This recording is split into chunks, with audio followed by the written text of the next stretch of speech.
Ladies and gentlemen, good morning. I'm honored to welcome you to the T20 Brasil Midterm Conference in Rio de Janeiro that convene T20 Brazil members and the larger G20 community for the highlight of this year's T20 process.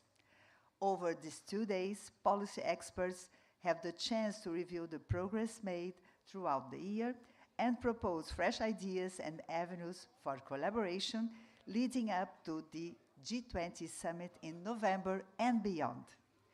The T20 is one of the 13 official engagement groups of the G20, bringing together international think tanks and research centers from member countries, besides invited countries and organizations.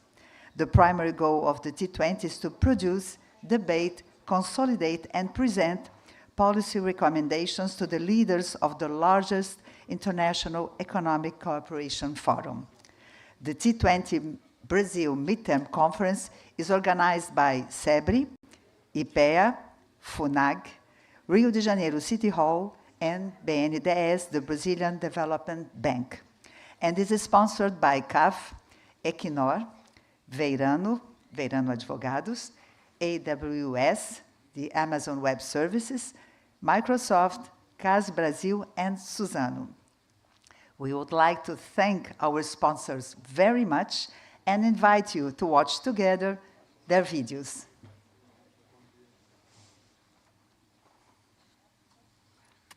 Banco Nacional de Desenvolvimento Econômico e Social, BNDES. Com certeza você já ouviu falar, mas talvez não saiba que todos os brasileiros e brasileiras são beneficiados pelo BNDES. Quando ligam um aparelho, o BNDES está lá, ajudando a gerar, integrar e distribuir energia. Quando saem de casa, o BNDES está lá, modernizando a infraestrutura, gerando emprego, renda e até mesmo financiando produção de tecnologia para aeronaves. Se são micros, pequenos, médios ou grandes empreendedores e empreendedoras, o BNDES está lá, impulsionando o crescimento e a digitalização. Onde estiverem, o BNDES está, valorizando a cultura, preservando o patrimônio histórico, como o Museu de Mariana, o Itamaraty, o Museu das Amazônias, o Museu Nacional e a revitalização da pequena África. E, claro, restaurando o meio ambiente. No almoço, o BNDES está também, inovando no campo e financiando o crédito rural. A gente está por todo canto, porque nossa história caminha lado a lado com o crescimento do país. É viabilizando a construção do Brasil que fazemos o desenvolvimento acontecer. Sabe como? Antes de tudo, com muita transparência e conhecimento técnico, sendo o maior financiador da indústria limpa e renovável, enxergando no cooperativismo uma organização produtiva, transformando o agronegócio em exportador, tecnológico e comprometido com a natureza, proporcionando mais trabalho e melhor condição de vida para o nosso povo. Sempre tivemos por aqui. Por isso somos os melhores para desenvolver o que vem por aí. O BNDES está pronto para fazer o futuro acontecer. Inovador, para continuar evoluindo. Verde, pois não haverá futuro sem sustentabilidade. Digital e inclusivo, porque somos de todos. E neoindustrializante, para abrir novos caminhos. Sim, somos o BNDES do futuro. Mas o nosso propósito continua o mesmo: levar mais desenvolvimento para o país e mais qualidade de vida para cada brasileiro e brasileira.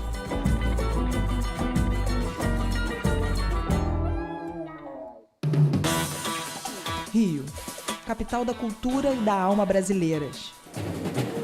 Da natureza integrada ao progresso, do sol, das águas e da arquitetura. Capital mundial da alegria. Antiga capital do Brasil, cidade maravilhosa, capital da inovação na América Latina. Acabou? Não, começa agora. Rio de Janeiro, capital da governança global. Quê? Capital do mundo? O Rio vai sediar em 2024 a cúpula do G20, encontro anual dos principais líderes do planeta, além de uma série de outros eventos do grupo das maiores economias do mundo. Uma baita responsabilidade, mas o Rio tá acostumado com grandes eventos, de todos os tipos. Não tem jeito, eles gostam de vir pra cá.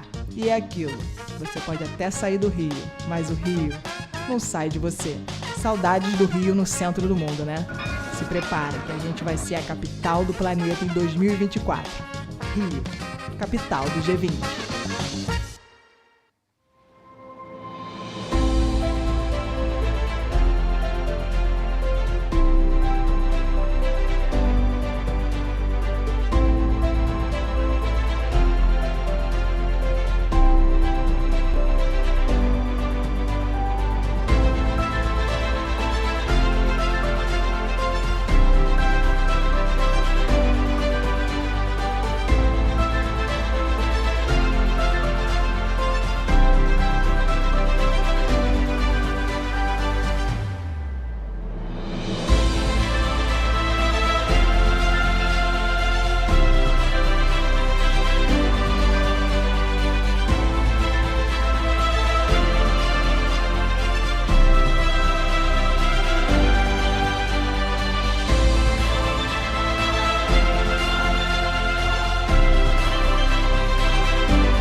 A energia da Equinor está em linha com a mudança, buscando energia mais limpa, alinhando eficiência com fontes renováveis, em linha com a inovação e com a diversidade. Nossa energia está em linha com um futuro melhor. A energia da Equinor.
China. Takoyaki.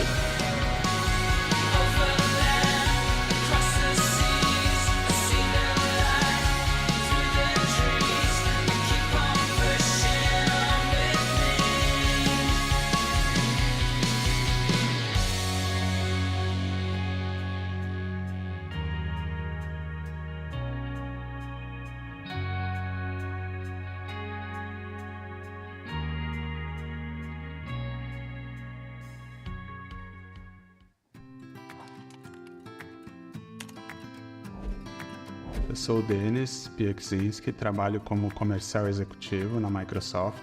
Durante as minhas demandas eu tinha bastante dificuldade para digitar textos muito extensos, me concentrar numa reunião que tinham muitas pessoas se comunicando, algumas multitarefas, e o Copilot veio para me ajudar dessa forma, facilitando toda a questão da conexão da escrita com a execução das minhas tarefas. Por exemplo, quando a gente está numa reunião muito longa, é muito complicado fazer as anotações e prestar atenção na reunião, então eu utilizo os resumos de reunião e ainda consigo demandar esse tempo da reunião sem ficar pensando nas tarefas que ficaram pendentes. Quando eu vou fazer uma apresentação, em vez de começar do zero, eu já começo sugerindo para ele de uma forma bem genérica o que eu quero apresentar, como que eu quero apresentar, e aí ele já cria uma apresentação e isso daí facilita muito na vida no dia a dia. Todo mundo pode passar em algum momento por uma dificuldade, seja por uma deficiência ou quando a pessoa fica doente, seja no auxílio de visão, auditivo, de comunicação, de uma forma temporária ou definitiva, uma necessidade diferenciada e que a IA pode com certeza apoiar. Quando a pessoa sente confiança em trabalhar com uma ferramenta que facilita o trabalho, proporciona um bem-estar muito maior. E você? O que vai inventar com seu copilot?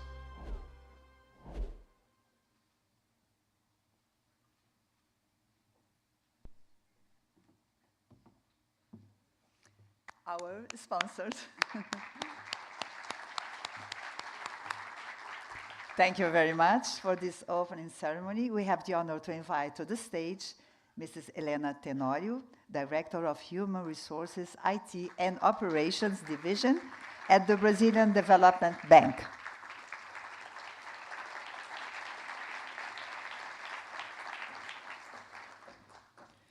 Mr. Lucas Padilha, Municipal Secretary of Civil House of the City of Rio de Janeiro.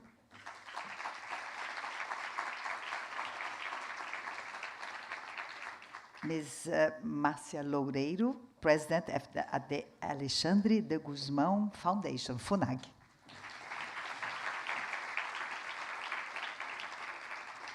Ms. Luciana Servo, President at the Institute for Applied Economic Research, IPEA.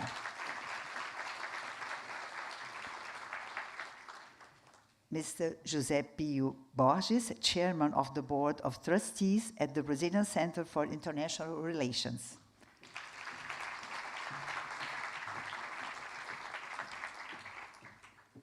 Thank you very much. We invite now Mrs. Helena Tenório, Director of Human Resources, IT and Operation Division at the Brazilian Development Bank for her speech. Mrs. Tenório, you have the floor. Okay.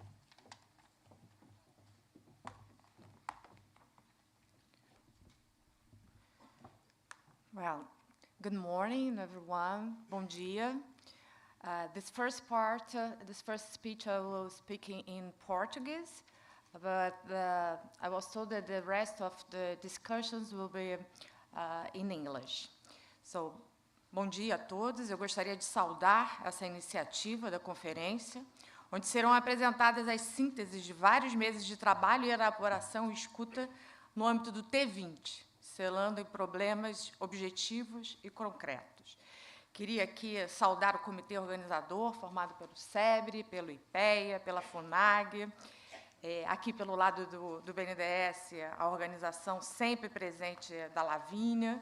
Gostaria de saudar a Prefeitura do Rio, aqui em nome do Lucas Padilha, secretário municipal da Casa Civil, representando o prefeito Eduardo Paes, Márcia Loureiro, presidente da FUNAG, Luciana Servo, presidente do IPEA, José Pio Borges, presidente do SEBRE e ex-presidente do BNDES, né, Pio, com muito orgulho, Júlia Leite Dias, CEO do SEBRE, e em nome aqui também dos dois, todos os conselheiros do SEBRE presentes.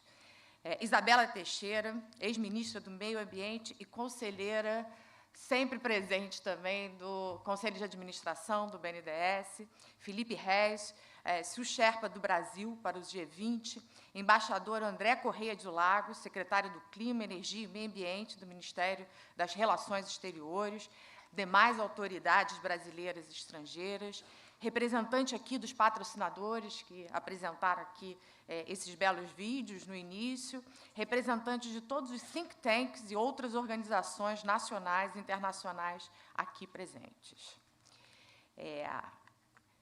Nessa saudação aqui à iniciativa, eu quero já agradecer pela escolha do BNDES como local para sediar esse encontro. E eu estou aqui hoje representando o presidente Luísio Mercadante, toda a diretoria do BNDES. Esse ano que o BNDES completa 72 anos. Ele se consolidou aqui como um espaço que é muito mais do que um banco de desenvolvimento. Ele é um local para elaboração, pensamento ousado sobre o Brasil. Aqui passaram notórios acadêmicos e demais integrantes da nossa sociedade que foram convocados para o desafio que estamos aqui hoje também. Por aqui passaram Roberto Campos, Celso Furtado, Antônio Barro de Castro, Maria da Conceição Tavares, que nos deixou há pouco mais de um mês. Como uma casa diversa e plural, aqui também destaco os pensadores e criadores do Plano Real, que está completando agora 30 anos, Pércio Arida, Edmar Baixa, André Lara Rezende, e aqui também a casa de José Pio Borges. Pio Borges, funcionário de carreira do BNDES, como eu, e muito orgulho de tê-lo aqui presente. A presidência do Brasil no G20 e o trabalho do Brasil na frente do T20 são, nesse momento, particularmente desafiadores e necessários. Em primeiro lugar, porque os eventos recentes demonstram a inviabilidade de se pensar os problemas econômicos, sociais e ambientais de forma nacional apenas. Não podemos mais. O mundo está passando por uma conjunção de crises que são interligadas e que se expressam na ocorrência cada vez mais recorrente de crises econômicas, uma crise social cada vez mais explícita, tensões geopolíticas que voltam a se expressar em conflitos bélicos e, sobretudo, uma crise climática que afeta nossas perspectivas de futuro. A pandemia do Covid-19 acelerou e escancarou o grau de desigualdade entre as nações. E suas consequências desiguais também devem ser tratadas em um ambiente supranacional. Assim como a crise climática, que tem uma fatura desigual e deverá ser tratada de forma firme em fóruns internacionais como esse, como capacidade de liderança e traçar planos de curto e médio prazo. Em segundo lugar, a presidência do Brasil é importante por se tratar de trazer um olhar de economia do sul global, vocalizando a voz de economias que normalmente são pouco ouvidas nos fóruns internacionais, e assim representando-se uma quantidade imensa de países, que sentem-se representados com a nossa presidência, a presidência do Brasil, que é capaz de fazer os problemas e desafios do sul global serem priorizados, para que aceleremos um verdadeiro espaço internacional de diálogos e proposições justas. Para finalizar aqui, os pontos elegados nas recomendações do T20, que estão aqui substanciadas nesse comuniqué, tem o BNDES como um agente muito ativo. E eu gostaria de citar aqui o ponto 1 e o ponto 2, trazido aqui pelo Task Force, pelo grupo de trabalho, que falam do reforço da cooperação multilateral, tanto para financiar sistemas resilientes a crises climáticas, mas também para fazer avançar o financiamento ao desenvolvimento sustentável, incluindo recursos necessários para promover a transição energética justa. Bom, eu gostaria de citar alguns que o BNDES tem à frente. Em agosto de 2023, nós criamos a Coalizão Verde, foi uma entidade internacional de bancos de desenvolvimento para mobilizar o apoio técnico e financeiro para investimentos na região amazônica. Foram mais de 20 bancos de desenvolvimento, incluindo aqui Banco da Colômbia, Banco do Brasil, Bancodex da Colômbia, Bampará, Caixa Econômica, Findeter da Colômbia, FINEP, BIRD, CAF, COFID, enfim, não vou citar os 20, mas são 20 importantes bancos de desenvolvimento.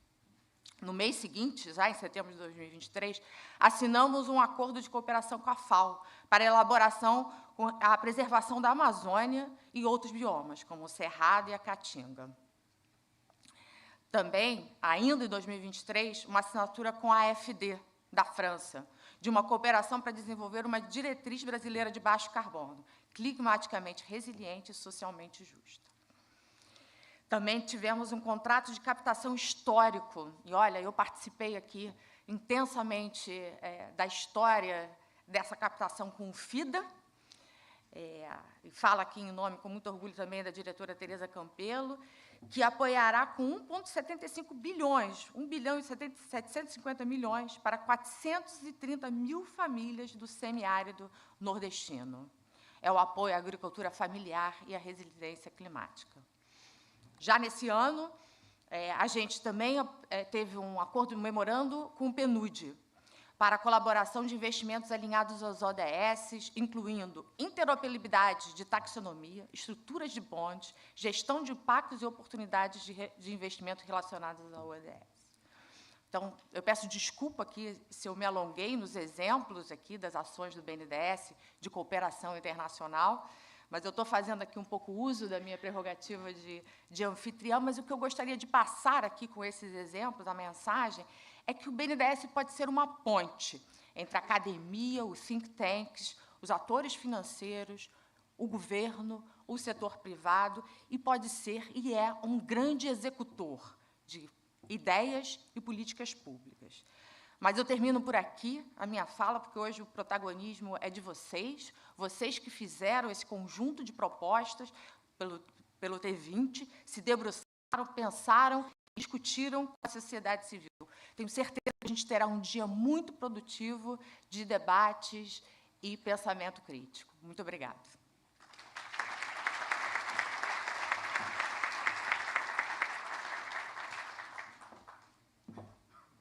Thank you, Ms. Helena Tenório.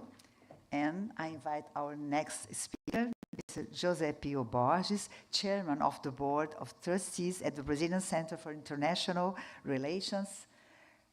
Mr. Pio Borges, please, you have the floor, please.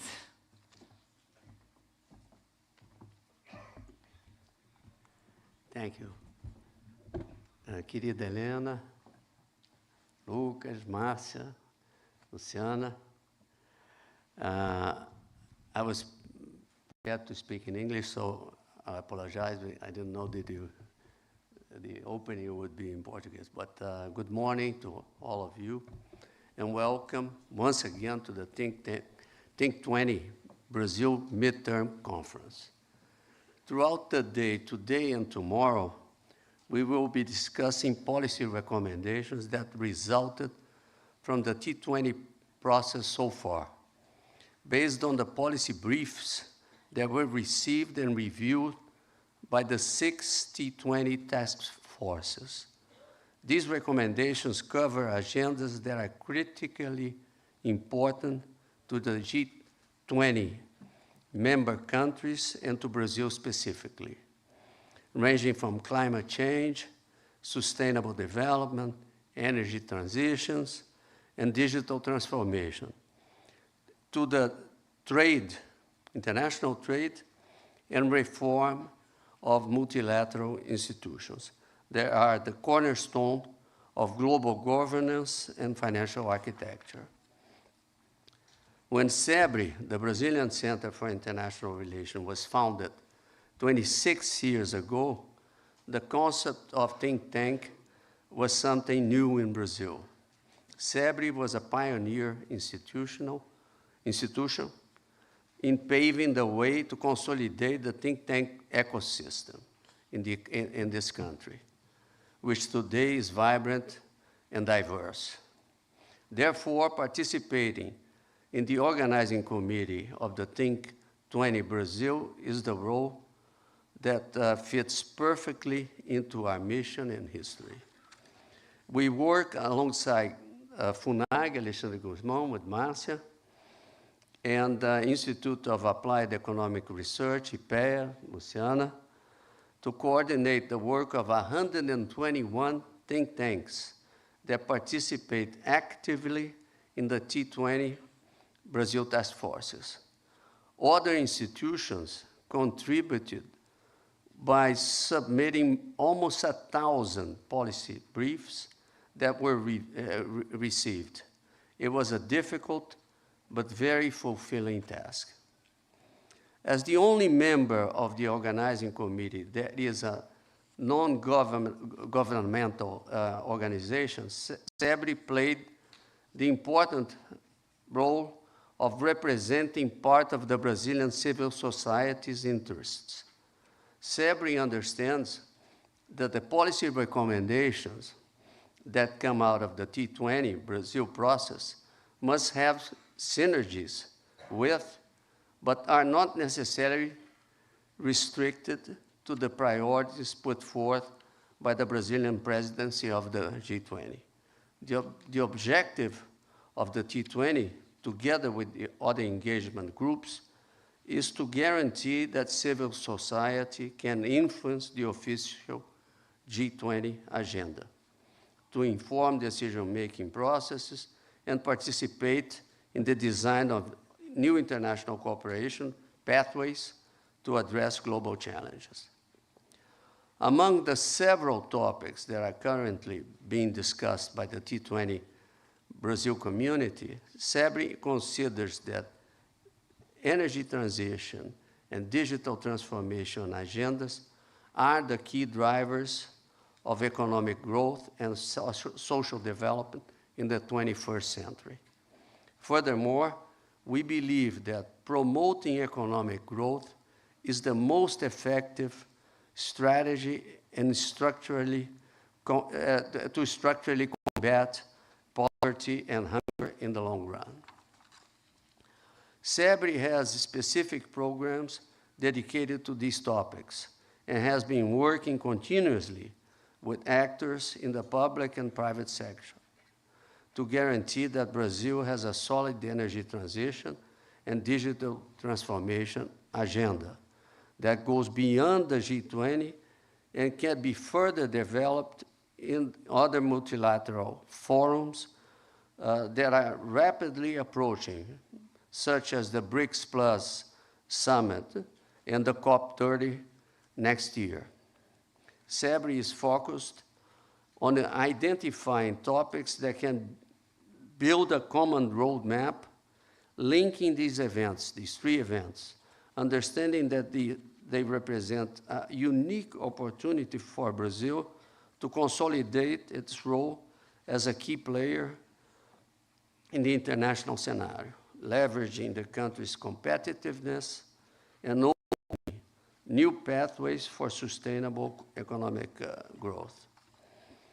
On energy transitions, the need to promote economic decarbonization and energy transitions should be seen as an opportunity rather than a burden that can potentially hinder economic activity. Promoting energy transitions is economically viable and attractive to the private sector, which plays a major role in funding renewable energy projects.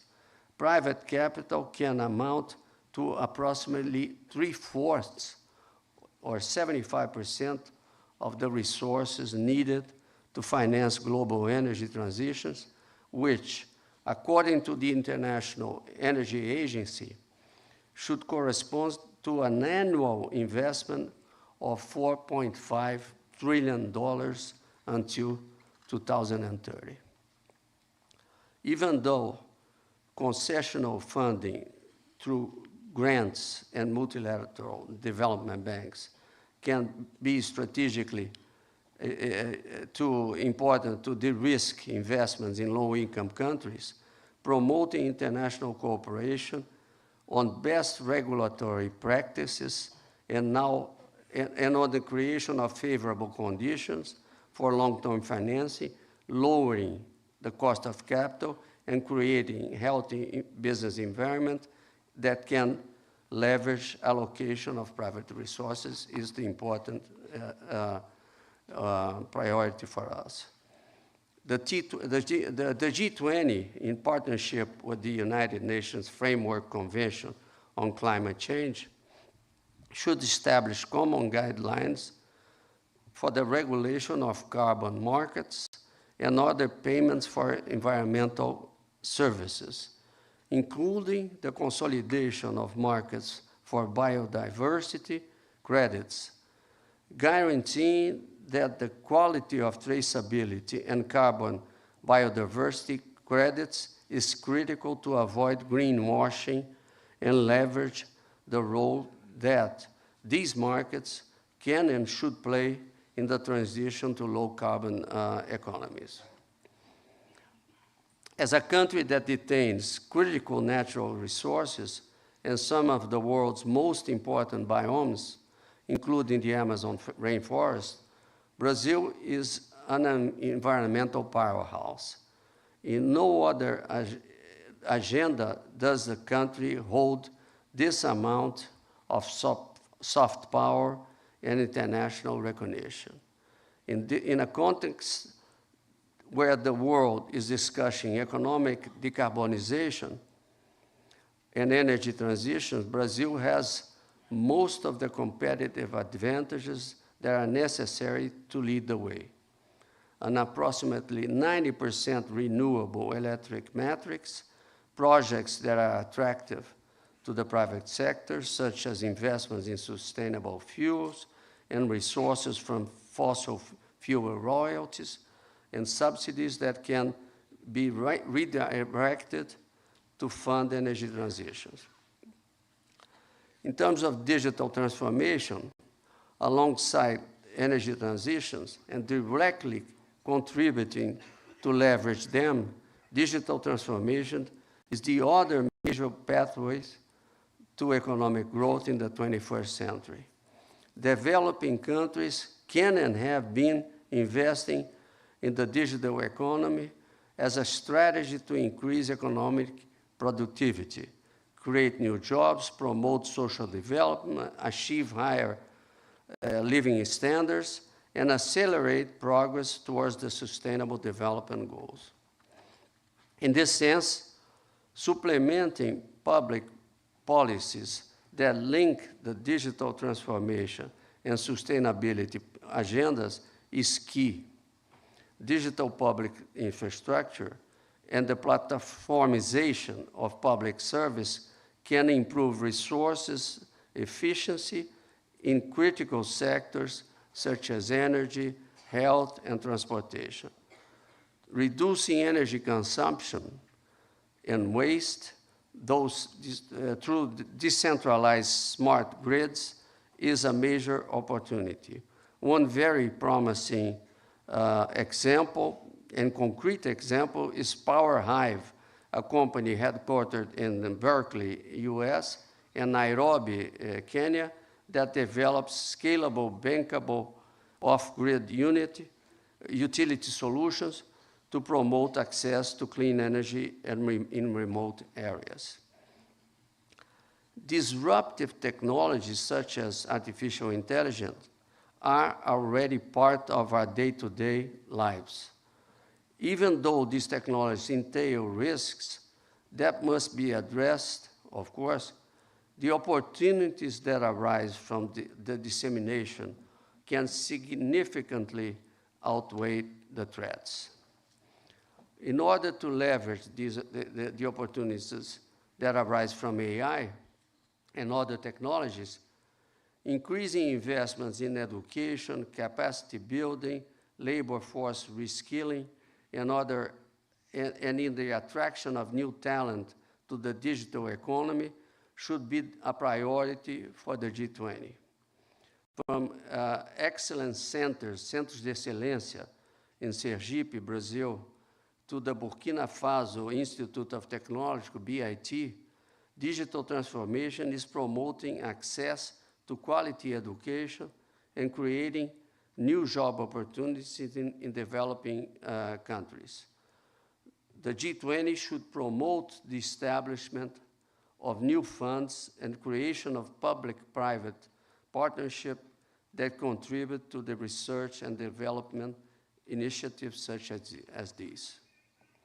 Brazil picks China's WeChat and successful experiences with microcredit in African countries also illustrate how digital technologies are revolutionizing the financial sector and including vulnerable populations that previously did not have access to banking services.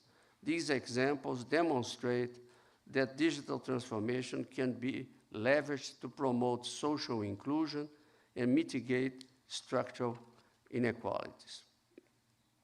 In this context, the G20 should be focused in helping countries to develop their national strategies for AI and other technologies, considering the institutional safeguards and governance mechanisms that can mitigate risks, while simultaneously leveraging the multiple opportunities that arise from digital transformation process to leapfrog economic growth and social development in low-income countries. To conclude, SEBRE will continue to support the Brazilian presidency through the G20 process and beyond by formulating policy recommendations that promote energy transition and digital transformation. In the second semester, we will be disseminating these recommendations through events and papers with international partners, contributing to set the agenda for the COP30 next year. And to guarantee that Brazil's leading role in hosting these two key international events leaves lasting positive impacts for the G20 countries' development. Thank you.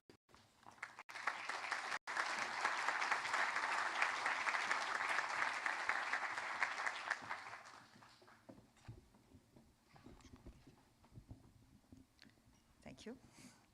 Thank you very much, Mr. José Pio Borges, for your speech and your message. And our next speaker is Ms. Luciana Servo, President at the Institute for Applied Economic Research. Please, you have the floor.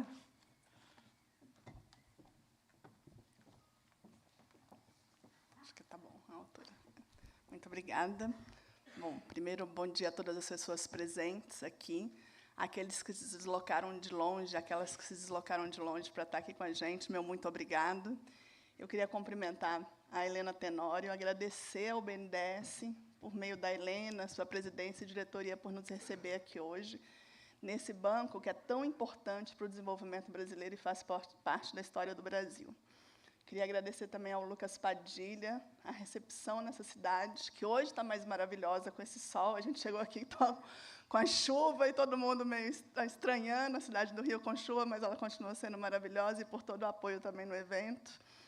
Ao José Pio Borges, que faz parte do SEBRE, que é uma das instituições, né, parceiras aí no comitê organizador do T20.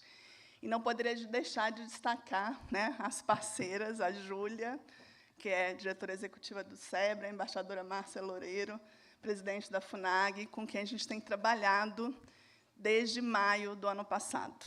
Né? Começamos esse trabalho em maio do ano passado, pensando que nós tínhamos 4 instituições que faziam parte do T20, até agora, de forma consistente, e que a gente precisava começar a organizar para receber o T20 no Brasil, a partir de 1º de dezembro.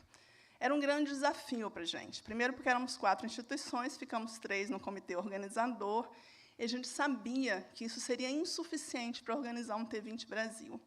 Assim, começamos o nosso trabalho em maio, com uma representatividade ainda baixa de think tanks, no caso brasileiro, mas com grande esforço, através de uma nota conceitual que foi lançada no 2º semestre, para pensar como é que íamos organizar isso a partir de princípios e diretrizes. Os princípios de inclusão, representatividade e a ideia da efetividade do T20 ficaram presentes desde o primeiro momento. Inclusão, ela vai se traduzir em várias formas, e representatividade também. A primeira é porque nós temos 3 mulheres líderes Sherpas do T20 no Brasil. Além disso, nós trabalhamos fortemente para aumentar a liderança feminina nas Task Forces, e considero que fomos bem-sucedidos nesse processo. Temos 66% das co-chairs das Task Forces representadas por mulheres. E temos também uma representação significativa de mulheres no secretariado do nosso Conselho Nacional e Internacional, que são 2 conselhos consultivos que foram criados na presidência brasileira para apoiar.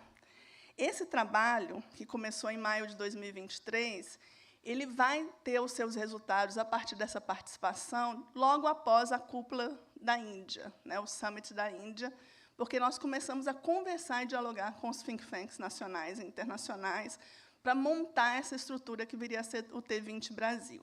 E, novamente, considero que fomos bem-sucedidos, porque tivemos 121 think tanks nas Task Forces, mas mais de 170 representadas, considerando os conselhos nacional e internacional. Essa representação estende-se por, basicamente, todos os continentes, eu acho que exceto a Oceania, que não está representada, mas com a forte representação de praticamente todos os países, e, principalmente, se considerarmos a África e a América Latina, que vai representar basicamente metade, sendo que, claro, com a representação nacional muito forte, em torno de 30% a 35%, mas também com a representação de vários outros países que fazem parte desse esforço de construir o T20 Brasil. Desse trabalho, né, do comitê organizador, e trazendo os representantes dos países do G20, União Africana e União Europeia, começa-se uma chamada para os policy briefs que foram citadas aqui pelo José Pio Borges, né, e que chegaram, surpreendentemente, a quase 1.000 propostas de abstracts para os policy briefs, o que assustou bastante o comitê organizador e as task forces, que tiveram que trabalhar enlouquecidamente durante 3 meses.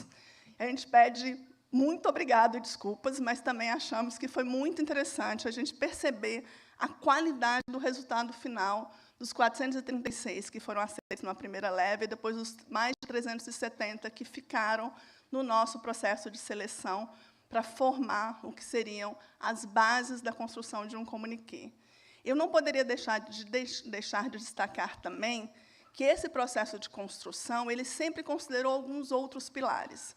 O primeiro pilar é que a gente teria, sim, que discutir com as prioridades da presidência brasileira, fome, pobreza, a questão da transformação energética e mudança climática, e a reforma do sistema financeiro internacional, e o reforço, né, reforma também do multilateralismo, mas trazendo elementos que já vinham de outros T20s. Esse elemento de continuidade e novidade ele é um aspecto muito importante do T20. Ao contrário de outros grupos de engajamento do G20, o T20 ele tem esse elemento de poder abarcar vários temas, o que é muito bom, mas também um desafio. Então, dialogar com as prioridades da presidência, trazer elementos de continuidade, também trazer esses aspectos da sociedade civil que o Pio destacou aqui antes da minha fala, foram fundamentais nesse processo de construção do T20 Brasil. Para além disso, pela primeira vez no T20, nós trouxemos um elemento que é fundamental para qualquer país, certamente para o Brasil, mas para o mundo, que é uma discussão sobre igualdade étnico-racial. Não poderíamos deixar de fazer esse tema num país que tem mais de 50% da sua população negra, mas, mais do que isso, que está dialogando com essas questões de coesão social e outras questões relacionadas à inclusão dessas populações no Brasil e no mundo. Assim, essa novidade, que se converte também numa novidade de discussão das interseccionalidades de gênero e raça no T20 Brasil, é um grande desafio, não só para a gente do T20, mas certamente para o Brasil e para o mundo. E colocar esse desafio na mesa é algo que nos impulsiona, mesmo sendo um think tank que está dentro do governo, né, assim como a FUNAG, mas que tem uma autonomia na discussão, junto com a sociedade civil, para fazer essa discussão mais com uma introdução e com uma discussão que vai também discutir com o multilateralismo. Para além disso, a gente não pode deixar de esquecer que a agenda multilateral ela está vinculada ao sistema ONU e às suas prioridades. Então, trazer os ODS para dentro do T20 foi uma outra discussão feita durante todo esse processo. Com isso, todas as task forces estão dialogando com os ODS. Dito isso, nós temos um processo onde a gente conseguiu, a nosso ver, trazer elementos de recomendações a partir do comuniqué que trazem inovações e continuidade. E essas inovações e continuidade elas vão ser impulsionadas a partir de uma discussão que será feita no segundo semestre, que é uma discussão sobre estratégia de implementação. Eu acho que é muito importante a gente entender que nada disso seria possível sem 2 elementos. Primeiro, um trabalho em rede. Você trabalhar com 160, 170 think tanks e 121 nas forças-tarefas é um grande desafio. Mas todas essas pessoas, cada uma delas, fizeram um esforço monumental de fazer a entrega que faremos hoje ao longo do dia. Então, eu não poderia deixar de agradecer a cada uma das pessoas pelo esforço que fizeram no seu trabalho e na compreensão das nossas falhas como comitê organizador e do nosso processo de construção, que também aconteceu junto com vocês, mas dizer que estamos muito, muito satisfeitos e muito agradecidos com o resultado final, que não é um resultado final, na verdade, é um resultado de meio termo, que vai preceder a conferência de meio termo dos Sherpas e da trilha financeira com as nossas entregas. certamente estamos entregando questões que são centrais. E tem uma outra questão que eu acho fundamental, é o seguinte: você sentar com think tanks de 33 países para dialogar e conseguir chegar ao que a gente chegou é um desafio. Mas todos esses think tanks entenderam que o nosso cenário geopolítico ele exige diálogo, ele exige capacidade de construção coletiva e construção em rede. Então, esse grande desafio que foi aceito por cada um desses think tanks, trabalhado pelo comitê organizador, por nossas equipes técnico-políticas das 3 instituições, eles nos mostram os potenciais para enfrentar os desafios que temos no Brasil e no mundo. E, por isso, eu agradeço novamente muito a cada um de vocês e vou deixar para a embaixadora Márcia falar dos resultados que obtivemos até agora. Muito obrigada.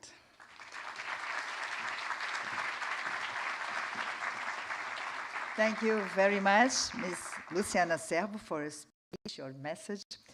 And I would like to invite now Ms. Márcia Loureiro, President at the Alexandre de Guzmão Foundation, for her speech. So the floor is yours.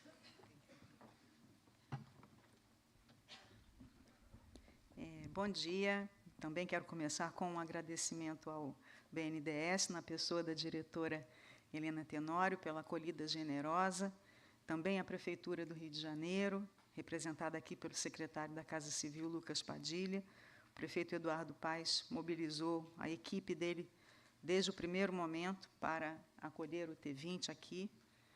Cumprimento os amigos, parceiros, Luciana do IPEA, José Pio e Júlia do SEBRE, as autoridades já mencionadas, a comunidade acadêmica, a comunidade empresarial. E nós acabamos de ouvir um balanço muito positivo, feito pela doutora Luciana Servo, sobre os resultados do nosso primeiro semestre. E, da minha parte, eu gostaria de acrescentar alguns comentários, na verdade, pessoais, a partir da minha leitura do que foi produzido até agora no T20. Antes de mais nada, eu acho que, no conjunto das recomendações, penso que houve uma preocupação genuína da parte das forças-tarefa em abordar os temas de forma muito realista, de forma muito pragmática, e em dar uma contribuição objetiva para a construção de consensos nas instâncias governamentais. E, ao mesmo tempo, é possível ver que as forças-tarefa procuraram assegurar a coerência entre os temas que elas selecionaram e a agenda dos foros multilaterais, como a Luciana acaba de dizer, especialmente no âmbito das Nações Unidas. Todas as forças-tarefa demonstraram uma visão muito clara de que as deliberações do G20 afetam também os países fora do bloco. Elas têm um impacto que se estende para além do G20. Eu vejo nisso uma preocupação com a representatividade, com a legitimidade do G20 no contexto global. Durante as leituras, eu também fui anotando algumas palavras, algumas expressões que aparecem com frequência e que mostram quais são as questões emergentes na visão da comunidade internacional de pesquisa. Policrise, neoprotecionismo, finanças sustentáveis, justiça climática, saúde única, conectividade significativa, inteligência artificial centrada no ser humano. Então, claramente, é um vocabulário em evolução. É muito diferente do vocabulário do nosso estudo clássico das relações internacionais.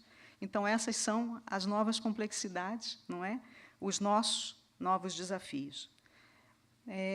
Quanto às recomendações, eu penso que elas têm realmente muita qualidade, tanto do ponto de vista conceitual quanto propositivo.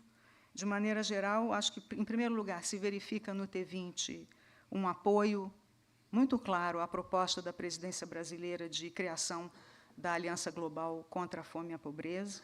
Ela é pensada no T20 como um espaço onde se possa conjugar compromisso político com conhecimento e com financiamento. E há também produção, policy briefs sobre o financiamento na área das mudanças climáticas, dos ODS, da transição energética justa. E aí são recomendações quanto a reformas na governança, nos critérios, nas políticas, por exemplo, do FMI, dos bancos multilaterais de desenvolvimento.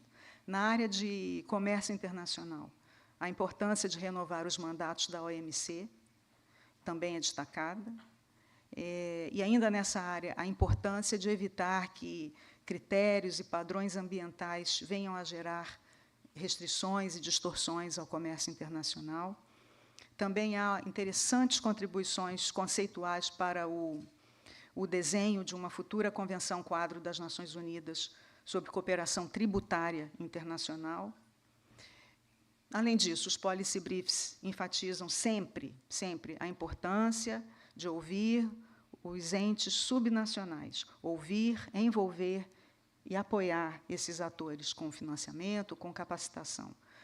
Os policy briefs falam também da necessidade de aperfeiçoar a coleta e a análise de dados, inclusive dados desagregados por gênero, raça e renda, etc., e também de aprimorar a estrutura do G20, por exemplo, com a criação de forças-tarefa ou de grupos de trabalho sobre governança global de dados, sobre o diálogo entre mulheres de negócios e mulheres na política e alguns outros assuntos.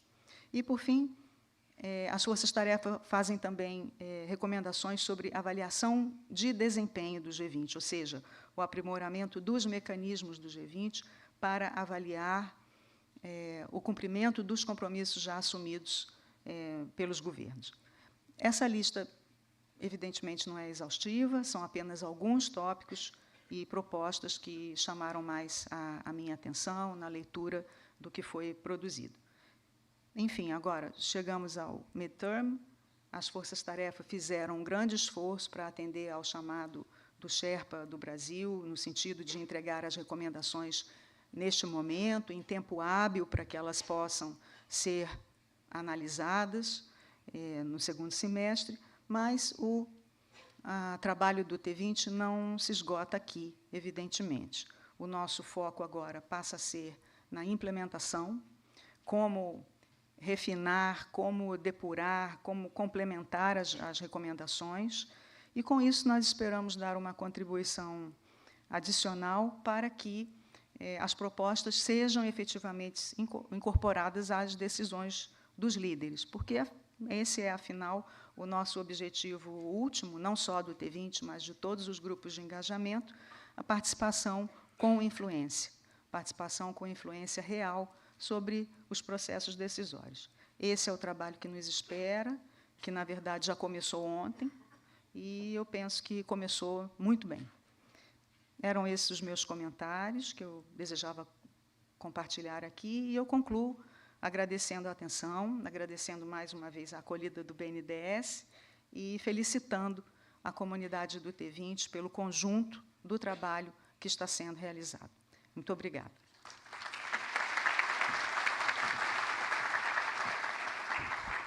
Thank you very much, Ms. Márcia Loureiro, for your speech, your message.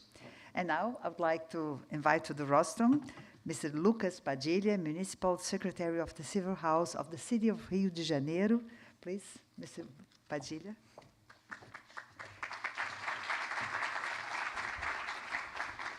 Bom dia a todos e a todas. O primeiro consenso do T20 no dia de hoje, Pio, é que vamos falar em português.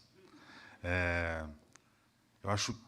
Bom, primeiro, bom dia a todas e todas, os que vieram de longe, que vieram de perto. O Rio de Janeiro, enquanto capital do G20, precisa ser essa cidade que se desafia a ser acessível e desenvolvida. Não é fácil, mas esse choque de modernidade promovido por tantas ideias que se encontram num lugar significa muito para essa cidade. Essa cidade que tem, Helena, o BNDES. O BNDES, que é essa casa de conhecimento e coordenação. Sem o BNDES, o Brasil não traduz tão bem a palavra desenvolvimento. A importância dessa casa, dos seus funcionários que atuam em tantas frentes, desenvolvimento sustentável, transição energética. Se tem um lugar onde as forças-tarefa do G20, do T20, são traduzidas em um banco, acho que esse é o BNDES, um dos maiores bancos de desenvolvimento do mundo. Aqui mesmo no BNDES, alguns meses atrás, eu me lembro, Helena, que a gente recebeu o Finance in Common, com 50 bancos nacionais de desenvolvimento do mundo, trazendo suas agendas para o G20. A importância dessa agenda toda coordenada por instituições que ou são cariocas ou têm presença no Rio de Janeiro. Queria também agradecer muito, primeiro, ao Pio e à Júlia, ao SEBRE, que é esse grande corpo de pessoas que pensam o Brasil de uma forma bastante original, em diálogo com a diplomacia brasileira, com o empresariado e também com a sociedade civil. FUNAG, embaixadora Márcia, tenho aprendido tanto com a senhora e, para ser muito sincero, desde quando estudo, sei que a FUNAG tem as grandes referências da diplomacia brasileira ali, consolidadas. Então, esse legado intelectual do T20, vocês, nossos parceiros internacionais, tenho certeza que com essa equipe aqui, esse legado permanece. Ano que vem, eu tenho certeza que a África do Sul poderá receber um corpo de ideias muito bem consolidadas. É isso também que a FUNAG tem feito com muito brilhantismo. E Luciana, do IPEA, que lidera com tanta inteligência e inovação essa instituição fundamental para o Brasil, que é o IPEA, que dá ao governo federal as grandes diretrizes, ajuda a formular as políticas públicas brasileiras. Eu acho que a presidência brasileira do G20 tem aqui uma equipe de suporte. Crítica, colaborativa, como devem ser os grupos de engajamento. O T20, dentre os 13, é o grupo síntese dos grupos de engajamento, porque ele pensa todas as questões. Think tanks existem para palpitar. Palpite que é, agora o tradutor vai sofrer para traduzir, provavelmente algo que parece muito informal e desinformado, mas não é.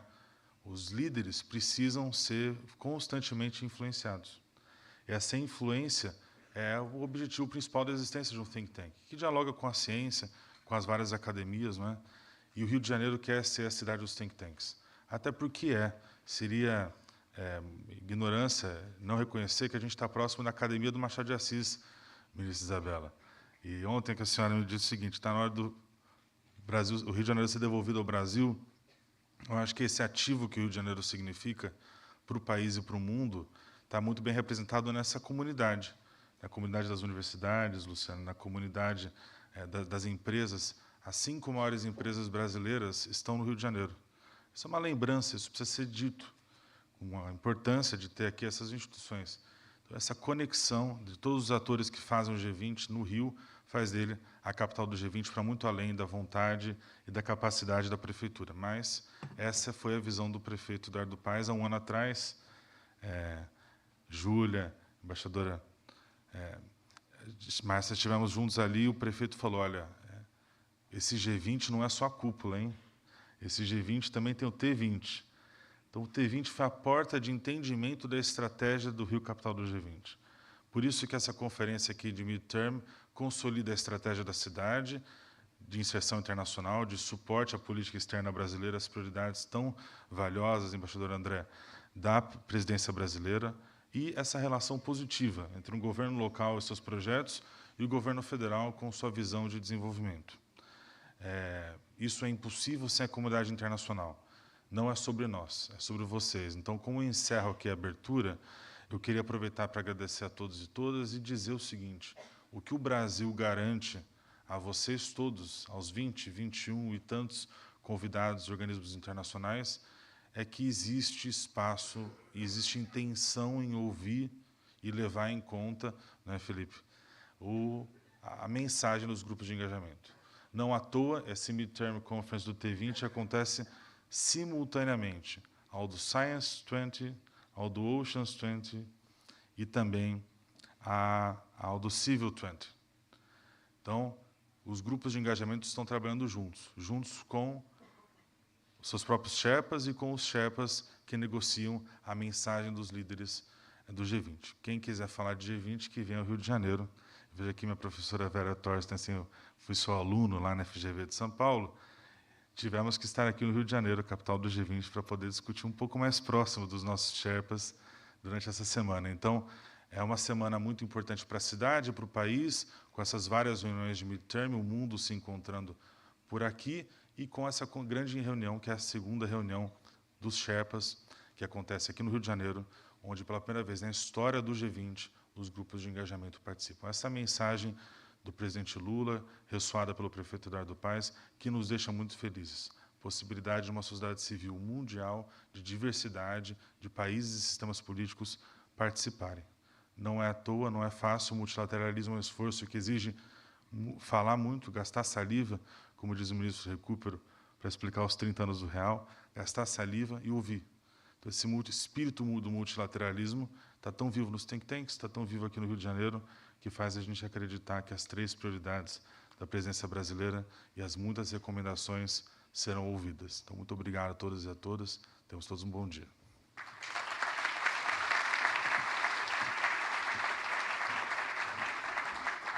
Thank you very much for your presence in this opening ceremony.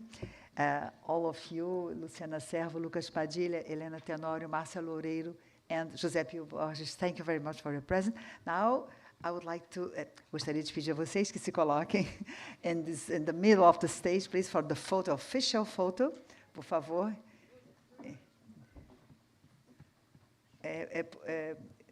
Vocês se posicionarem, os fotógrafos vão dar orientação, ok? That's it.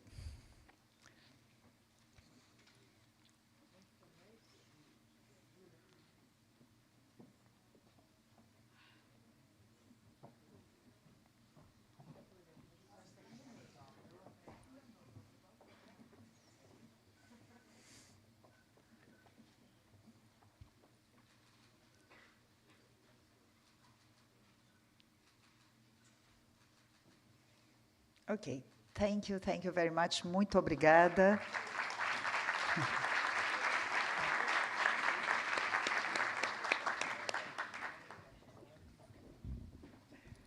Thank you very much. After this opening ceremony, we are starting panel 1, Sustainable Climate Action and Energy Transition. And for this panel, we invite to the stage, please, the moderator, Ms. Clarissa Lins, trustee of the Brazilian Center for International Relations, SEBRE, and founding partner of Cataventus Consultoria. Thank you very much. You are the moderator? Oh, here she is.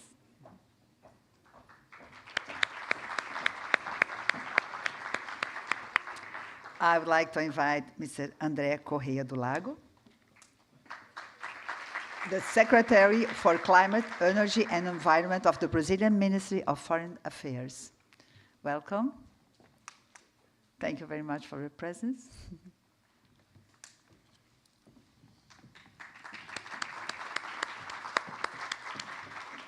I would like to invite Luciana Costa, Director of Infrastructure, Energy Transition and Climate Change at the Brazilian Development Bank, BNDES. Hello.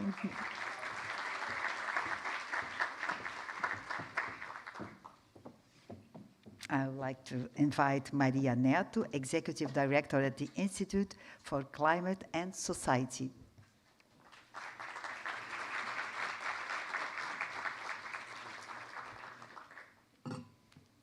Welcome, thank you. I also invite Ms. Celine Kaufmann, Chief Programs Officer at the Institute for Sustainable Development and International Relations, IDDRI.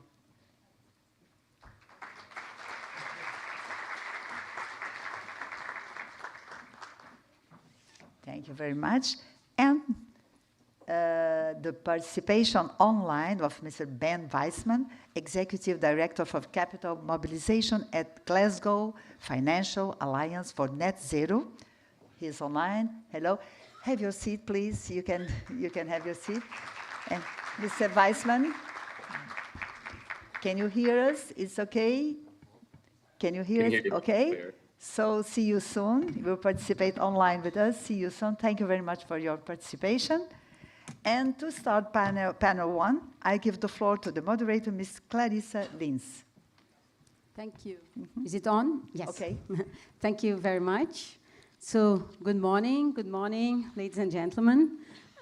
It's my true pleasure to open the first panel of this meeting, and I would like to start by thanking the organizers, both for the invitation, but also for starting with such an exciting topic as climate and energy. On a personal note, it's my pleasure to be back at BNDES.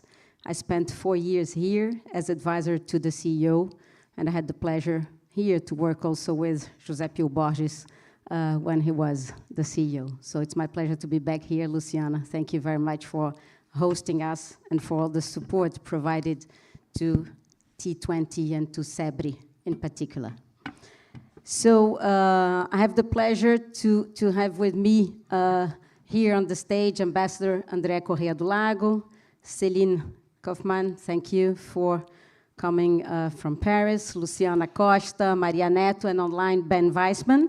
And before I start the conversation with you, panelists, I'd like to give you a brief introduction to what we are supposed to discuss for the next hour.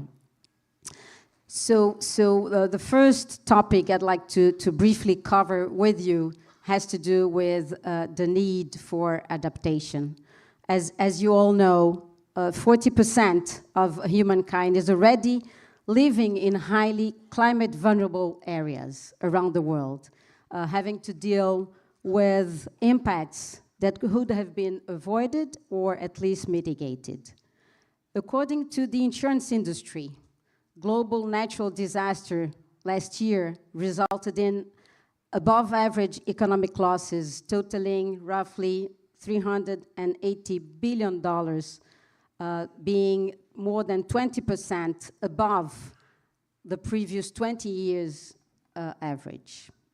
The world faced almost 400 disaster events, 66 of which leading to over 1 billion losses in economic terms.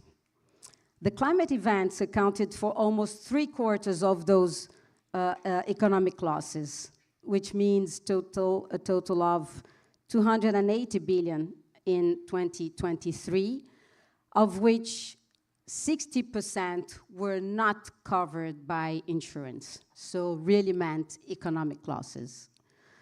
Meanwhile, climate finance target mostly mitigation, and investment in adaptation falls short of what is needed. Approximately 90% of total climate investments went to mitigation over the last years and only 5% to adaptation. So according to Climate Policy Initiative, an independent think tank as well, investments in adaptation would need to triple by the end of this decade, by 2030, rising from $72 billion to more than 215. So this is a little bit of context of what we are living right now as we speak. But of course, we also have to look to the future. And when it comes to the future, we have to look to mitigation. And when it comes to mitigation, it is absolutely fundamental to rethink the way we produce, but also the way we consume energy. So both supply and demand of energy resources. Despite the recent progress, and Pio mentioned a couple of them in his opening remarks, the world also needs to scale and geographically diversify investments in energy sources, ensuring a just energy transition globally. Investments in climate and energy transition are increasing, although still very concentrated in a few technologies. Just for you to have an idea, last year's investments were targeted basically, so 38% to the generation out of renewable sources, 22% targeting energy efficiency, 19% to grids, and 7% to electric vehicles. So this is, we consider it to be highly concentrated, both in technologies, but also in geographies. Emerging markets and economies, such as Brazil, but also India, Indonesia, and other developing countries, were only able to gather 15% of the total investments in energy transition last year, compared to 50% targeted to advanced economies, such as the OECD one, and 34% to China. So we'll still have a huge challenge, but at the same time, a huge opportunity to increase those investments.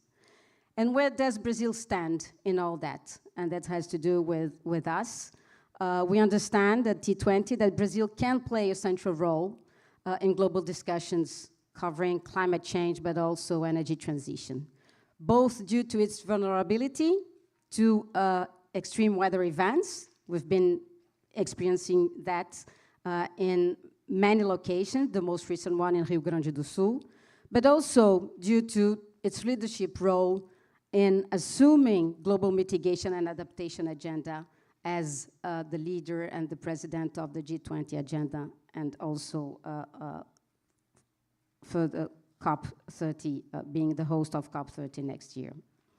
So Brazil holds a couple of competitive advantage when it comes to the profile of its energy and its power mix, and that's why we believe that we have a role to play in leading these discussions worldwide.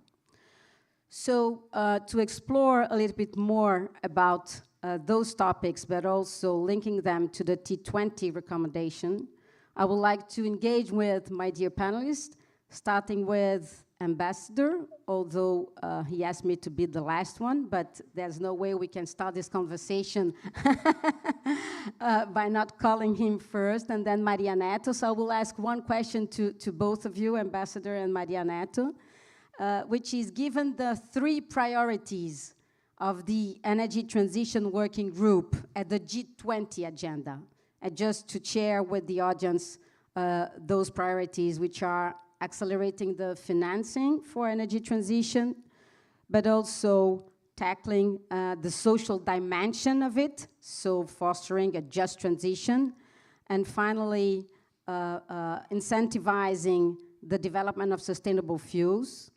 So given those 3 priorities, to what extent can Brazil play a leadership role in the G20 discussions? Ambassador, handing it over to you. Thank you. Well, thank you very much for inviting me, and I'm very happy to be here with some very good friends, and surrounded by friends also, thanking BNDES, but obviously SEBRE and FUNAG and IPEA for having prepared this amazing work with so many think tanks that we are going to incorporate into the discussions. I have to say that when you think of the 3 priorities, first of all, in general, the G20, the other G20 members received quite well these 3 priorities. And obviously, Brazil has a very clear objective in the G20 that is not always the case in all G20 presidencies. The first thing is that Brazil supports very strongly multilateralism. So Brazil does not want G20 to interfere into negotiations that are happening.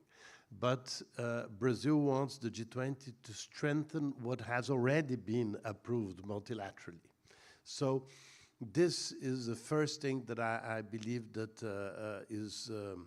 I think has been quite well absorbed. Which means that when you're talking about energy, you have a circumstance that is quite interesting, that energy is so important economically for all countries that there is not an international negotiation on energy. And somehow the Climate Change Convention has become the locus where you are discussing energy, even more since COP28, when we had a very clear wording on transitioning away from fossil fuels. So energy is a very interesting case of something that we have to discuss, but we have to discuss it in taking into consideration some very sensitive dimensions. So in these 3 priorities, the first one I want to mention is the issue of finance.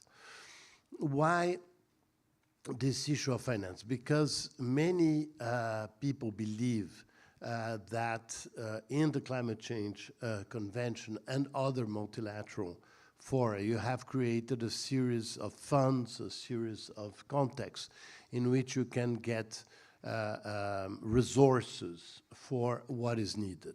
But now we already know, and the International Energy Agency has put it very clearly, that the numbers that we are talking about under the convention, which has been the 100 billion a year that we're going to discuss now in the preparation of the Baku COP, we're going to try to see those NCQG, as it's called, that we're going to discuss what are the next steps after 5 years trying to get 100 billion a year. Is that this, according to the IEA, is extraordinarily modest. No? As the IEA points, we need trillions every year. So what is the interesting thing about the G20 is that the G20 brings together developed and developing countries in a way that is very different from multilateralism. So when you're talking about finance in the multilateral negotiations like the UNFCCC, you're obviously bringing together all the developing countries, which are more than 100, and these countries have a very strong solidarity about what is needed for those that have less capacity to attract investment.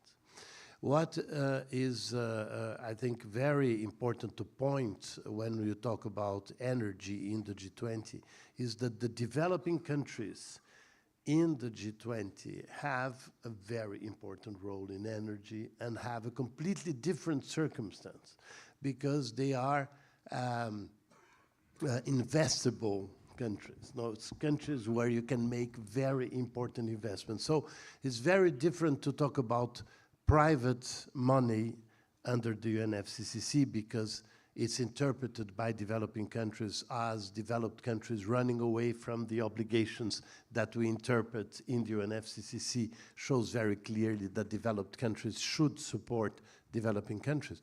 But in the G20, we can talk about these countries, Brazil, Indonesia, India, China, etc., that are countries that, first of all, are already investing massively in their own countries. No, we have here Luciana is going to talk about that probably. But so it is how the G20, how these upper middle income countries can be capable of attracting investments. And this will have an extremely positive impact on the negotiations because then the resources that you put together in the funds will be concentrated for countries that cannot attract investments. So I think this is a very interesting discussion. The other is the social dimension. We have seen in the G20 that even in advanced economies, the transition has, for instance, increased the bills of electricity and has had a very strong reaction of voters. And this is a very dangerous thing. We cannot associate transition to worsening of the quality of life. We have to make sure that transition is parallel to the improvement of the life, mostly in the developing countries, but also not to worsen the situation of the poor of the developed countries, which unfortunately is a number that is growing. So this idea of the just transition, I think, has been very positively received. And finally, the new sustainable fuels is a natural interest of Brazil because of the experience that we have with biofuels, with the enormous technological progress that we made in this area, and the constant technological progress in this area, with the arrival of very important new actors such as India, is that biofuels can be extremely sustainable and can be very much adapted to the circumstance of each country. As some of you know, I used to live in India until last year, and one of the elements that attract very much India regarding biofuels is second-generation biofuels, because you can use the waste of most of the agriculture things that are planted in India, that India is such a power in agriculture.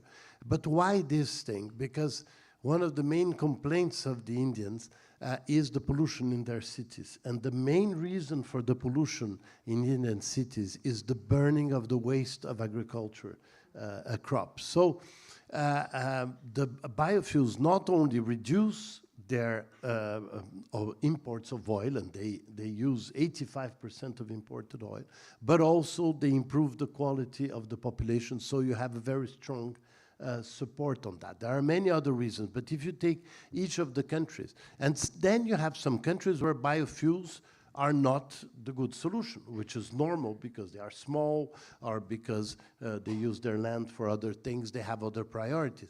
But what is really very important for us is to make sure that we get together to agree that sustainable biofuels can be an amazing solution for countries of the G20, and this can also be very supportive of the countries outside the G20. Thank you, Ambassador, for sharing your thoughts and the extent to which Brazil can inspire other developing economies in the sustainable energy transition. Maria Neto, you've been involved with these questions for a while. Now that you are heading the Instituto Clima e Sociedade, so working with civil society, what is your perception about Brazil leadership in the G20? Thanks a lot. Thanks a lot for giving me the opportunity to be here. First of all, I just wanted to say also for ICS was really a great opportunity to have supported the T20 work, in particular on the climate agenda, and also to have supported a lot of the institutions that have been developing knowledge around the T20 as well. And has been a great pleasure also to work closely to the government on the G20 process.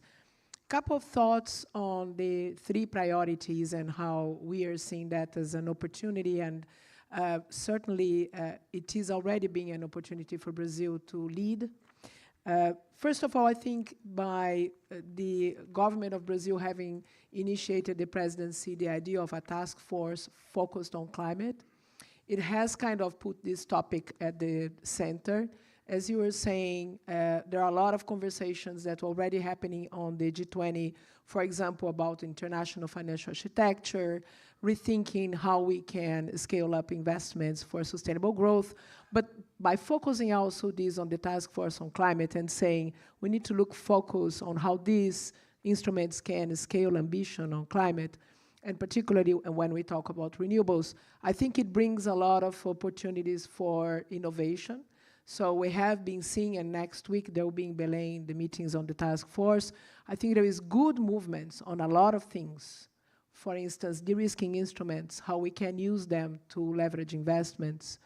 Important conversation, we were talking, Clarissa, about adaptation at the very beginning. You know, maybe many of the G20 countries themselves are not as affected as many poor countries by the fiscal and the crisis we had after COVID, which made this issue of major indebted countries be a big problem. But what is interesting to see in the G20 conversation now is how this is becoming linked to the climate change vulnerability, and how many countries are saying their ability to develop is also strained by climate change impacts costs. And that brings to us a broader conversation. You are saying more than half of the impacts last year, the cost of inaction basically were not insured. I mean, this brings a whole new conversation also about rethinking how finance is considered in terms of not using anymore just our traditional ways of looking at historical data, but having to look at scenarios and the relevance to invest in solutions as well. It is not just about adapting or mitigation, it's about everything. No? So I think, for example, just the task force brings this conversation. Another area that I think there will be a lot of improvements and will be key for scaling is the proposal of promoting new ways to coordinate better international finance, domestic finance, concessional finance, commercial finance, private and public finance, through the new concept of country platforms. And I think, for example, just that may be a great opportunity for countries to think better. What do they need to do? Because most likely to leverage the investments for renewables, for the transition in energy, we need all of those better used and better blended and better directed, no? So a lot of conversations also about the implementation agenda. And I think just by having this task force, we open this opportunity of dialogue. The other question you were talking about, the social, I think is interesting. I have been also following a lot the conversations on the Sustainable Finance Working Group to see that there is increasing, indeed, agreement on what is the terminology and the acceptance about the just. And that just having this broader perspective is just about the transition from the point of view of job creation, about opportunities that economically can truly be created by the decarbonization, but also including the adaptation aspect to that. And I think that has been also an important message of the G20. And by the T20 here, bringing also papers and discussions on that, I think we can enforce it a lot.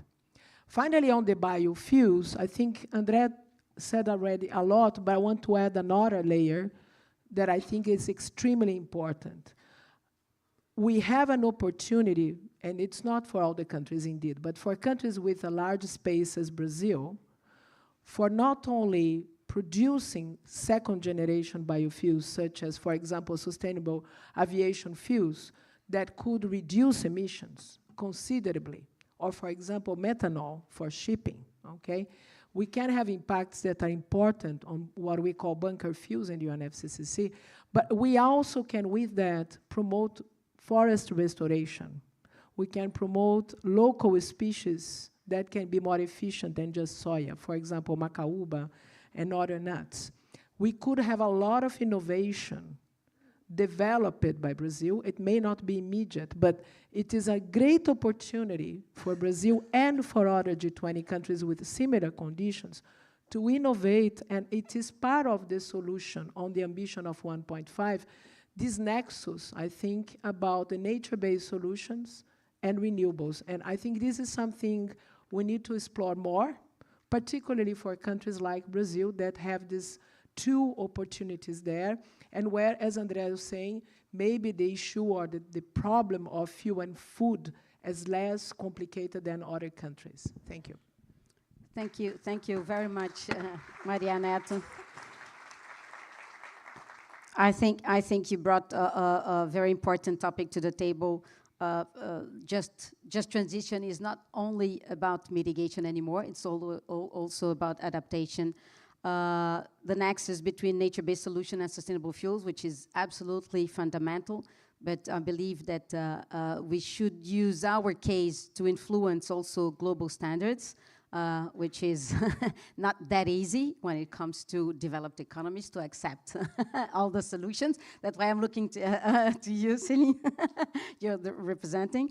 But I'll come back for the second round of questions on the efficient use of financial resources, because you brought up this very important notion, which is we don't only need more money, and the numbers given by the Energy International Association last week, I believe, calls for going to from 2 trillion investment. We are now at investing in renewable sources to 4.5 trillion annually. But we have to be very efficient in the allocation. And that's why I want to bring Luciana and Ben. I believe Ben is online still.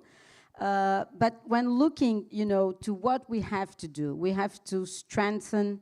So we have to at least double the amount of financial resources allocated to clean technologies through strengthening the role of multilateral development banks to catalyze private capital. This has been mentioned already today.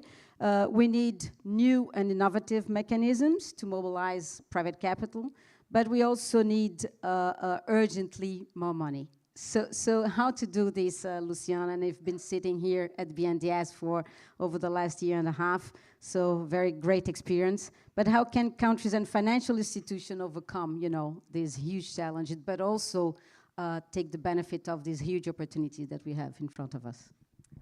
Good morning, ladies and gentlemen, my colleagues from the panel. Thank you. It's a great pleasure to be here. André puts a light on a problem that we have to face.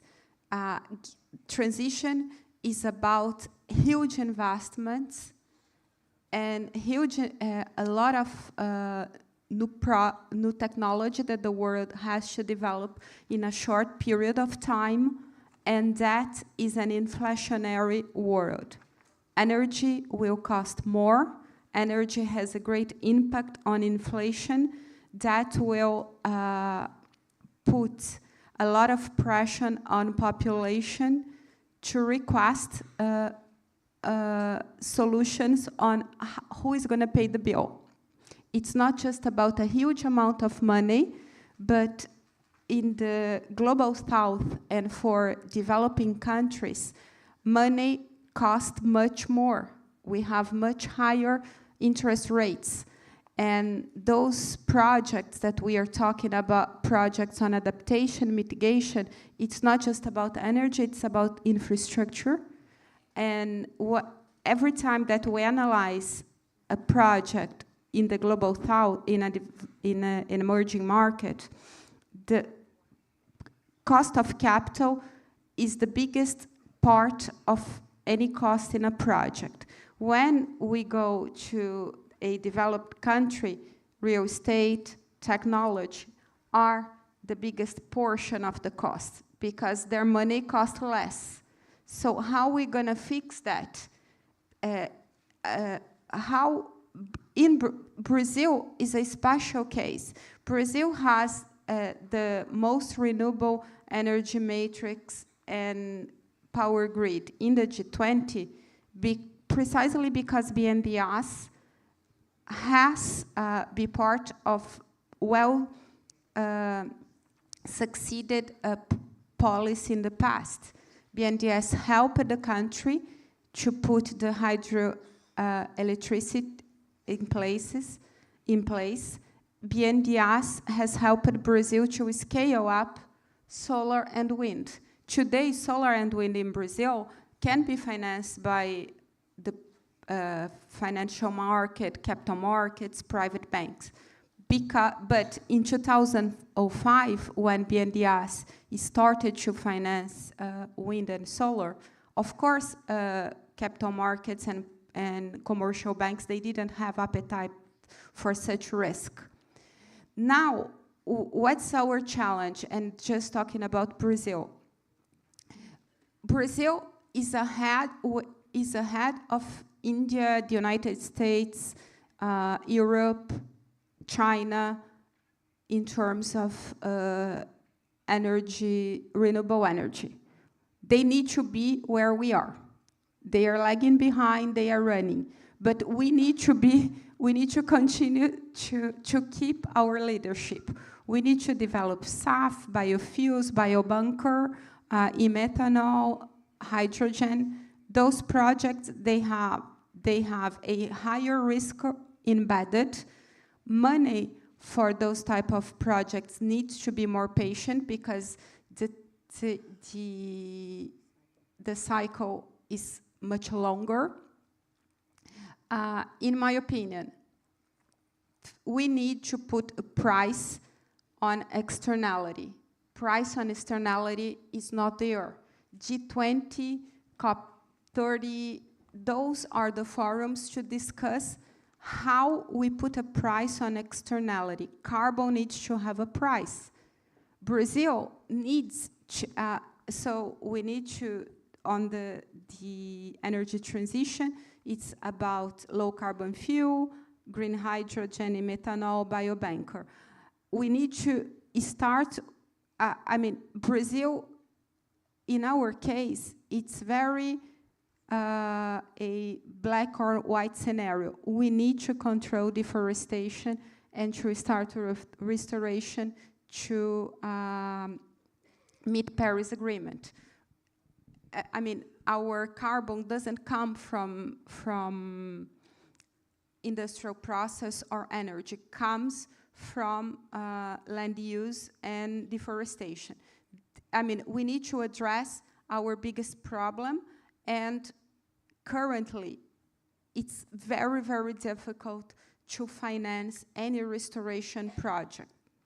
And we are struggling here at BNDES. We are trying to come up with a solution on how to de-risk those type of projects in order to make those projects bankable. And capital markets and commercial banks, they will not do this at this stage. We have to do that. But then, after BNDES stepping in and putting the instruments in place, we are a seal of quality and we are able to attract private capital.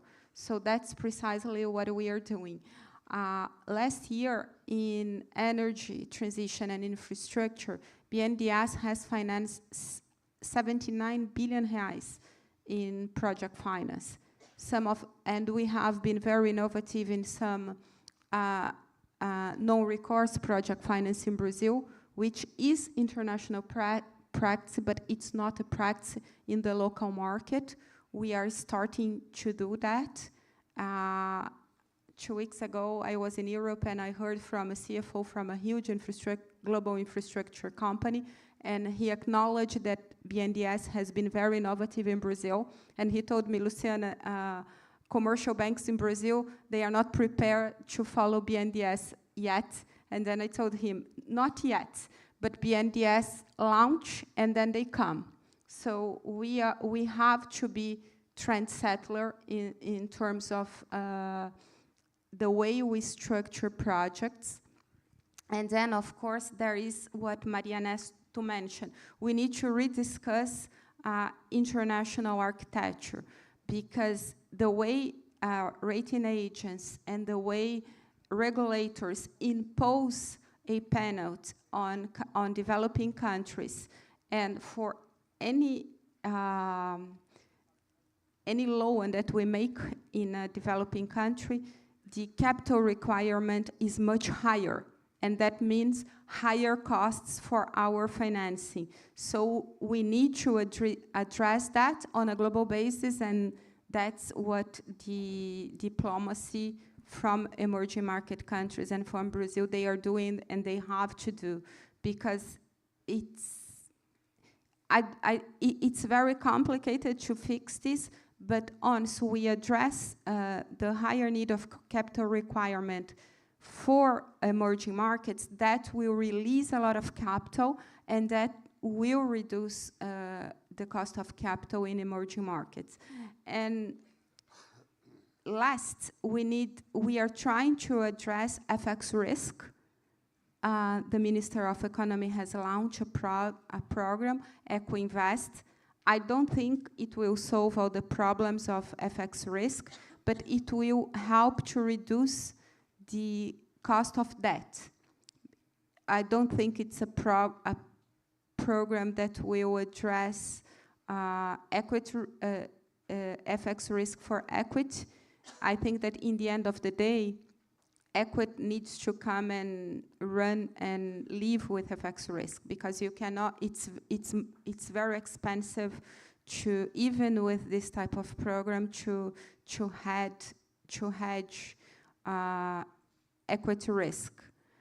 But I mean, in a nutshell, I think we are Brazil has the privilege of having BNDES. You have worked here. This bank for 72 years. This bank has been gone through the cycles of industrialization of Brazil.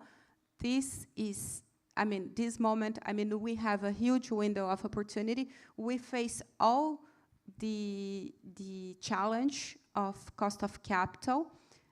Also, we don't have fiscal space to deploy a lot of subsidies, and developed countries, they are deploying a lot of capital in subsidies, and they are putting barriers for our products with low content of carbon. That's not good for the world.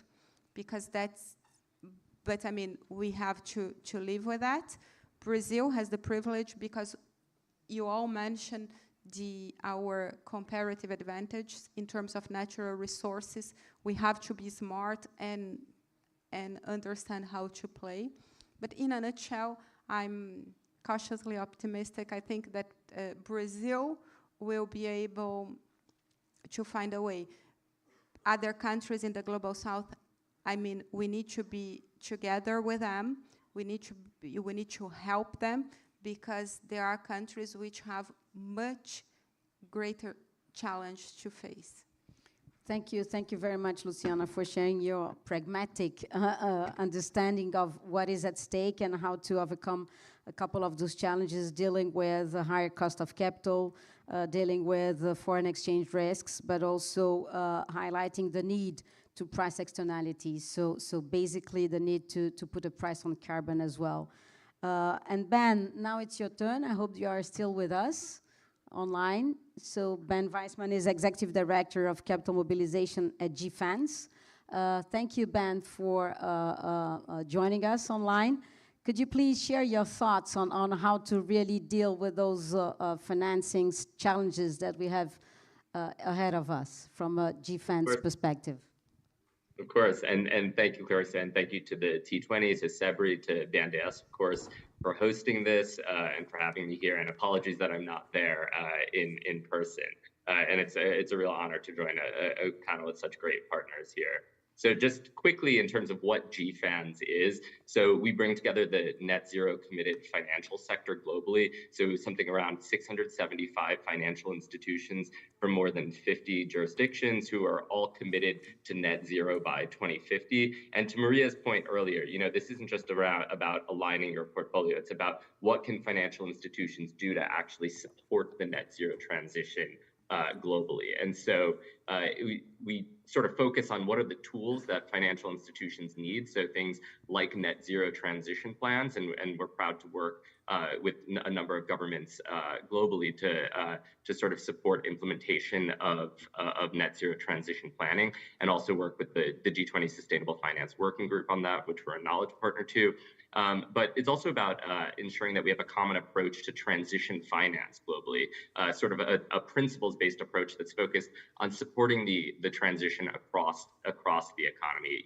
So not just focusing on the green, but focusing on high emitting sectors, on how do we bring down emissions where they are occurring. But most centrally and relevant to this conversation today, we're really focusing on addressing the barriers to investment. And I would group those into maybe two broad categories. So I think first is around how do we actually support investment in the hard to abate sectors? And second, and most crucially, is essentially what Luciana was talking about, which is how do we actually bring down the cost of capital and address risks that are really predominant for emerging markets and developing economies. And similarly, how do we support the development of projects at greater scale aligned with countries' development and climate transition plans? So first on the hard to abate sectors, so steel, shipping, aviation, cement, et cetera, there are obviously a number of technology specific risks here, in addition to the broader risks around credibility of transition plans for those sectors. But essentially what we're trying to do is how do we bring down the premium for these, but while investing at scale today, given the source of emissions that these represent globally.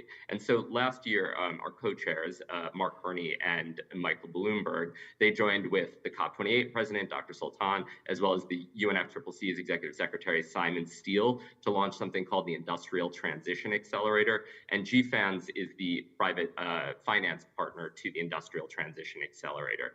And so through the ITA, we're really focused on some global programs. So how do we ensure alignment around low carbon emissions standards for green products like green steel? Or how do we support a consistent approach to offtake de-risking that actually addresses some of the investment risk for both companies and the financial institutions that are supporting them? And then how do we ensure that there's the right public policy environment globally that actually reinforces and encourages and incentivizes investment in these hard-to-abate sectors and focused on the technologies that are likely to bring down emissions most effectively?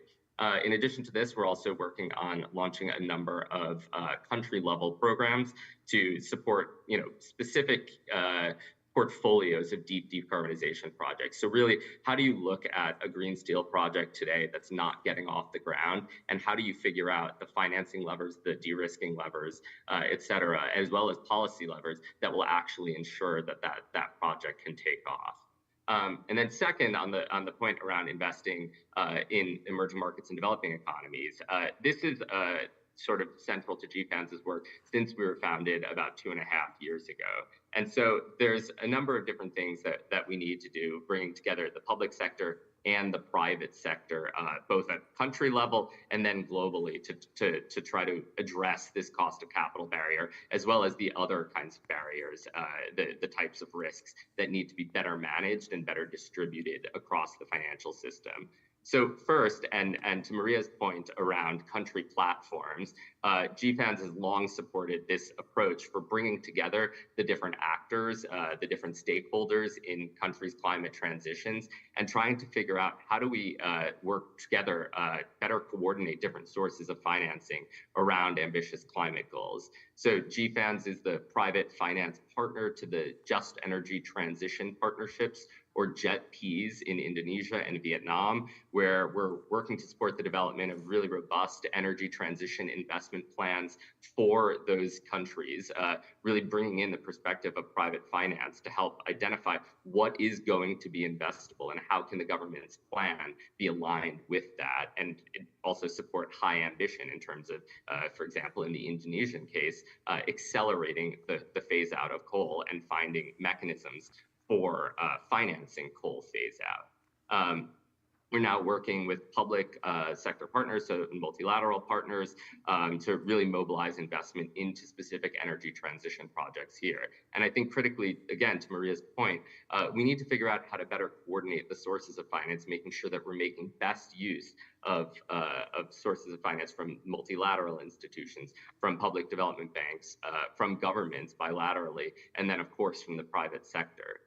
More recently, GFANZ is proud to be working with the government of Brazil and our great partners, Luciana and BNDES, to support the government in developing a climate platform or a climate transition platform that will help do this kind of coordination across public and private sources of finance, really taking the government's transition plans, which are ambitious and cross-sectoral and addressing kind of the whole economy, taking those and helping translate the plans and the projects that come out of them into financing that, again, makes best use of public and private sources, building on BNDES's great legacy domestically in Brazil.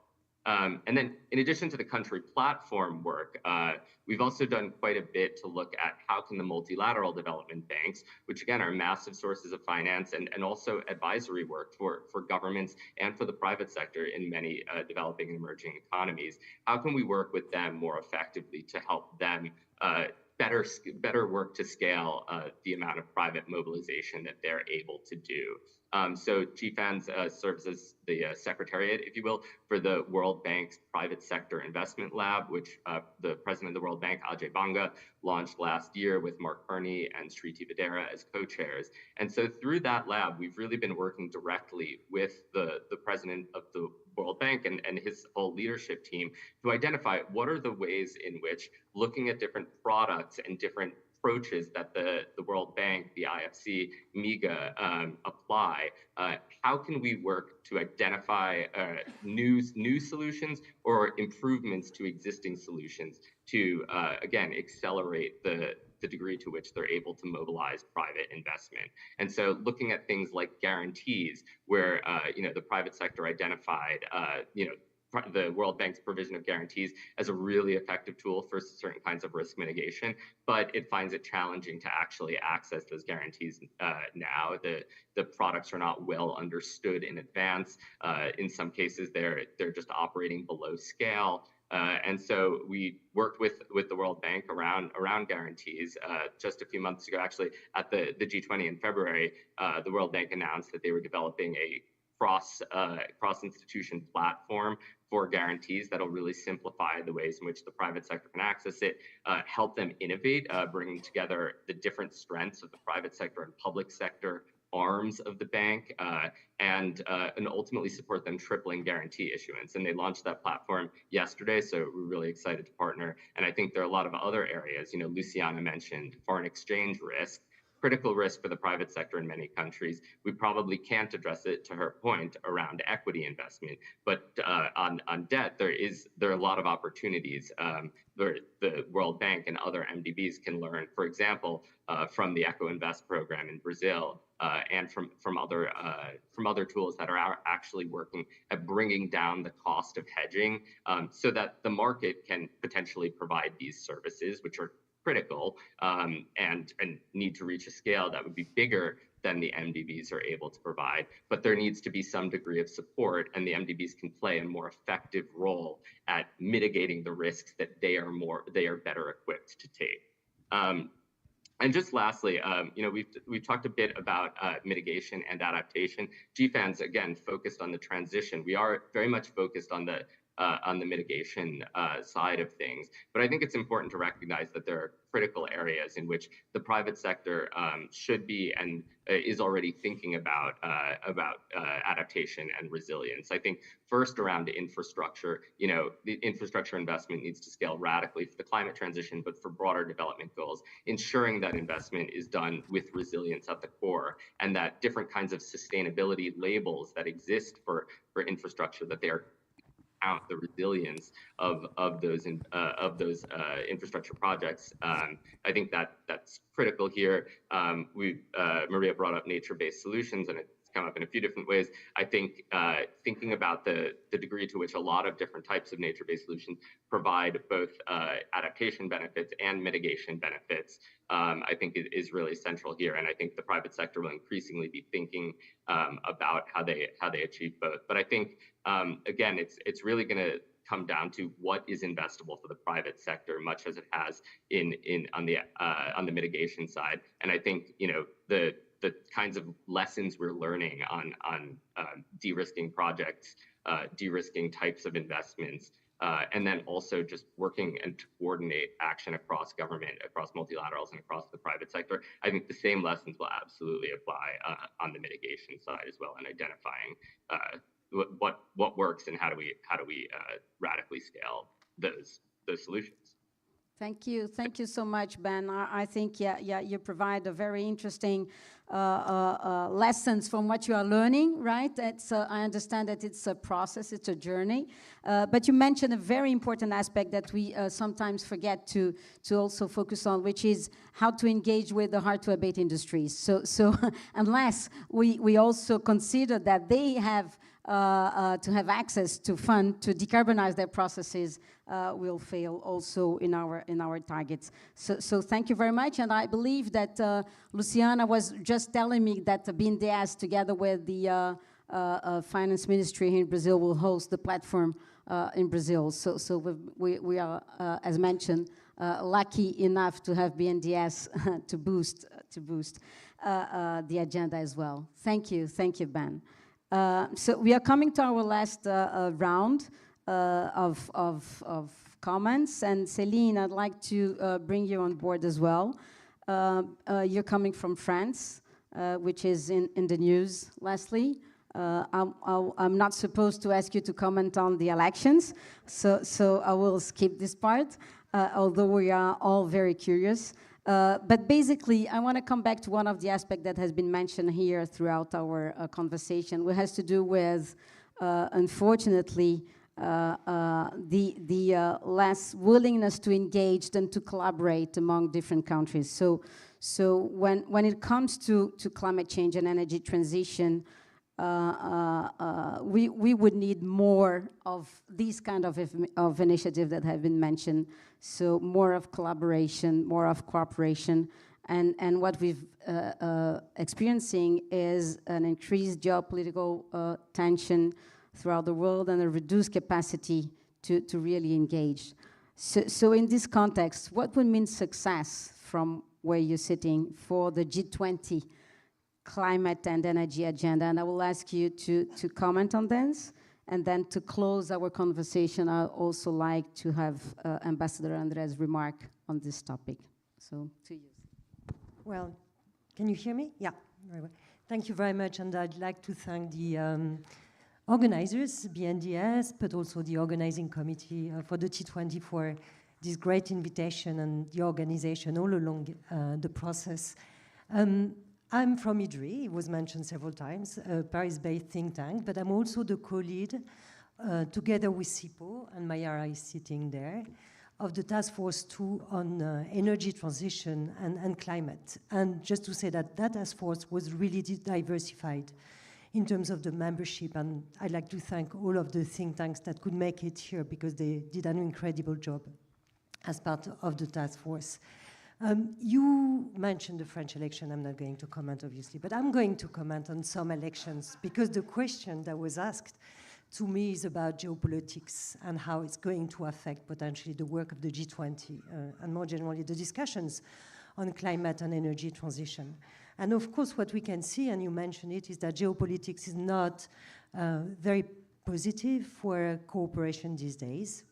It's not only because there are wars that are dividing the world, but because of the narratives that we see strengthening across countries that favor more competition than cooperation. Because the narrative is very much about security, competitiveness as part of this, new industrial policy, strategic autonomy, made at home rhetoric, and the rhetoric around trade tariff as well. And is it really likely to ease down or to improve in the coming years?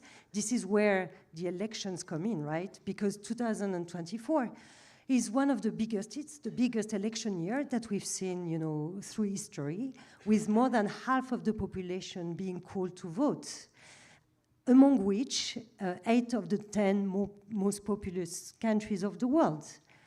And what we've seen, because we are already mid-year, and we've seen already a number of elections taking place across the globe. And what we've seen mostly is continuity in leadership, but with loss of parliamentary majority. So this is the case in South Africa, where ANC lost its long-standing parliamentary majority. It's the case in India, where Prime Minister Modi won a 3rd term, but his party lost the majority in the parliament. And in this context, the EU is no exception, because what we've seen is that the center-right is holding, and it can continue making coalitions with the parties on its left. But the extreme right is pushing and can be a disturbing force in the parliament, but also in the council. And of course, we are still expecting some big critical elections that are taking place in the fall, in particular in the US, with the possibility of a comeback of Donald Trump. How is it going to affect? Well, we're talking about energy transition and climate here. And of course, this can affect the climate ambition of the US, but it can also affect some of the US position on big discussions that are happening, in particular on international taxation. What we don't think it can affect is the position on trade, because it's been a bipartisan position, very much related to job-related protectionism and green tech race. So that is not likely to change, but the rest is likely to change. So what can we say overall? We see continuity in leadership across the world, which means probably continuity in the narratives that we see around competitiveness, security, strategic autonomy. We see mostly continuity in emerging economies, which means as well that the narrative around the need for co-benefits between environment and social or economic development will continue to be the North Star or the main direction for the discussion, for sure. But we also see across the world, I don't think it's only in countries of the North, rising contestation and opposition to some of these, let's say, transition agenda. And I think they illustrate the social claims and the concerns that come with the reconfiguring of value chains, of jobs and competencies in industrialized economies, but it also illustrates some of the challenges and the trade-off between poverty reduction and transition, or at least the perceived trade-off, in countries where access to basic services remains to be gained or achieved. And as the combined digital and green transition, because not only the green transition alone, it's the combined effects of green and digital transitions are having profound structural and distributional impacts, there is a need to manage these unequal impacts at both domestic, within countries, but also at the international level, which is, and we heard it before from Ambassador Correa, putting an even greater focus on just transition. And I'm coming to the question here, what can the G20 do on that? Well, this is a core topic, just transition, where the G20 is representing leaders, finance ministers, and central bank governors, where the G20 can make a difference. And I would even go a step further to say that it's a necessity for the G20 to make a difference on that agenda, otherwise it would lose most of its credibility. And it's not only the agenda within countries, obviously mostly the agenda between countries. And I think the fact that there's this succession of India, Brazil, and South Africa at the presidency of G20 is raising a lot of expectations in that area that needs to be met. So what are the opportunities that we've seen opening? And this is where some of the recommendations of the task force, but more generally of the T20 come into play. What are these opportunities that we've seen opening with the G20? And I would like to highlight three. I'm not doing justice to any of the work that has been done in the task force or the T20, but I think they are very important ones. Well, we see, I think, an opening on the international taxation agenda, including with, of course, the Brazil push for coordinated minimum taxation on ultra-rich individuals. We've seen the blueprint that Gabriel Zuckman put out, I think, a week ago. There's a number of papers that are coming out from think tank, including the BRICS Center, that are looking at the political and the technical feasibility of such a tax, but there's definitely an opening. And I think this opening was very clear with the international taxation agenda taking center stage at the spring meetings of the World Bank and the IMF in Washington, in a place where traditionally international taxation is a difficult discussion and is being promoted as well through other platforms, including the Paris Pact for People and Planet, but also the dedicated platform on international levies. They just decided on the name, I don't remember, that is actually co-chaired by Laurence Toubiana and South Africa. So I think there's a big opening there. But the second big opening, I think we can see with the G20, along with other international fora and processes, and the G20 being very well positioned as the main shareholders in the Bretton Woods institutions, is through the agenda on reforming MDBs and optimizing access to multilateral climate funds. Again, G20 countries are the major shareholders. They can put pressure for a faster agenda and faster reform on the MDBs. But this should obviously support finance affordability, transparency, and very importantly, the standardization of allocation criteria that prioritize vulnerable and low-income countries.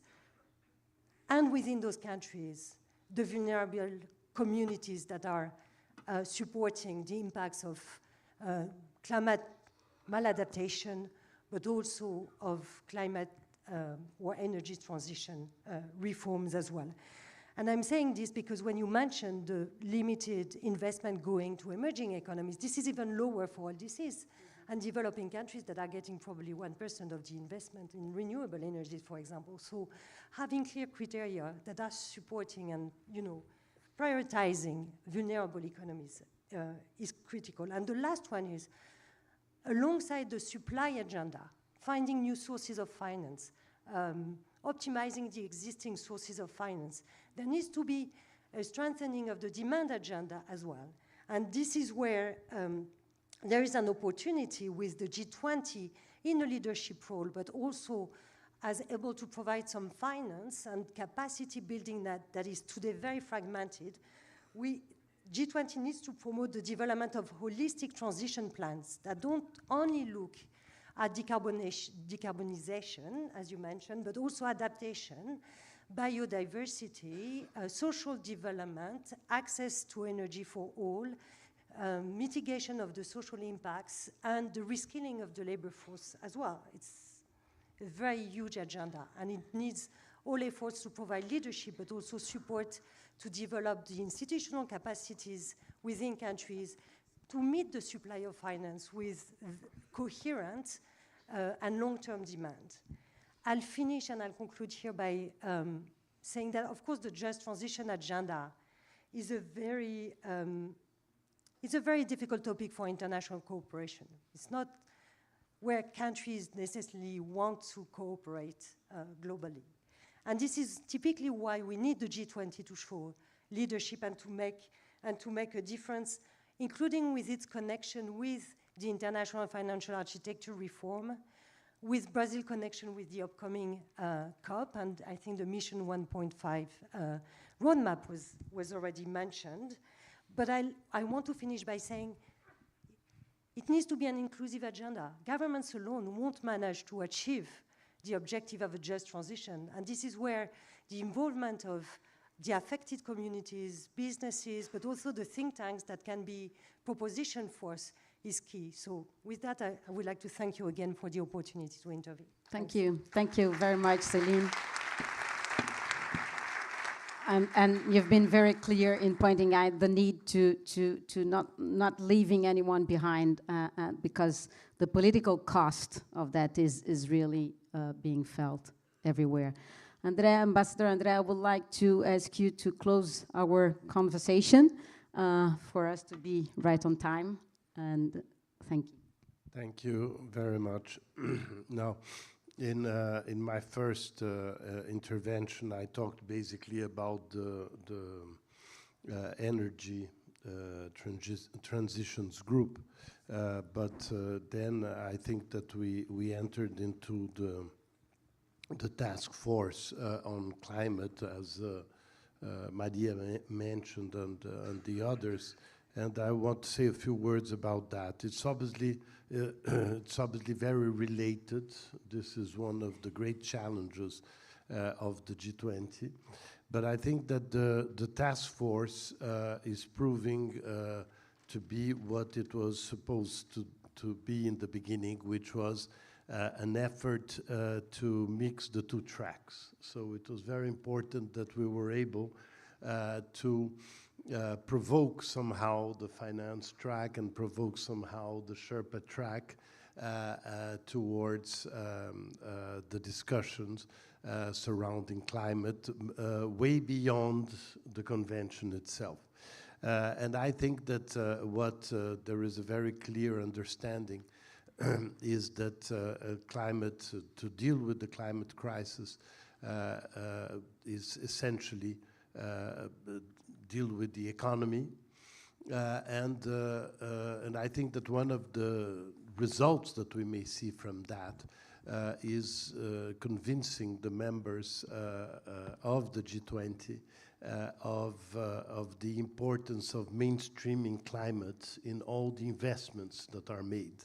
So it's not about funds, it's not about specific actions. It's about really becoming a central issue when you're talking about development, is putting climate in the middle of that.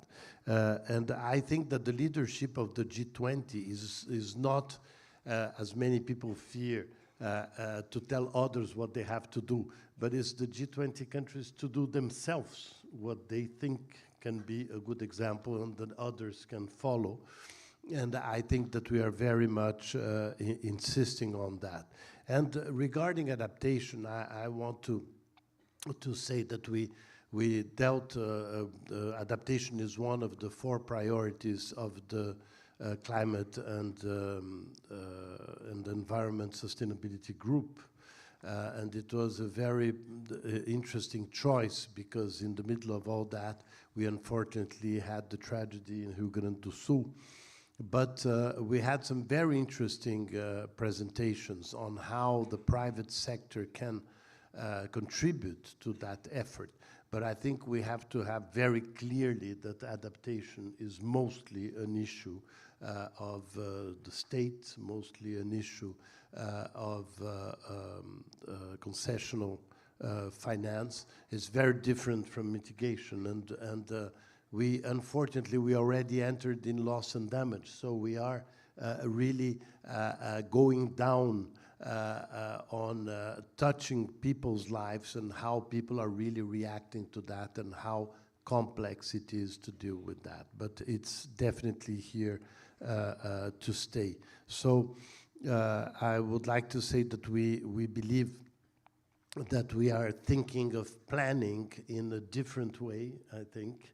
I think that the role of the state is very clearly expressed in those discussions, and the issue of the country platforms, etc. So I believe that the G20 can have a very interesting contribution that will be very useful for the continuation under the South African presidency, but mostly to this effort. When we mentioned the 1.5, and Brazil has been stressing this so much, we have little time and we have to think of what we can do in the short term. We cannot continue to think that technology will solve that in 15 years or in 20 years. We have a few years to act to avoid the 1.5, and we have to be very conscious of this and structure what we can do in the short, in the middle, and in the long term. We have obviously to think of the long term, and I believe that technology innovation is going to have a very strong impact. But there are many things that we already know how to do, and we have to do as quickly as possible.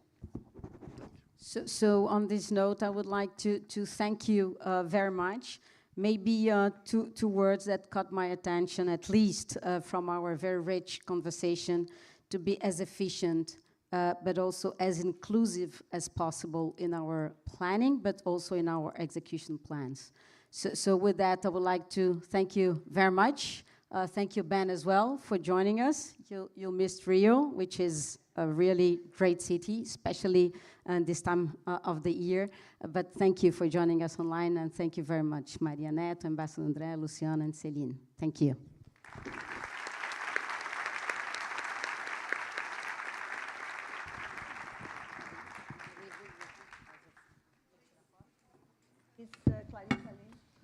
Hello, hello, hello. Okay. Now we need the photo. You have to please, you stay in the middle. Our photographers. To André. Okay. It's close to André, not in.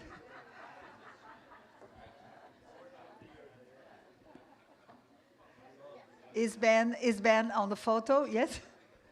So I would like to thank you as Ambassador André and Clarissa Lins, Luciana Costa, Maria Neto, Ben Weissman, Celine Kaufmann. Thank you very much for your participation, your ideas, your debate. We'll take a break now. We'll be back at 2 p.m. See you at 2. Thank you very much.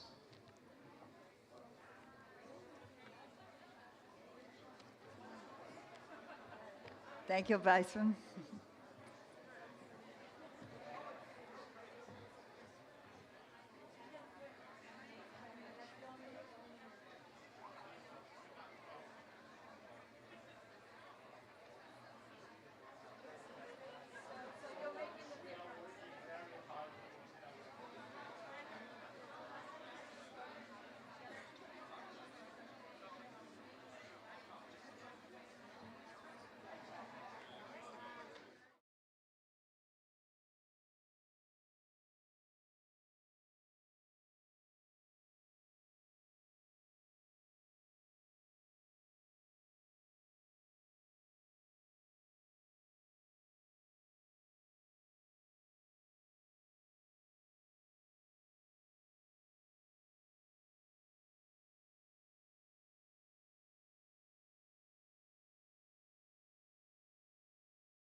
Com certeza você já ouviu falar, mas talvez não saiba que todos os brasileiros e brasileiras são beneficiados pelo BNDES.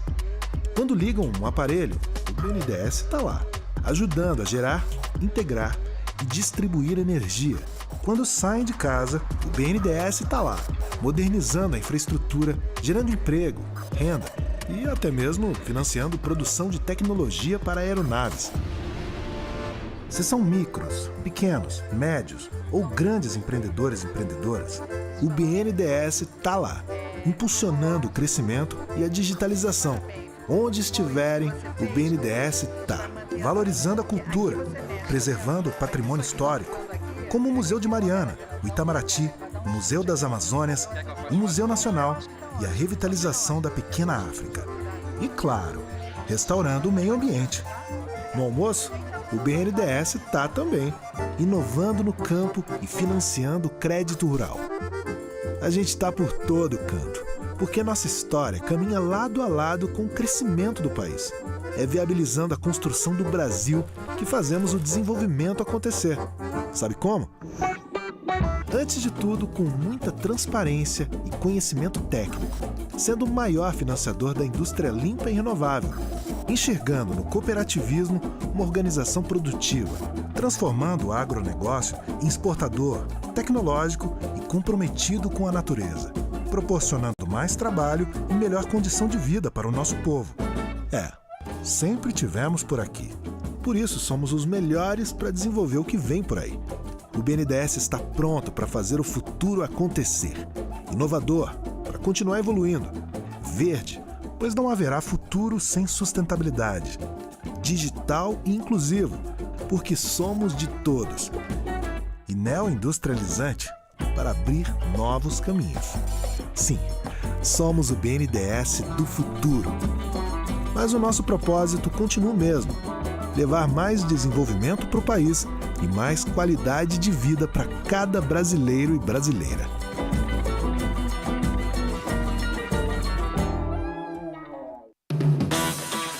Rio, capital da cultura e da alma brasileiras. Da natureza integrada ao progresso, do sol, das águas e da arquitetura. Capital mundial da alegria. Antiga capital do Brasil, cidade maravilhosa, capital da inovação na América Latina. Acabou? Não, começa agora. Rio de Janeiro, capital da governança global. Quê? Capital do mundo? O Rio vai sediar em 2024 a cúpula do G20, encontro anual dos principais líderes do planeta, além de uma série de outros eventos do grupo das maiores economias do mundo. Uma baita responsabilidade, mas o Rio está acostumado com grandes eventos, de todos os tipos. Não tem jeito, eles gostam de vir pra cá. E é aquilo, você pode até sair do Rio, mas o Rio não sai de você. Saudades do Rio no centro do mundo, né? Se prepara que a gente vai ser a capital do planeta em 2024. Rio, capital do G20.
A energia da Equinor está em linha com a mudança, buscando energia mais limpa,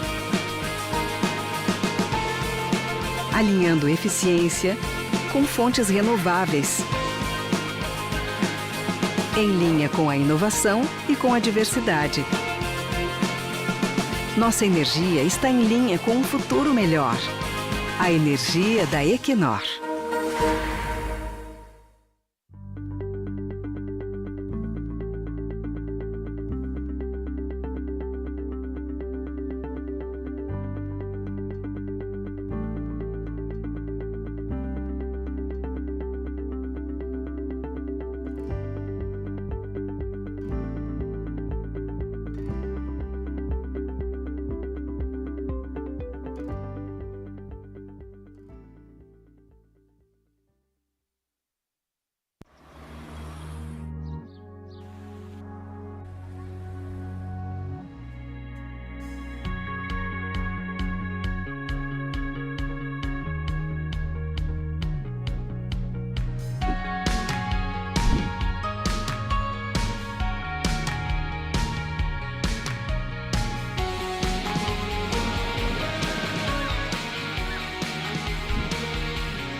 Yaki.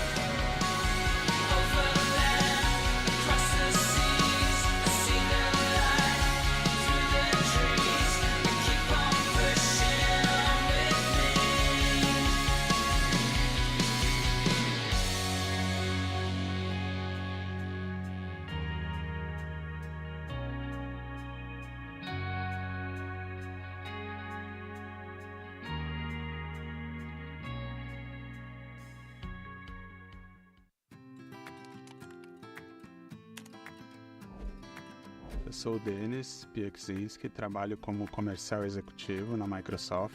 Durante as minhas demandas eu tinha bastante dificuldade para digitar textos muito extensos, me concentrar numa reunião que tinham muitas pessoas se comunicando, algumas multitarefas, e o Copilot veio para me ajudar dessa forma, facilitando toda a questão da conexão da escrita com a execução das minhas tarefas. Por exemplo, quando a gente está numa reunião muito longa, é muito complicado fazer as anotações e prestar atenção na reunião, então eu utilizo os resumos de reunião e ainda consigo demandar esse tempo da reunião sem ficar pensando nas tarefas que ficaram pendentes. Quando eu vou fazer uma apresentação, em vez de começar do zero, eu já começo sugerindo para ele de uma forma bem genérica o que eu quero apresentar, como que eu quero apresentar, e aí ele já cria uma apresentação e isso daí facilita muito na vida no dia a dia.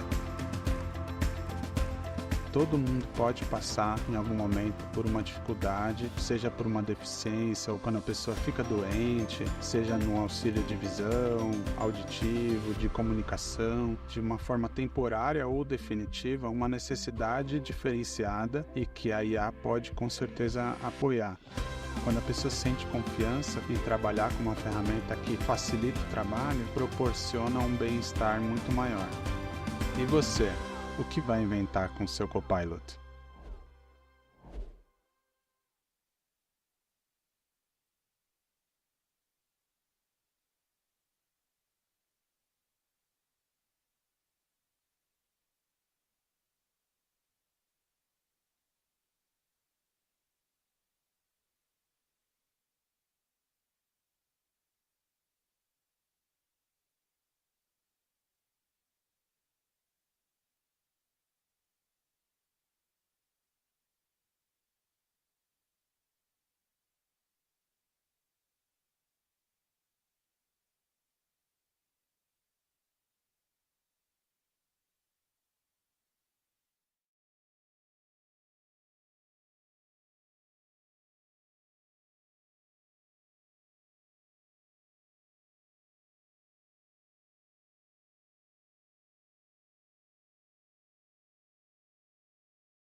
Ladies and gentlemen, please, good afternoon.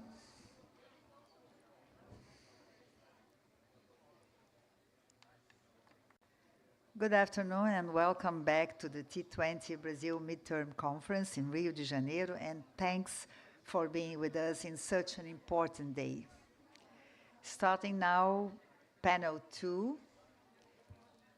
May we start panel 2? Is everybody here? Okay, starting now panel 2, Inclusive Digital Transformation. I am honored to invite to the stage the moderator, André Clark, trustee at the Brazilian Center for International Relations, Senior Vice President for Siemens Energy Latin America, and Vice President of Siemens Energy Brazil.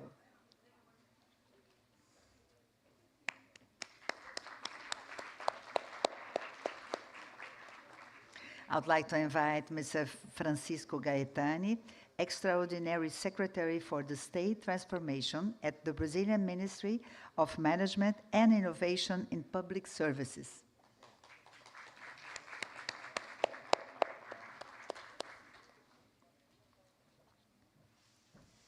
I invite to the stage Ms. Helena Tenório, Director of Human Resources, IT and Operations Division at the Brazilian Development Bank.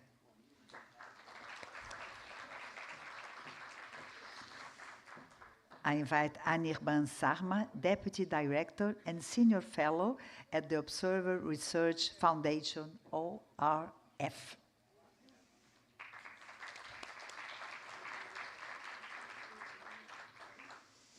I invite Mr. Christian Perroni, Director of Government Affairs at Microsoft Corporation Brazil.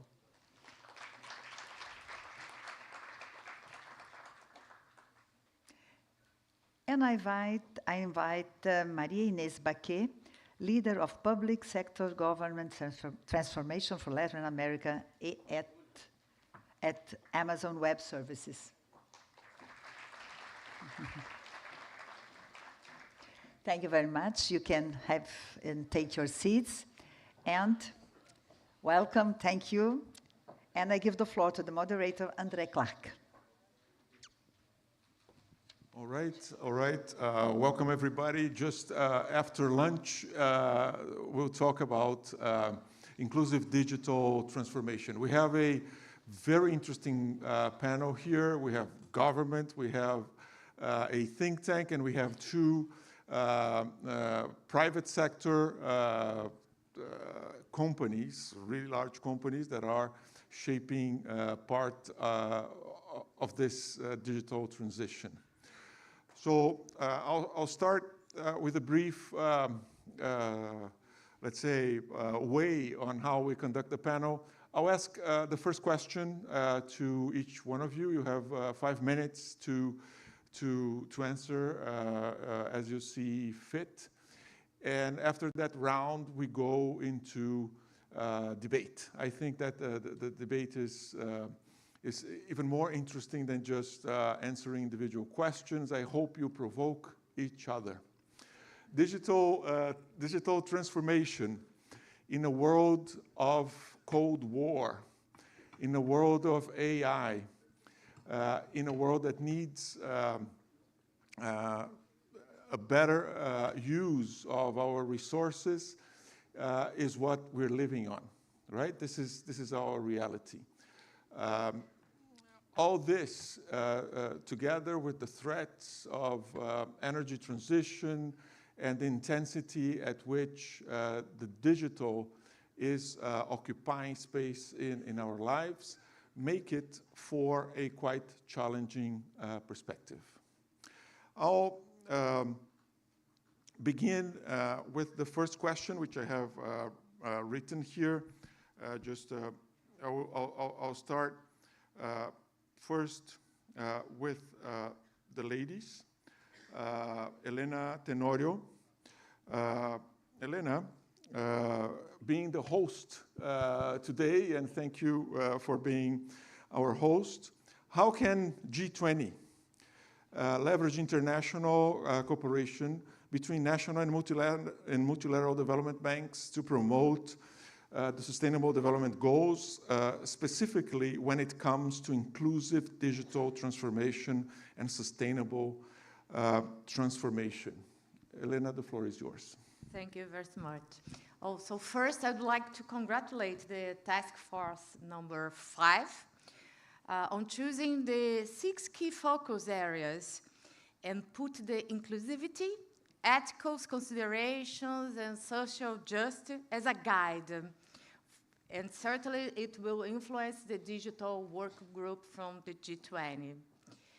I think the key recommendations will be summarized here, or was summarized in the morning by Pio Borges. And what I would like to call your attention is that digital transformation is a topic that is increasingly draw the attention of companies, governments, society in general, because of the rapidity of the change. So it's so rapid, so quick that the changes are coming that people are getting a little bit anxious. If you see the newspapers every day, a new technology, a new ways of using artificial intelligence, newspapers saying that will replace jobs, will replace banks, even banks, will replace everything. So it's a little bit of anxiety. So what I'd like to stress is that investment in innovation is something that is risky by its nature. But when it comes to innovations that must include ethical issues, social justice, gender aspects, and much more things, it becomes more risky and becomes more expensive to do this. So that's where I think that development banks, governments has a job. Innovation has externalities.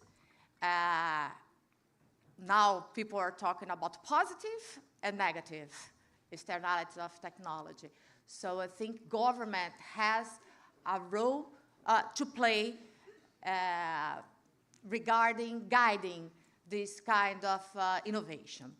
I can talk here about what BNDES has been doing. We have a whole support of Minister of Industry. We have a support of Minister of Telecommunications and Educations, and also with colleagues from MGE too, to implement the innovation policy and the industrial policy.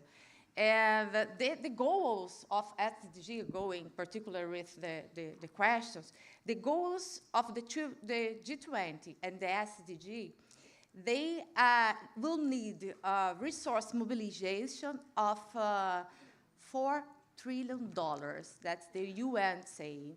And the UN Secretary of General needs propose a stimulus package of SDGs of at least $500 billion per year, aims the sustainability to improve accessible long-term financing for development.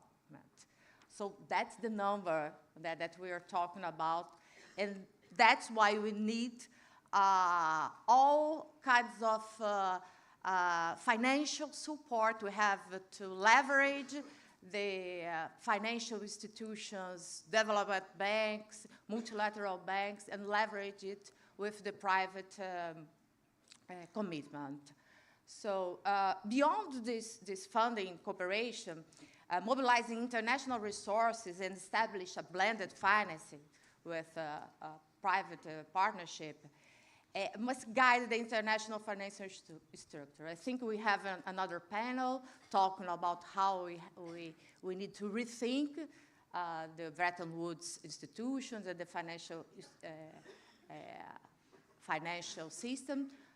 But we have at least, I think, 500 bank developments around the world. So we should establish a way to cooperate to really get the SDG goals going forward. So in that sense, I welcome the T20 Task Force proposal of a Data 20. if you see in the proposals here that I have here, there is a very, very interesting communiqué. There is a very, very interesting one called Data 20, which is a multi-stakeholder platform of enhancing global cooperation and data governance. So I can say here that you can rely on BNDES to actively participate in this platform, this Data 21, and engage in the discussions to promote accountability and mitigate the harms associated with the data production and utilization. And I don't know if I have time, but maybe in the discussions, I would like to talk about what we call walk the talk. Now, what BNDES is doing inside to reach the SDG goals. But I will let it for the discussion panel. Perfect, Elena. I took note here, so we talk about the walk the talk. 3 points that you made clear. The government has the role to play a guiding innovation, particularly on externalities, and guarantee that they actually happen. And you do support the Data 20 initiative that is going on as an idea. So, Maria Inês, muy bienvenida. ¿No? AWS is a major data broker and has a huge role to play here. So what is the role of blockchain, Internet of Things, artificial intelligence, and other digital technologies play in the attainment and monitoring of the Sustainable Development Goals? Can you give us concrete examples on how these technologies are being implemented to address global challenges such as climate change, hunger, and health issues, contributing to improving living standards and in developing countries? The floor is yours. Thank you, and thank you for the organizers. This is a really important movement, and the proposals that T20 is making are pretty relevant. And coming back to technology, no doubt is key, but is key not for the technology itself, it's key as an enabler. The good news for the developing countries is that we have a tremendous opportunity because the tech is ready to use, is there. You don't need huge upfront investments to use the technology, and I think this is perhaps the main change in comparison with the previous years, and the countries can leapfrog, and this is how can we reuse? How can not reinvent the wheel once and again? So in that world, the role of the cloud services is key in the sense of providing the infrastructure, the environment with security, with privacy, with resilience, especially in times of war, as you were mentioning, and also climate change and so many threats that we have in our world. But at the same time, it provides the opportunity to innovate at low cost. And this is the big difference. So it allows to have the artificial intelligence services, blockchain, IoT on top of that. And so that goes to the other topic that I want to remark in this idea of reusing things, and to take the concept of digital public infrastructure that during India's conversation has been kind of promoted, and the new name of digital public infrastructure, or DPI. So the role of those DPI components that could be essentially software, but could be also standards, could be frameworks, could be policies, is to have things that are ready to use, that are open sourced. We think that should be as easy to use as pushing the button and ready to use.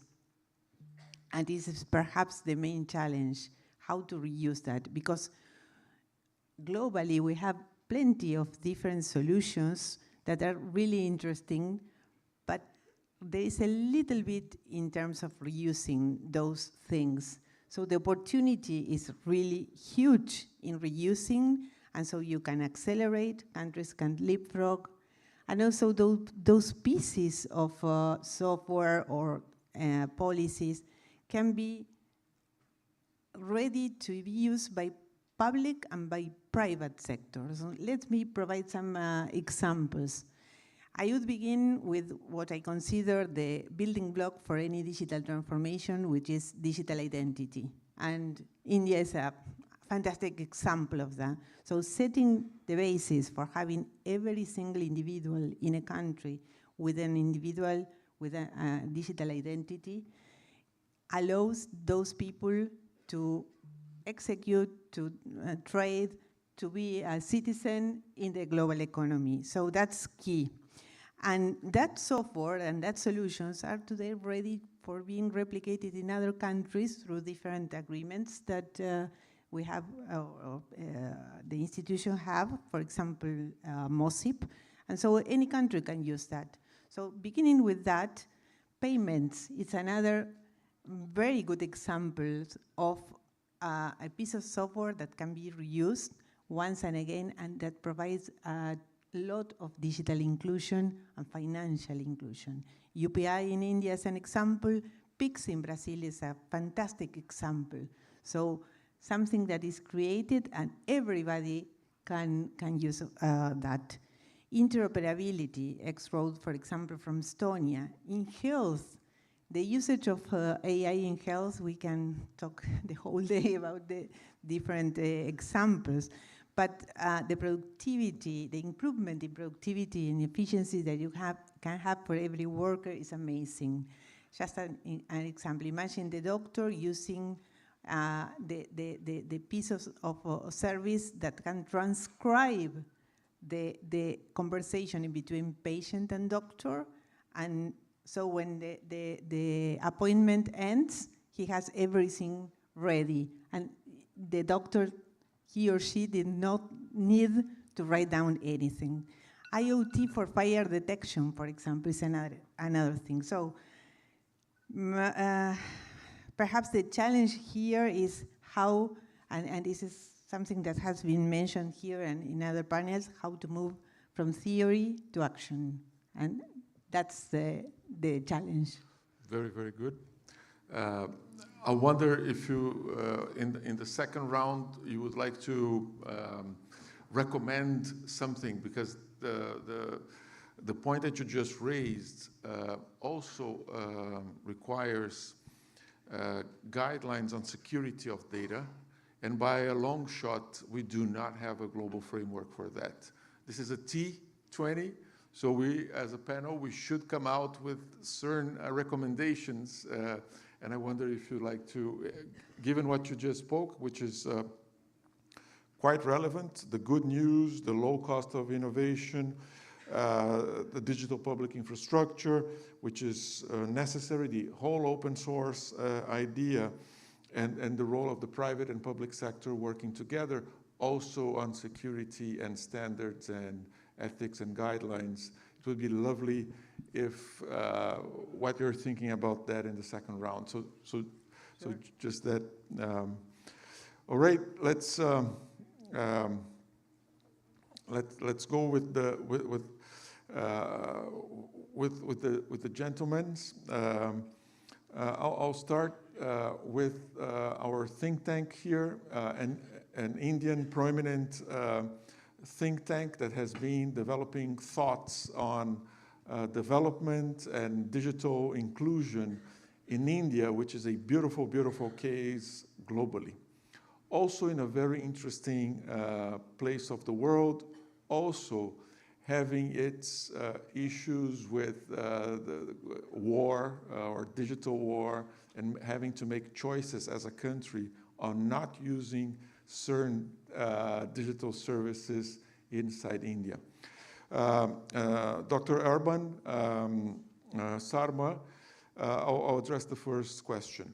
The Observer Research Foundation, your foundation, the foundation you work for, is one of the chairs of the T20 Brasil.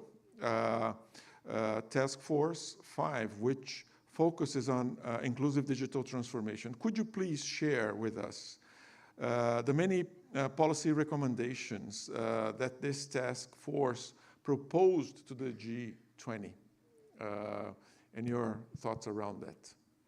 Sure. I mean, we had a number of recommendations made from our task force to the G20, which feature in the communique. And I'm so glad to my colleagues for already mentioning the Data 20 and DPI, because these were two of the big ones that featured among the 5. So let me start with those, and then I can tell you a little more about DPI and how it works and the real world difference that it's making in India and in other parts of the world now. So, you know, one of our big recommendations about DPI was that we develop a non-binding set of common principles for DPIs, where we focus especially on data justice, interoperability, and openness. And we also felt that there ought to be a permanent research fund within the G20 which actually sponsors research on these issues, but also, you know, not just on DPI, more broadly on things like G20's policy recommendations around participatory governance, digital developments, and sustainability.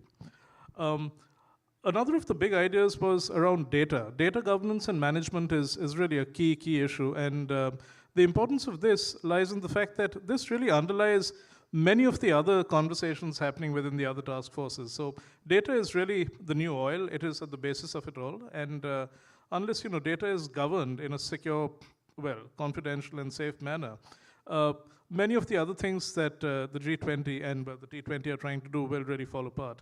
So that's one of those foundational issues, and we did feel that a new group, a kind of contact group which draws on members of other engagement groups and even the working groups, need to come together and form this specialized contact group called the Data 20, all right, which is going to work exclusively on data management and governance issues. At the same time, there could be a higher level panel within the Sherpa track, which also escalates some of these data-related matters to the G20 and beyond.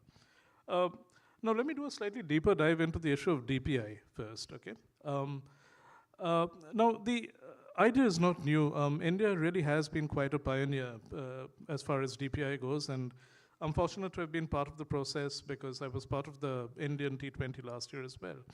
Now, very broadly understood, DPIs are, well, foundational population scale technology systems upon which the digital economy is built. But when you look at the idea of DPI more closely, you find that they do 3 very specific things. You know, they mediate the flow of people through digital identities. They mediate the flow of money through real-time payment systems like the UPI, which my colleague talked about. And they also mediate the flow of information through consent-based data sharing systems. And we have an example of that in India called the DEPA, or the Data Empowerment and Protection Architecture. Now, India was a rather unique case because it was the first country which actually developed all these 3 foundational DPIs under an umbrella architecture called India Stack. And you know, this has had absolutely transformative outcomes as far as development and the SDGs go. Now, what's unique about the DPI model is that, do remember that this is public infrastructure created by government, all right, like a railway track. But what we've done then is allowed private businesses to build their applications and solutions on top of this public layer. And these are the trains in the metaphor, all right? And in doing so, we have unleashed innovation on a scale never seen before. Another core feature is the use of open application programming interfaces, APIs. And this allows businesses, private sector businesses, public sector businesses of all shapes and sizes to actually integrate themselves with DPI's foundational services, the Aadhaar identity for, digital identity verification, for example. And this essentially means that companies are being able to build on this existing open layer without having to invest in that infrastructure themselves. They are not having to build systems from scratch. Half the battle is already won. And that allows them to focus on value-added innovation. That allows them to focus on addressing niche needs of the market, and that is a huge, huge advantage, which is why, startups in the startup sector has really exploded in India, all right? And we have a number of homegrown unicorns as a process. And the third thing, of course, is ensuring interoperability, which my colleague also spoke about.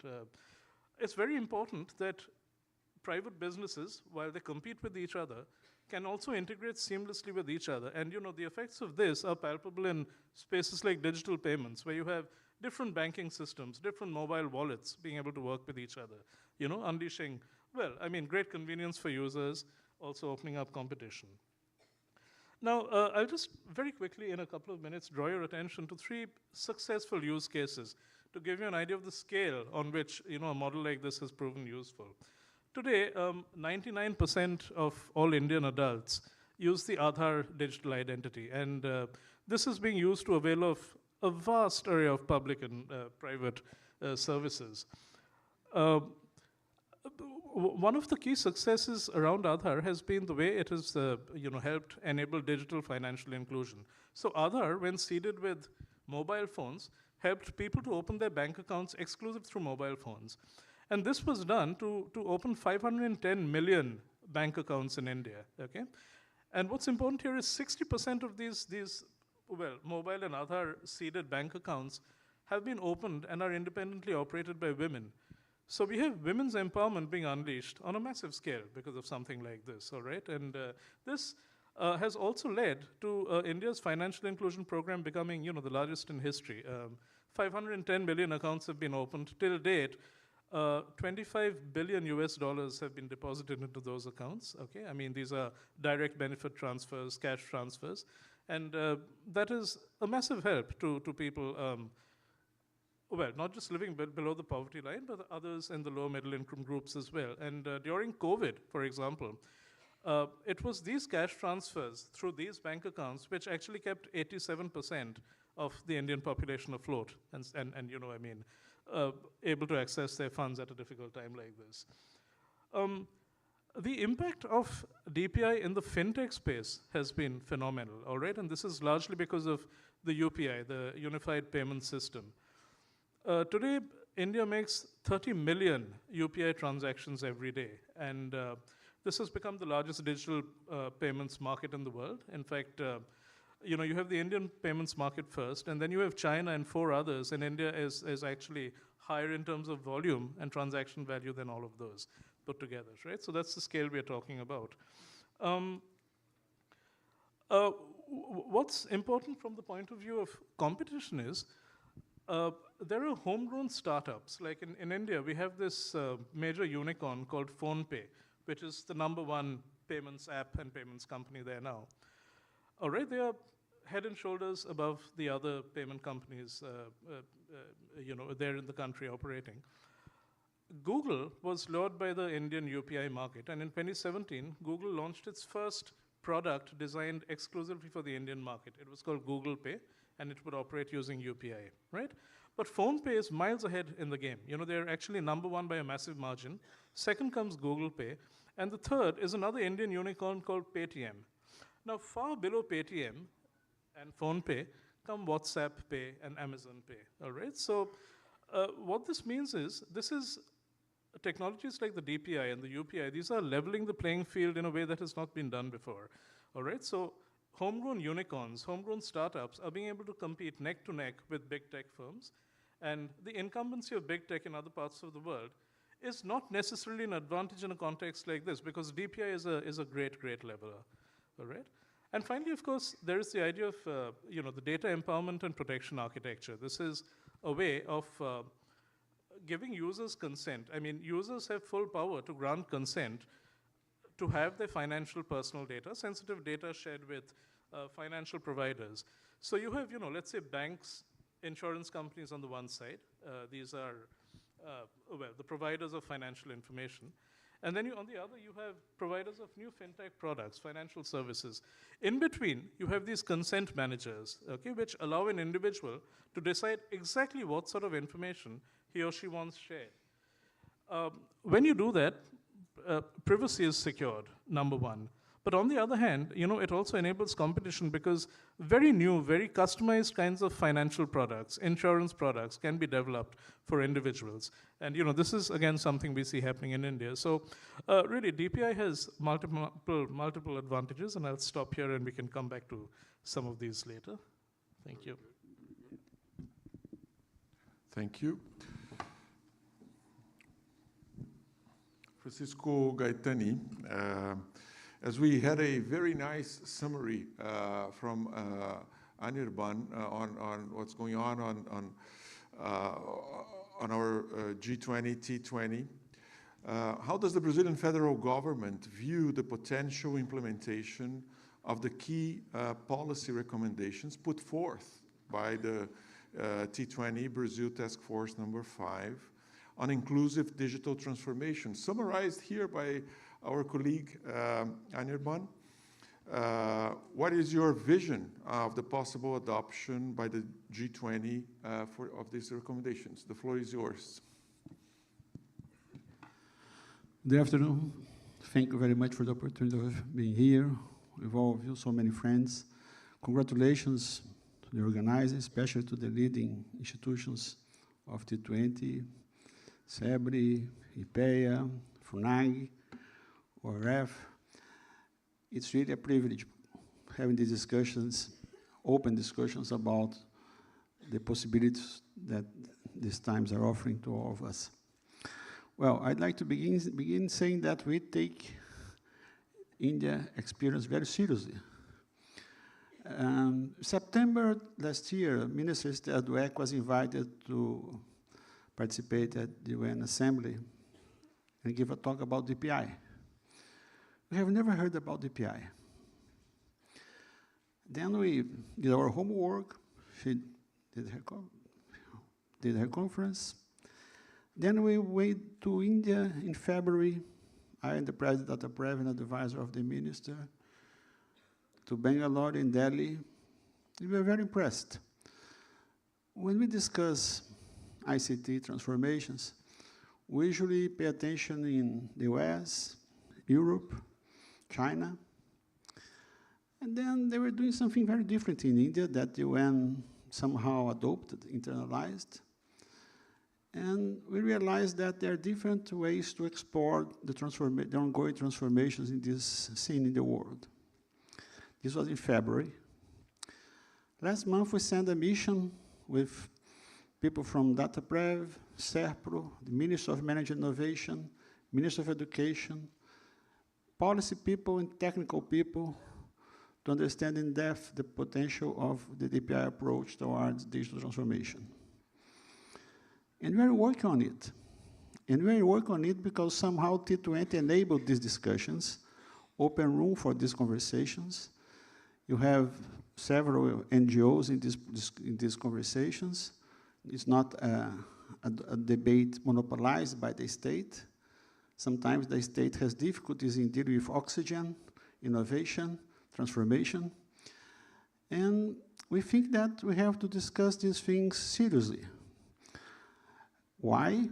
Well, just for starters, we have 13 institutions at federal level working with digital transformation, 13 ministries, agencies, autarkies, etc. We have 6 ongoing process, 4 in Congress about AI, payment for content, disinformation, economic regulation, data governance, and there's one missing. Okay, I remember the 6, cybersecurity. We have the digital combo. We're talking about 10, 11 technological trends, AI, Internet of Things, machine government, machine learning, face recognition, voice recognition, blockchain, cloud computing, quantum computing. So all these things are happening at the same time. Nice. And at the same time, we're facing the challenge of understanding, which is not trivial, using, we are all using desperately for several purposes, including making money, developing markets, regulating, not regulating, anticipating, what should we do? So all these things are taking place simultaneously. And these are the times that we are living. And we are discussing, all countries are making this debate. And by all countries, I say, I don't know if those who play chess, you know the concepts of simultaneous. You play in several boards at the same time. Imagine the 5 big techs. We have 2 here, AWS and Microsoft. They're playing with several countries at the same time at the international agencies. Okay, what should we do? Should we move on, incentivize innovations, develop the markets, enhance productivity, make money? Should we anticipate the scenes, the risks? Should we try to stop everything? Well, these are the debates. And this debate is flourishing, is emerging strongly in G20. I think India did excellent work last year raising this debate, but it's in a very high level. And the challenge of the Brazilian presidency is to go on, take the baton, and move on in this direction. What should we do? What sort of institutions? What sort of arrangements should we try to establish in a moment that the world is in this mess? How can we evolve in a progressive way towards making the best use of these technologies? The optimists, they see almost a paradise in Earth. The pessimists see the end of the world. Well, there are many possibilities between these two extremes. DPI offers an interesting approach. We have in Brazil PIX, we have our digital identity process, we have the whole environmental registry, gov.br. In education and health, there are several potentialities. It's an angle to explore institutional reminders to reframe technology according to other perspectives. And I think it's promising, and I think we should pay attention on what it may lead. And we hope to increase our cooperation within these matters, as well as the international organizations and the big techs. Why? We will not get ahead with this story without interact with the big techs. We should avoid approaches towards villainization, victimization. That's not how we do policy. We have to propose and find constructive solutions for these arrangements, legal arrangements, consensus building efforts in order to find interesting paths ahead, including different nations. It's not saying that we're on the same page, because the starting point is very different, but we're facing similar challenges everywhere. Thank you. Very good, Francisco.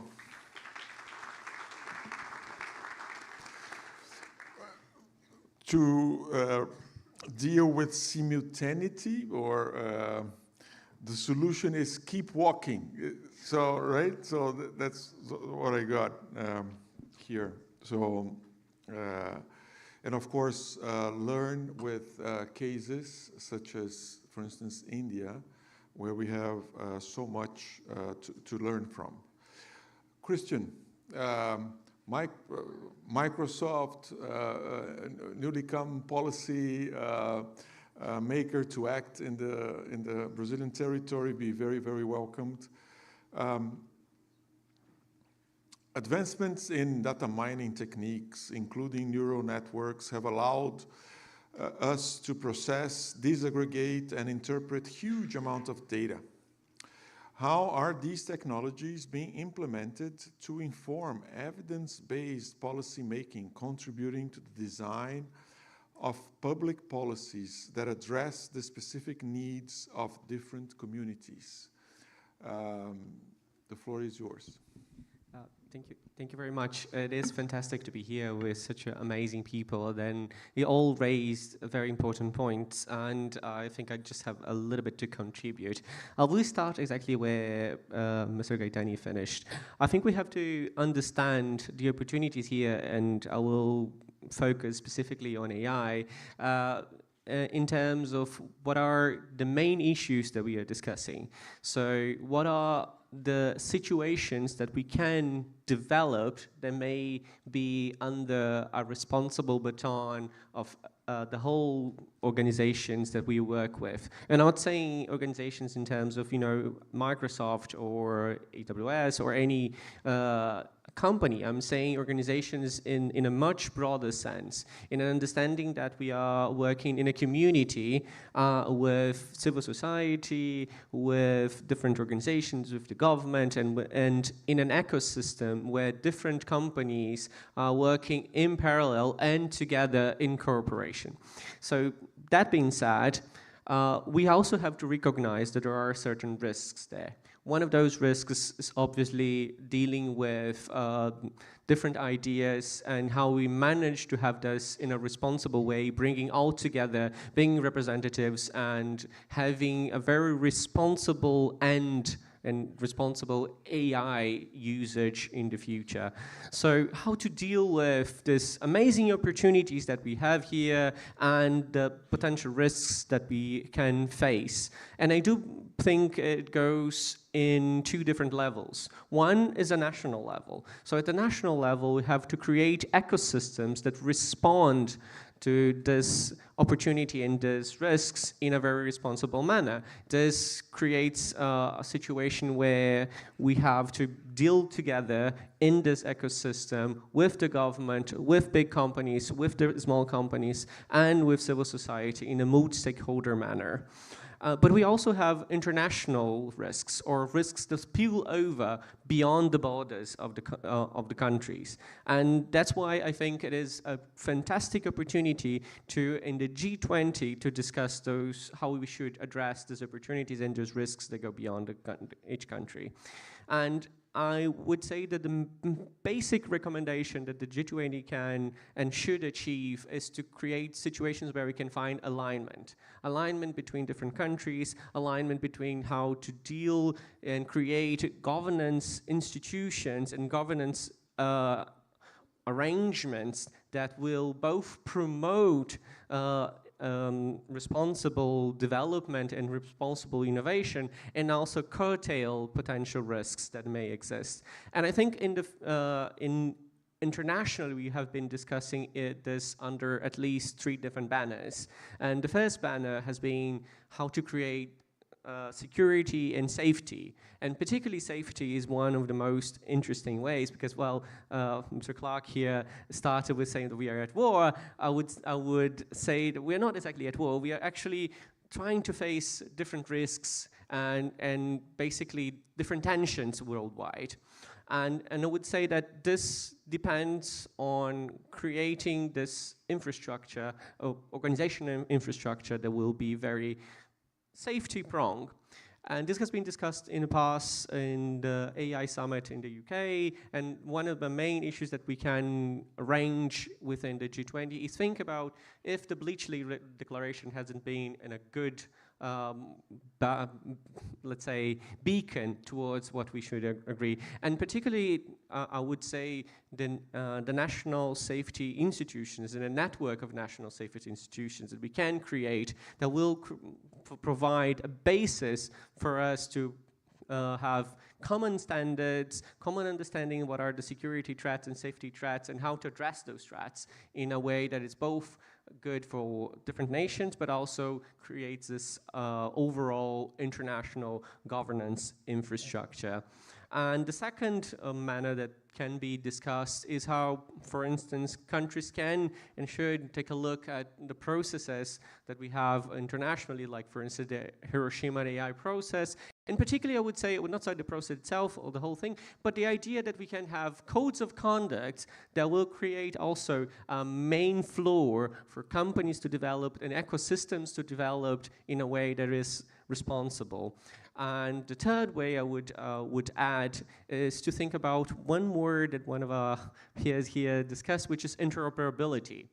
Because we have to think that not only AI is global, it is a global opportunity, as Maria Inés mentioned, in different levels with health, with the environment and biodiversity, and I can go beyond that with several examples, but it's also something that we have to create interoperably, so we can leave some spaces for different countries and different organizations to feel that it can arrange for their local realities, but also that we can provide opportunities, as for instance, as Mr. Anuran mentioned, DPIs that can be used globally, or they can be accessible, and ideas that can circulate globally. So if I will add those things, would say global alignment, particularly in terms of safety, national safety institutes, and create international networks, and to think about interoperable frameworks that can work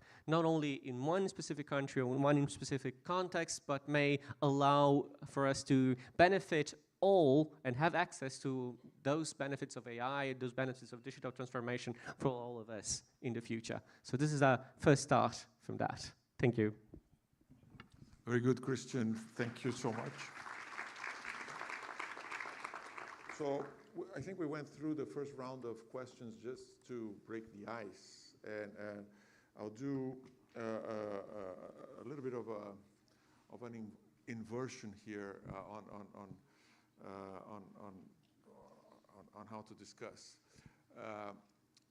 Anirban, given the ideas put forward, the idea of Christian on interoperability, international cooperation, standards, safety standards, and what do you think about it? What is your recommendation to the G20? Is it the right way to go, or sometimes closing your market to certain technologies is also good? What is your perspective?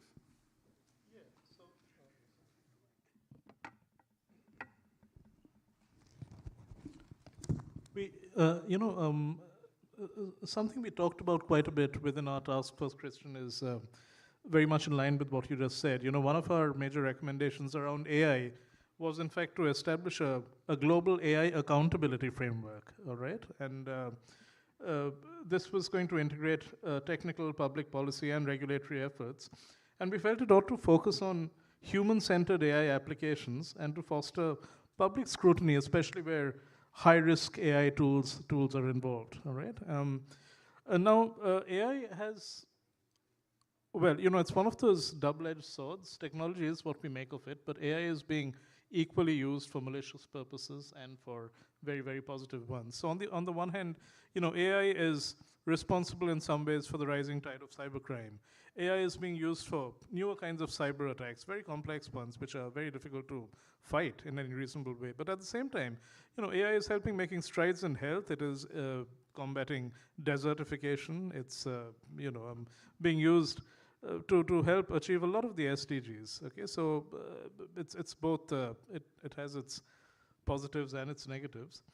In line with what Christian just said, I think what we need to do is, as let's say the use of generative AI continues to, let's say, present newer challenges, we need to educate both technical and non-technical stakeholders much more about, well, the promises and the perils. In fact, your president, Brad Smith at Microsoft, has written this book called Tools or Weapons, the Promises and Perils of the Digital Age, right? And I love that phrase. We do need to educate stakeholders about both the promises and perils of AI in particular. And this means working, with different stakeholder groups. We need to run these awareness campaigns with the media, with the private sector, with civil society, with governments, and educate them a little more about AI. Now, as far as AI regulation goes, we really need to break that down. We need to determine which parts of the AI stack actually need to be regulated, and whether we should take a risk-based approach, or should this be a more a kind of sector-based approach. Both have their merits. There are demerits to both. We need to take a bit of a call here. And also, not everything needs to be automated. There are lots of areas in which, when we're dealing with AI, human intervention is necessary. It would actually be beneficial to have human beings dealing with this. We need to be able to take some of those tough decisions as well. Finally, this is an important point, really. AI regulations, they shouldn't be instituted at the cost of compromising or disrupting technical developers who are, let's say, not very well funded necessarily, because they are key sources of innovation.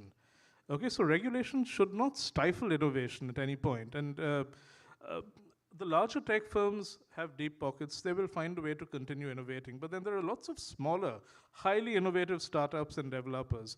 They shouldn't get killed off by regulation. We need to be a little careful about that.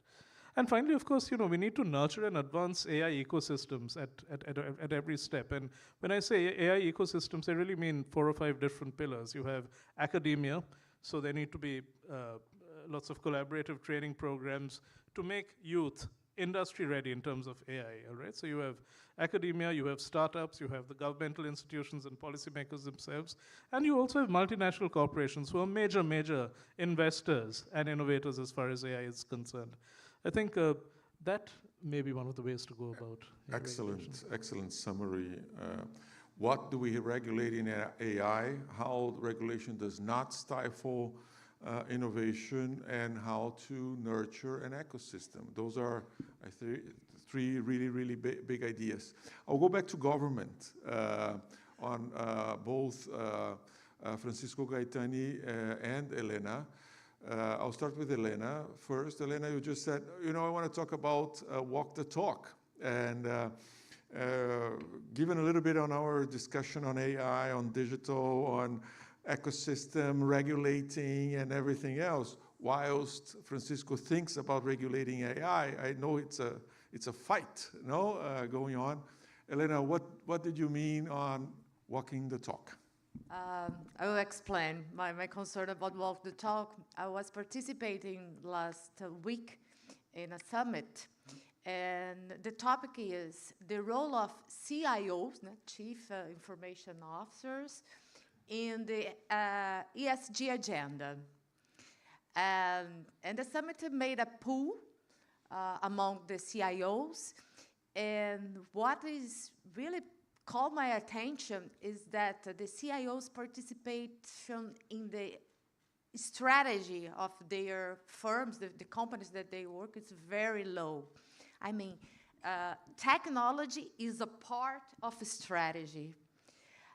It seems like technology people, informational people are not in the middle or in the priority in discussion of strategy. And when we say sustainable strategy, as we are discussing here, digital inclusion, ethical, social justice, technical people should be included.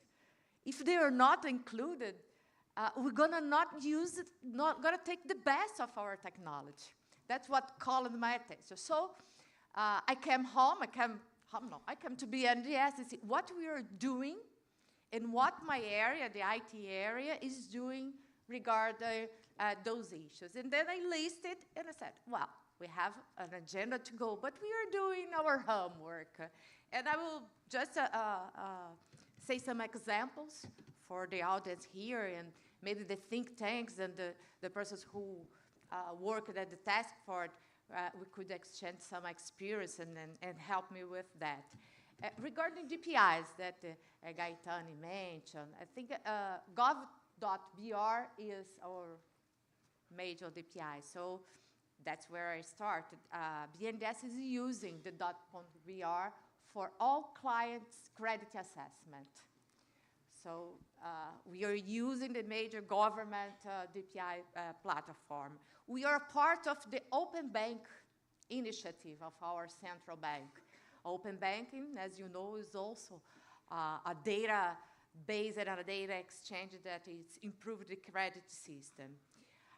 We were the first institutions to open our data in a data lake. And today, here at BNDES, we are very proud to say that we are the most transparent institution in Brazil. And it's not me that is saying that. It's a committee of audited courts in all Brazilian states that give us that prize, the most transparent institutions, because we put all of operations, the details are in our data lake, in our website, so everyone could check there. BNDES also works with CAR. CAR, C-A-R, is a type of land registry system, also from Brazilian government, and also we can call it a DPI.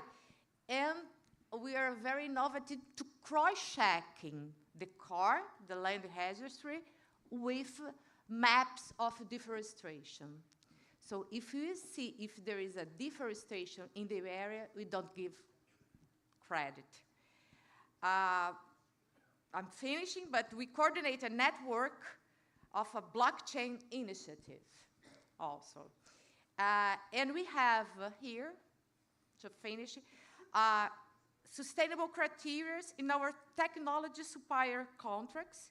We have technology infrastructure decision, hiring people and BNDES employees based on gender and diversifications and social aspects. So that's the walk the talk that I mentioned, and I will finish to say that the CIOs across all the institutions must pivot on their role and participate more in elaborate strategies. Thank you, Elena. So walk the talk, use your own technology, drink your own medicine, bring your CIO into strategy definitions, and I love this, on the inclusion, bring the nerds in, right? That's, you know, the nerds are also very, very important. Francisco Gaetani, we still have 4 minutes to go, so we have you and 2 colleagues of the private sector. How do you react to these ideas on the government using its own medicine to walk the talk, and certainly, as Brazil is discussing, Brazil is also discussing that, do not let legislation stifle innovation, particularly regarding AI. How do you respond to that? I don't know. Well, first, we have the illusion that we can coordinate government. It seems like government as one player. It's not. There's so many protagonists in government, and especially in the context of the country now, where you have the legislative, you have the judiciary, the Court of Accounts, the public prosecutors, and everybody wants to contribute. You know, I think the first and the think tanks. No, government. No, but the think tanks, they don't have this burden. It's a voluntary, it's self-funded, they have government, we are accountable to the people. We are accountable for the public interest. So we owe explanations, at least. I think the first thing is, again, trying to understand. You can't regulate what you don't understand. And you have to make an effort to clarify the trade-offs, the dilemmas. Elena, she mentioned very properly, in all these debates, you don't find one engineer, one computer science guy.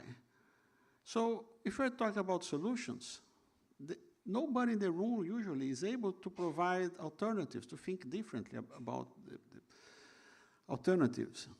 I didn't mention before, but when we were discussing the digital strategy 2002, the review, I and Virgilio Almeida, who was a good friend, we were discussing some contributions to the debate. We emphasized 3 points.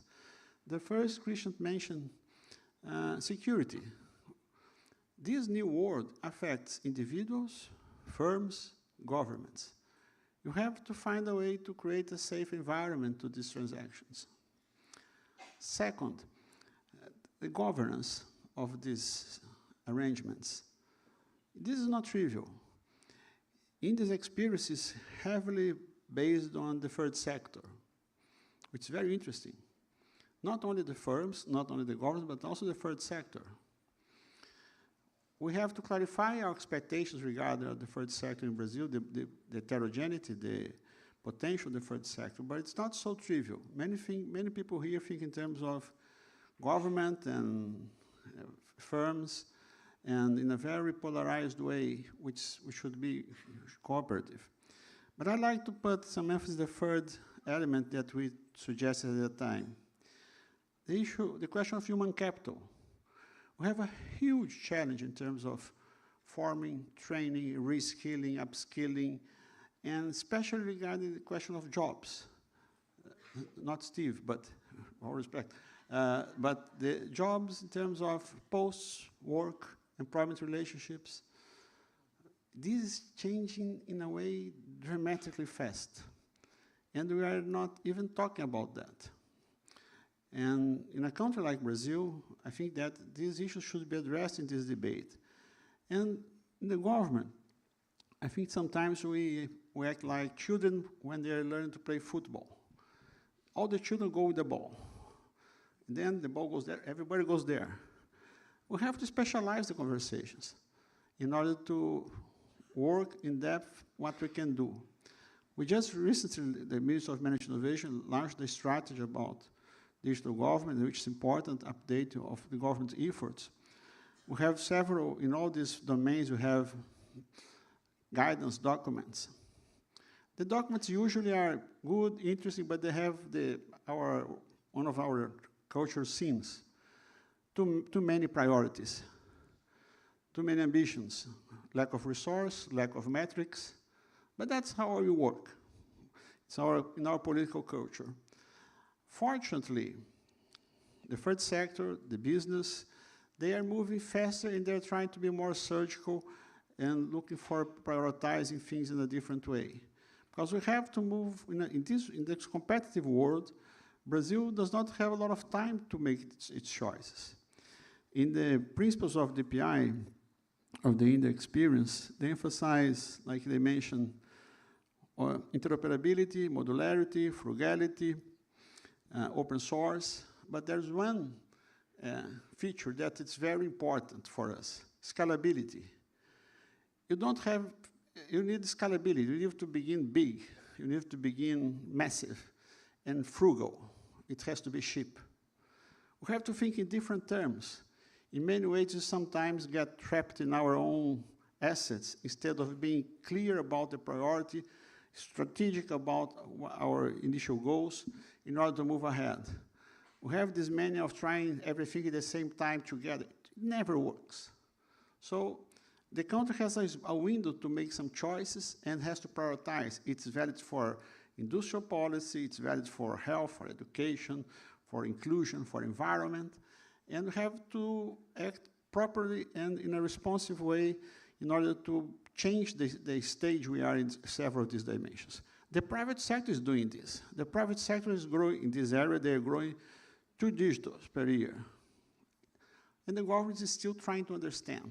We have to find a way. The country has, the cost of opportunity of the delay is very high.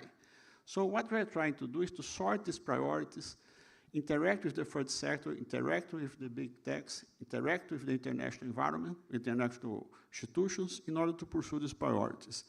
The UN has relaunched the SDGs. It's a bold move in a context that the world is in the situation it is. There's a guideline, there's a whole guideline, platforms, metrics, parameters, indicators. It's not about what to do, it's about the how.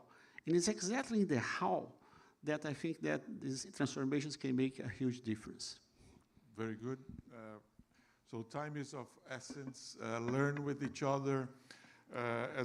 You cannot regulate what you do not understand, and the issue of human capital. With that, remembering that time is of essence, unfortunately, our time is up. Beautiful discussion. Christian, Elena, Francisco, Anirban, and Maria, thank you so much for your presence and contributions. Thank you. Thank you to our moderator, André Clark. Thank you for Marinês Baquet, Helena Tenório. Thank you for Francisco Gaetani and Mr. Sarma and Christian Perroni. Thank you very much. Now is the photo moment. It's the moment, the right moment of the photo in the middle of the stage, please. If you can stay there, our photographers will take you. Thank you very much.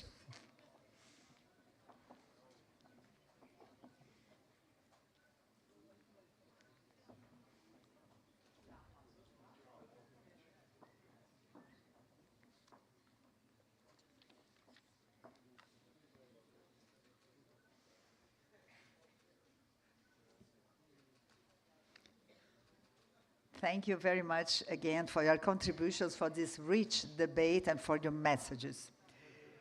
Now we're going to start panel 3, Reforming the International Financial Architecture. And for this debate, we have the pleasure to invite to the stage, first of all, the moderator, Ms. Lavínia Barros de Castro, member of the Strategic Affairs Committee at the Brazilian Development Bank.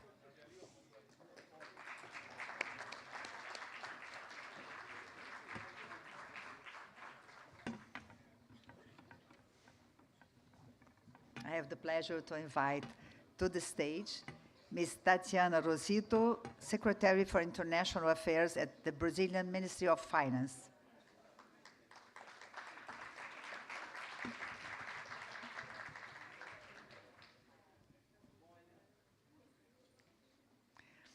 Thank you, and I invite Ms. Laura Geitman, Director of International Economic Affairs at the World Bank Group. Thank you.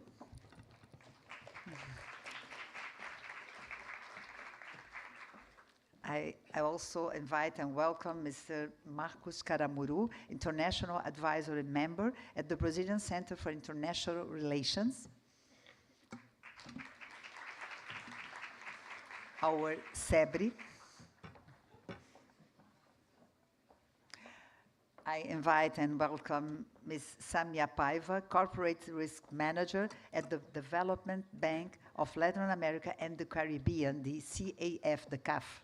Welcome.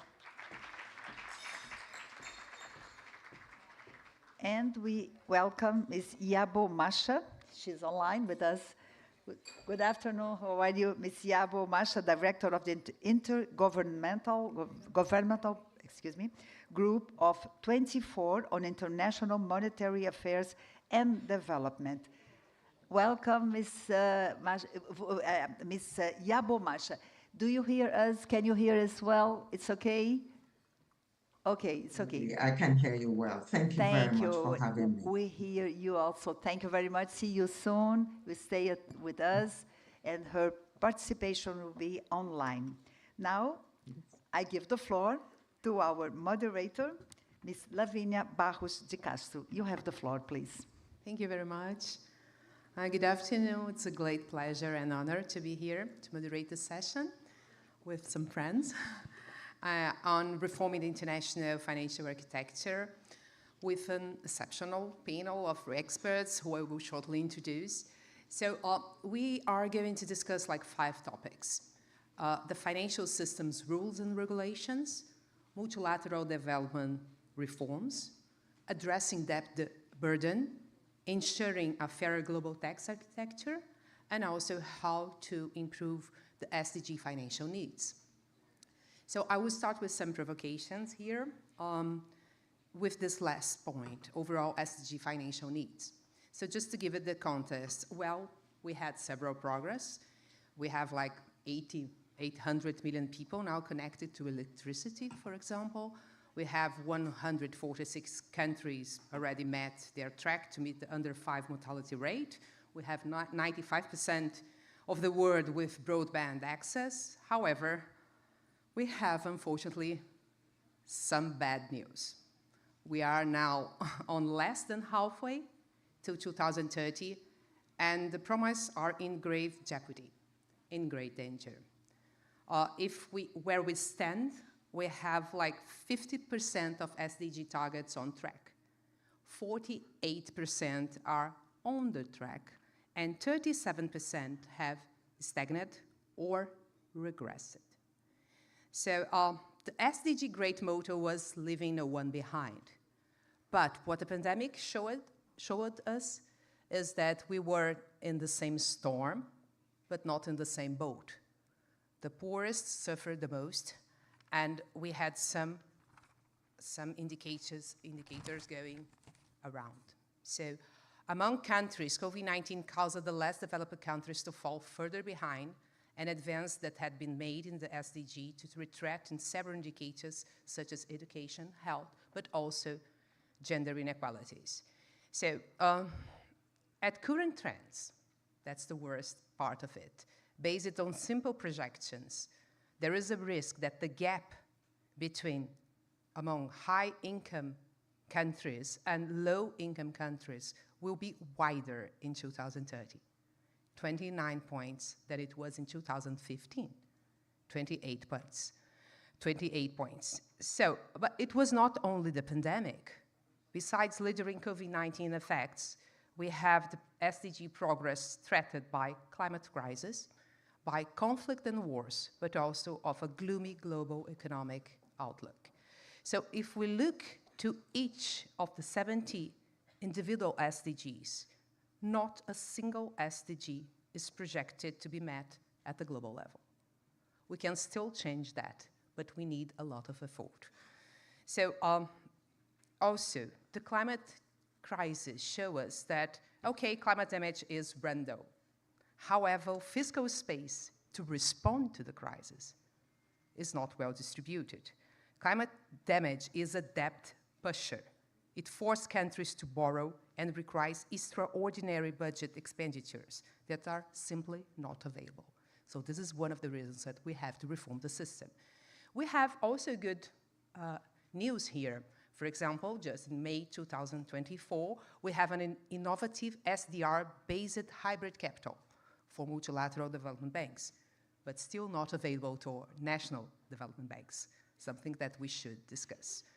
And also, we have problems that are very old problems, very familiar for the ones who study macroeconomics and development in the world. So historically, the low and medium income countries suffers from external vulnerabilities. They constantly have balance of payment crisis. There is a lack of external foreign reserves. Balance of payment crisis and high inflation has been the norm in Latin American countries. So how can we develop hedge instruments to deal with the money that will come from the international funds? Also, many instruments act procyclically. Take, for example, the IMF. The IMF has surcharges that they put more burden in the ones who are already in debt. They should be countercyclical. They should go down when things are worst. Also, we have low-income countries suffering from debt distress. As November 2022, 37 out of 69 of the world's poorest countries were in debt distress or at a high risk of it. But we also have new problems, old problems, but also new problems. Of course, the current financial system fails to meet the needs arising from escalating climate risk, geopolitical tensions, income and wealth disparities, and gender and racial problems. So, just to give an example, gender inequality at the current trend will take 140 years to achieve equal representation in leadership in the workplace. Also, climate risk poses several questions for banks, for regulators, for supervisions, but also for insurance companies. It is quite a problem. So climate risk, Maria Neto was here in the morning and she said, we should not take only past data. We have to change our head, the way we think, work with scenarios. You know, many of you may be familiar to the black swans. Black swans is rare and unpredictable. Green swans, climate risk, is something that you know it will happen. You don't know where, you don't know when, but you can prepare, and we should prepare for that. So we have to reform the system, and I will already talk too much, so I will kindly invite Iabo Masha to the floor, please. Yes, please. Thank you very much. Yeah. Thank you very much for joining us. Well, you have been the leading of the G20, and the G24 played a pivotal role in the discussions of T20, so I will ask you to please share the main policy recommendations this task force proposed to the G20. What changes are necessary in the IMF and debt sustainability analysis? Yes. Once again, thank you very much for having me. Indeed, you have laid out very clearly the challenges that we face in the reform of the international financial architecture. And so bearing that in mind, there are lots of proposals on the table for the G20 to consider. And if I were to start from the issue of the IMF lending policy, I think the main recommendation is that the surcharges should either be completely eliminated or become more counter-cyclical so that countries are not paying more in interest rate at the same time that they are now in very difficult circumstances. Regarding the issue of, I think that's a task force, the issue regarding foreign currency, local currency lending by multilateral development banks. There's a consensus that the need for financing and also the fact that the domestic financial market can take on more lending means that if only the foreign currency risk part of the lending is mitigated, then there could be more financing available to countries within the domestic financial market. So the main recommendation in that regard is for currency exchange funds that could be capitalized so that they can have a larger MDB domestic portfolio. There's also the recommendation to promote pooling and risk sharing among the MDBs, and also for the G20 to work towards, at least to take it as part of its agenda, working towards with the MDBs on how they can diversify their portfolio amongst a range of low and middle income countries. Regarding the issue of debt sustainability and resolution of sovereign debt, I think the main recommendation, there are many recommendations on the table. The thinking is that the common framework is, they're making some progress on the common framework in some of the countries that the common framework is operational in, and that's mainly Zambia and Ghana, and to a lesser extent, Ethiopia. But based on the experience of those countries, some of the recommendations that have been that are now on the table is that, one, there should be comparability of treatment amongst all creditors, so that all the creditors that the countries that no creditor can really back out, because when there's no comparability of creditors, like maybe private sector financial bondholders not being able to participate, then it reduces the kind of respite that a country gets. So comparability of treatment is one. The other issue is that there should be a fair treatment amongst all creditor classes, whether they are sovereign or not, and that also goes back to comparability of treatment. One of the items that came up in the discussion, but which may or may not make it to the final recommendation, is on the issue of collective action clauses in sovereign debts, so that with their collective action clauses, that will bind all the creditors to whatever the majority resolution is amongst the group of creditors. So, so that, I think, is the major recommendations within the G20, within the common framework.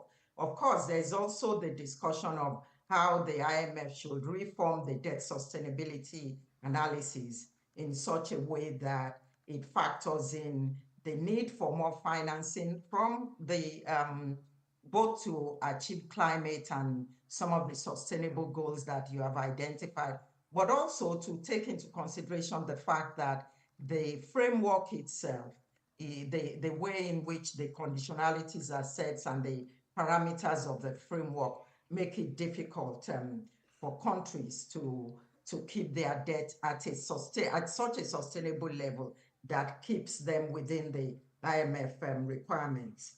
Then we have a recommendations on tax reform.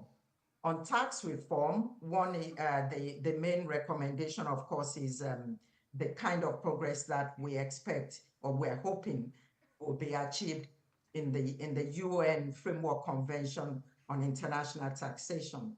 As it is now, they're still in the agenda and terms of reference drafting stage, but there's a lot of hope from the Global South countries that this UN-led process will bring about a more level playing field when it comes to determination of global tax norms. And so the Global South countries have recommended that the G20 takes a more proactive approach on the issue, an approach that would allow the G20, to the extent that it is connected. I mean, most of the OECD framework discussions have also taken place within the G20. So that puts the G20 in a position to be able to at least ensure that both the OECD framework and the UN framework convention is also working in the right direction. And thirdly, the G20, the Brazil presidency, is the first country to put on the table the issue of taxation of wealth, and that has been very well received. So there's recommendation on things like exchange of information, and also what kind of wealth and political guarantees and resources could be raised through this taxation of wealth. Now, the final recommendation is on how IMF resources can benefit the SDGs. The main programs, the main IMF facilities that are really more developmental oriented, as opposed to those that are just supporting balance of payment crisis, resources from the Poverty Reduction and Growth Trust, which is for developing low-income countries mostly, and then there's the RST, the Resilience and Sustainability Trust, which is the one targeted at more pandemic-related and climate-protected issues around climate and sustainability. So the recommendation is that the G20 should work with the IMF to ensure that a larger share of the SDRs are made available for these two facilities, because these two facilities are really financed either from rechanneled SDRs in the case of the RST, or in the case of the PRGT, where countries have committed to support the subsidy element so that the cost of the facility is not too high for developing countries.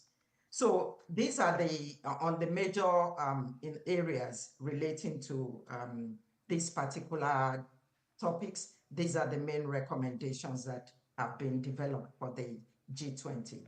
Thank you.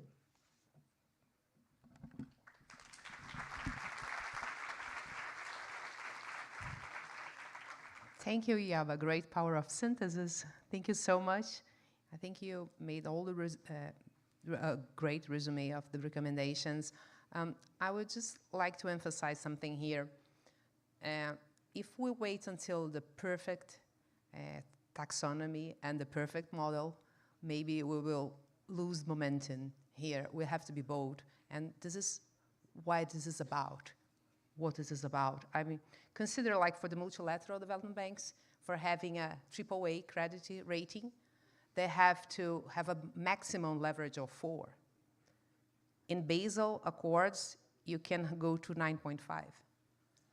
So we should look differently and take more risk. And taking more risk is not being irresponsible in that case, because if you don't take risk and you don't make the necessary investments you have to do to change the landscape, then you will have a lot of distress, and you will have a lot of fiscal damage associated with this distress. So just to be a little bit provocative here. And then let's now change for our second speaker. And I will please call the Ambassador Karamaru. And I will ask you, well, there was this great, we are in some sense here discussion a new financial order, just like we had in the Bretton Woods systems. And so many years ago, we were discussing a Chinese Bretton Woods. In fact, China made like 4 new institutions, very interesting one. One was the New Development Bank, NDB. The other was the Belt and Road, and of course, the Asian Infrastructure Investment Bank, and the BRICS Contingency Reserve arrangements. So I would love to listen to your reflections and what aspects do you believe are moving in the right direction in terms of this new Bretton Woods that we need, and where do you see potential for further development? Well, thank you. It's a pleasure to be here. It's interesting that you asked this question because all the new development or financing institutions, development financing institutions created recently, were created in Asia, and we're created basically in China. But they are not exactly the same. BRI, the famous Belt and Road Initiative, takes as its main idea, an idea that is very Chinese, that if you invest in infrastructure, there's always a gain. There is always an economic impact. Even if the economic impact is not a short-term impact, the long-term impact is going to be there, and there's some value added to the economy. The problem is that China can do this because they have savings rates of 43% of GDP. They were 50-something% of GDP when China was growing at double-digit. But not every country, actually very few countries, have these level of savings and are able to invest in infrastructure with the level of investment that one sees in China. And this is one of the explanations why some of the operations by the Belt and Road Initiative failed and ended up in debt on the part of the countries that took the loans to implement infrastructure. The investment, the investment, what's the name of the bank? Investment bank, the Infrastructure Investment Bank, is a different initiative. China has 30% of the capital. The second shareholder is India with 8.6%. The third one is Russia with 6.8%. The Europeans altogether have something like 15% of the capital of the institution. But this institution chose to focus very much on the World Bank experience, to repeat World Bank practices without repeating the whole structure of the whole World Bank, but basically they work in co-financing with the World Bank in a number of operations. So they follow a pattern that is a pattern, it's a known pattern, and without the need to develop to have a big staff, without the need to develop new regulations. So it's a leaner institution. In principle, it can lend at lower rates because it's leaner than the World Bank, but actually they follow very much the World Bank practices and they work in cooperation with the World Bank. They brought a number of people from the World Bank to compose the staff of the institution, and they repeat that. NDB is an institution in the making, in my view. It's still bringing in a number of new members, and it's necessary because you cannot have a bank that has 4 shareholders, 4 partners, and then or 5 partners, and only lends to five countries. I think the opening up of the NDB is a very good initiative. But it's still an institution that is testing a number of ideas, a number of they lend to the private sector, they lend to the public sector. Basically, it's sovereign lending, but they also lend to the private sector. It's a different institution. Now, when I look at the recommendations by Task Force 3, there are a few points that I called my attention. One, the first recommendation is that interest rates should have a cap. When you have SDR-denominated loans, interest rates should have a cap. But this applies to all kinds of loans, isn't it? They should have a cap. You should reduce the cost for the borrower. The second thing is that you should give the borrower hedge mechanisms for them to run the currency risk. The third thing is that in approving a new loan for a new project, one has to take into consideration all the commitments of the borrower with development, with sustainability, and with different practices. And the fourth aspect is ownership, the idea that the borrower would have to present its own idea of how to tackle the issues of development and sustainability. So these are four main recommendations that I think come from the task force. And these recommendations also should be applied to the new institutions because they do not follow them the way the way we believe that institutions should follow the recommendations. And you see some experiences. You see the AIIB and the NDB in lending in local currencies, for example. Also the World Bank in a very small amount, they also today they lend in local currencies. But you see the experience of lending in local currencies. You see some consideration of the policies, but they are far from operating on the basis of the recommendations that were formulated by Task Force 3. The good news is that now the multilateral banks have been working in coordination. A first meeting happened last year, 2023, in Marrakesh, and this year a new meeting, and they established a coordination of action and try to follow procedures that are similar, have policies that are complementary, and this is very good news. The bad news is that this may represent that the force of the more traditional institutions would prevail over the innovative approaches that can be adopted by the new institutions. Still, there is the expectation that the new institutions would come up with innovative approaches. I think the recommendations will go very much in the right direction, but there is still a long way to go. Thank you.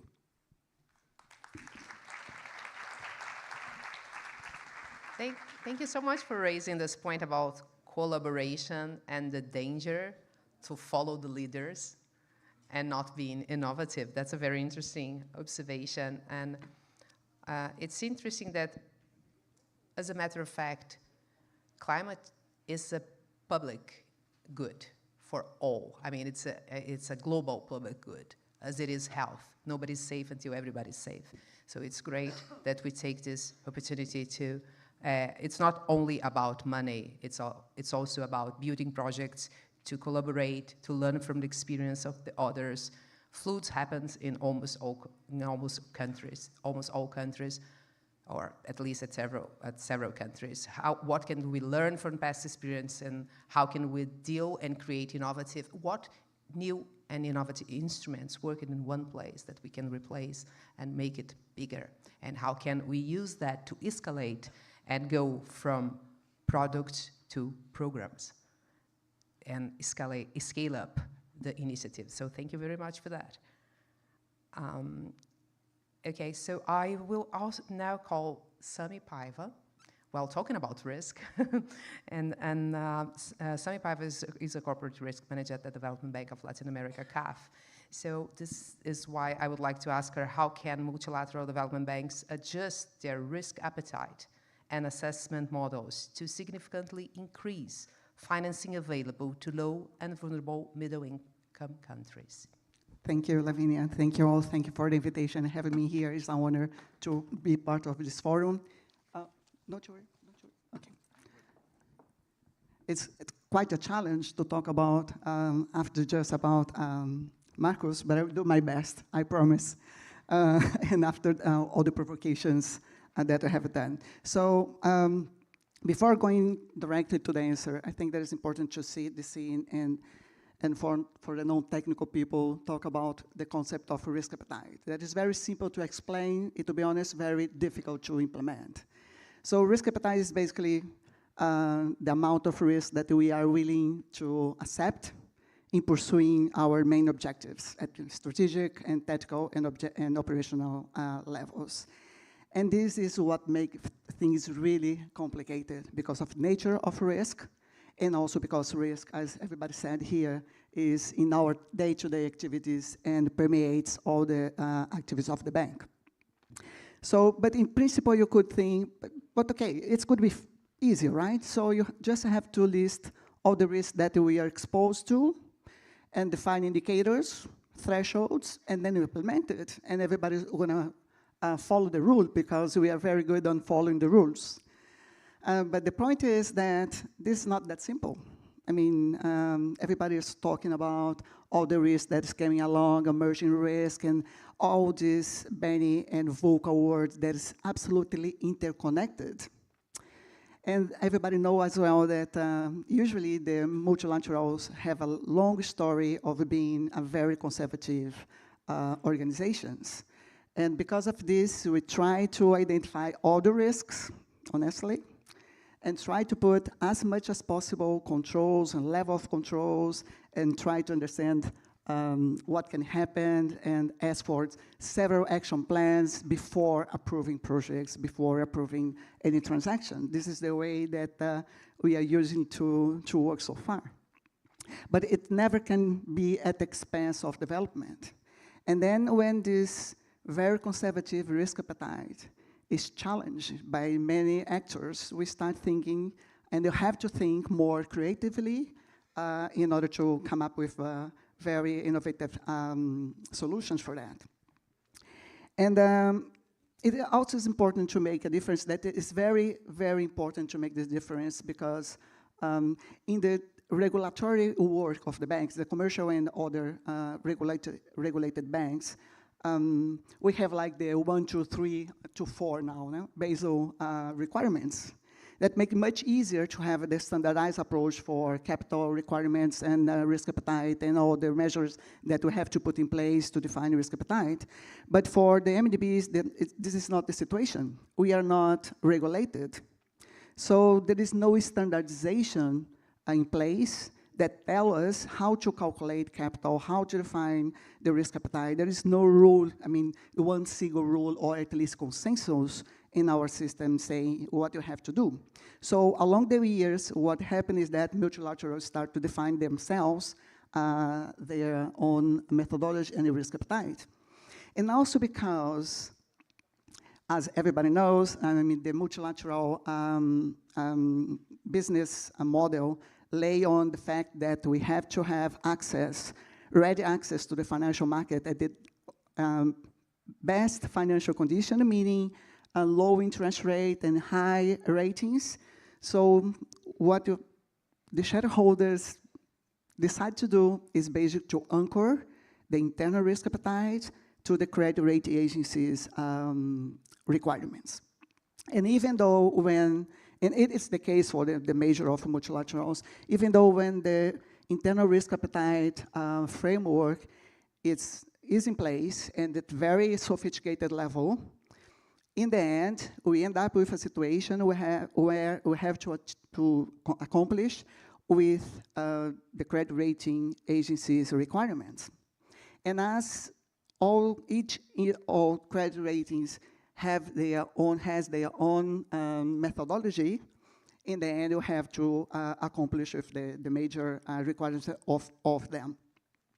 So this is because this is the reason I would like to explain, because one of the, what I'm gonna say that one of the major recommendations that I believe that's gonna be able to unlock the future headroom for lending is the tool that is in the G20 recommendation roadmap. The first one to look for standardization in the preferred credit status, very important, and also how to treat concentration risk. And the second one, of course, to continuing the relation enhancement, engagement with the credit rating agencies at sector level and also individual levels. And I'm pretty confident that it's going to work. Because in the end, I think that everybody, even if the players have different views on this, and I think that is going to work, I mean, different views and different responsibilities, I think that everybody's looking for the same. I mean, the same objective is to try to measure as much as possible the risk, the level of risk that MDB are facing. And this is our task, it's our duty. I think that the credit risk agencies in the future, together with all the studies and consultants and academic studies, we are going to converge to at least much better methodologies and try to settle a playing field for this method. Thank you.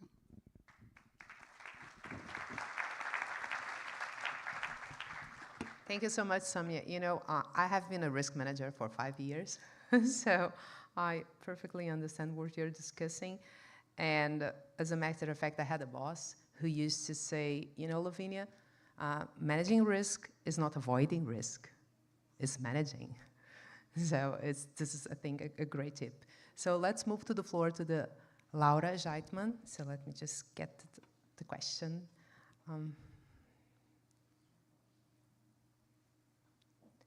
Laura Geitman is the World Bank Group Special Representative to the United Nations. So I will like to ask you that, given the overlapping crisis, how will the World Bank expand its lending to support developing countries? Thank you very much. Boa tarde, muito obrigada pelo convite. At the World Bank, as you know, and thanks for the recommendations of the T20, we are embarking like an evolution process, also tasked by the G20 to do that, changing our mission, vision, our structures, operations, and also our financing, as was mentioned before. And it's clear that we need to expand our lending capacity. Part depends on us, part depends on shareholders, and new as well, joining forces with us, and the T20 and Brazil T20 has been instrumental to continue pushing this MDB's reform evolution, including at the World Bank. I have Tatiana here. I thank her for that. So we, in the last years, you've seen many announcements, have implemented several measures of the capital adequacy framework recommendations of the G20, plus other financial innovations to expand our lending capacity. First, talking about the risk appetite, the shareholders of the bank, following management recommendations, decided to reduce the equity to loan ratio from 20 to 19%, and that would give us around 40 billion expanded lending in the next decade, so around 4 more billion per year. Also, we created some other innovations and tools like portfolio guarantees and hybrid capital, and several countries already pledged money for that.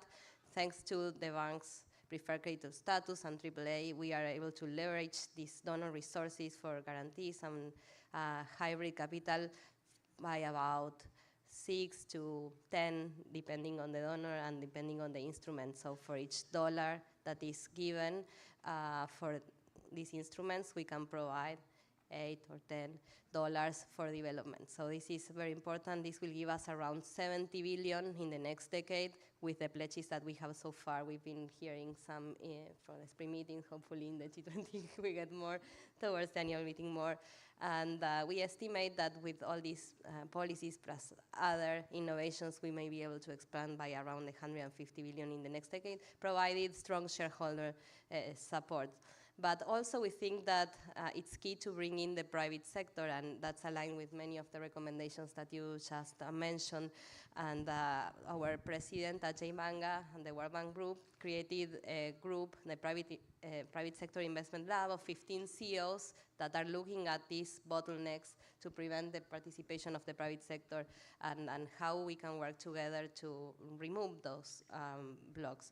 So there are 5 areas. Some I wanted to highlight are very aligned with what you mentioned: regulatory certainty, political risk insurance, foreign exchange risk, as was mentioned prominently, and the need to originate to distribute model, and also first loss. Very briefly on risk and political risk.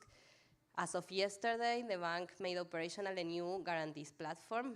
Before it was scattered in many areas of the bank. Now in MIGA, that is our guarantee main shop, there will be a one-stop place for all the guarantees of the bank. It is very important because that will hopefully allow to triple the guarantees that the bank issues by 2030 to 20 billion. And one of the guarantees that this covers is political risk, so that's important. Others are for trade finance and for other type of projects. And that is as of yesterday. The other one that many mention is FX risk. It's clear that there are some solutions in developing countries that are very small and very expensive, so we have to look at ways to remove that and to expand FX hedging instruments and tools. We are working on that. Basically, we are working in some solutions for MDB, some with the private sector, some require concessionality, others require more capital. We will be piloting some of those in the next month in cooperation with this private sector lab and also with other MDBs. So we agree completely that this is a key area that we have to work together. In fact, this is an area that Brazil G20 put up front as a priority, and we agree with that. We are working also within the MDBs group. The World Bank is co-leading the group on FX risk hedging and to develop new instruments that can be useful for MDBs. But of course, the long-term solution is to develop deep, liquid, domestic capital markets. We shouldn't forget that. We are working, as you mentioned, we have some experiences on local currency lending, the IFC, with 68 currencies, but the volume is not so big. I think it's around 30 billion in the last decade, and also 2 billion from mobilized from local and international investors in 15 currencies. So we have something to build on, but we have to continue to work with countries to develop that. But we also have to work with countries, as we'll see, how to expand financing and bringing the private sector on the macro and fiscal and monetary policies to, of course, have more stable foreign exchange and on the frameworks and the reforms necessary to reduce the volatility, the risk, and make all these instruments cheaper. Thank you.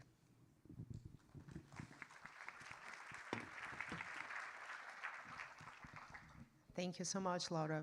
Certainly, well, the word banks goes where other banks don't. And they have like this idea that you mentioned here to work with guarantees, to engage the private sector, and then you can leverage much more. And it's a very important also for small and medium enterprise and to scale up things. So this is a very important discussion to make. It's not only about loans, but it's also about guarantees. It's also about leveraging the interest rates among projects and so on. So finally, we are approaching our end. So now I will call Ambassador Rosito. She's the Secretary for International Affairs at the Ministry of Finance, where she coordinates the G20 finance track and relations with countries. She has so many experience in Asia and other countries that she talks not only from Brazil, but from a global perspective. So I would like to ask you, now considering Brazil challenges, what are the main priorities and principles for reforming the international financial architecture? How can these priorities leverage the attainment of the goals set for the Brazilian presidency of the G20, namely promoting sustainable development and combating hunger, poverty, and inequalities? That's a very tough question.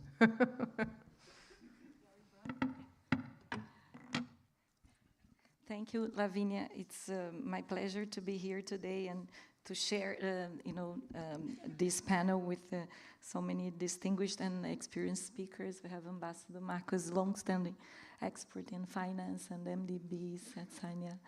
And also Laura, who was actually doing what I'm doing now a few years ago for Argentina. So this is really an outstanding, I think, company, and we have Elabo also online. Actually, for the priorities that the Brazil has posed to G20 are very aligned with some of our main challenges and what we would expect for a change in the international financial architecture. So I could say that actually everything, all the recommendations that we have been discussing here and that have been listed by the task forces are in most of it, or in 90% there. Maybe in sense of degree, they could not be 100%, but they're all there. And I think the first thing that we would like answering to your question, right? The Brazil's priorities for international financial architecture, right? Brazil is not anymore a debtor country, right? We are in a different situation now from a few years. So this change, this was, and we also have very large international reserves. This has changed a lot for Brazil, its approach, I think, to international financial architecture. But we still need an international financial architecture that is, where we have stability, resilience, and this is ever more difficult in a more interconnected digital world, and with new sorts of currencies and transactions, including, for example, crypto. We also need this financial architecture to be growth enabling, right? To be growth enabling, and also to allow for a sense of global fairness, to allow for allow people to have basic standards of living everywhere. Basically, we needed to facilitate the achievement of SDGs. That's where you started, right? And we are very, very bad there. So we need to put this back on track, taking into account that where we are coming from in the last 80 years, we have a different situation, not only because, following, the creation of Bretton Woods institutions, I mean, the international financial system has endured so many changes, including, with regard to its main, let's say, sustaining points. Through, it's different from what we had. We don't have, a gold standard or dollar gold standard, right? It has, this was a major difference from the 70s.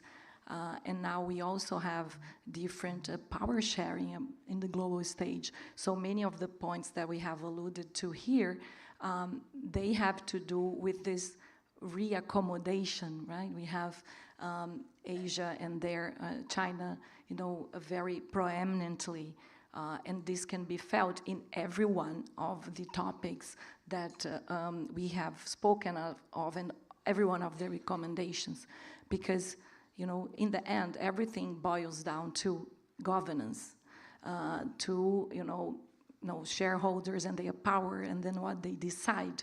So, and we still have most of the international financial institutions, governance, they are built and they represent a 20th century world.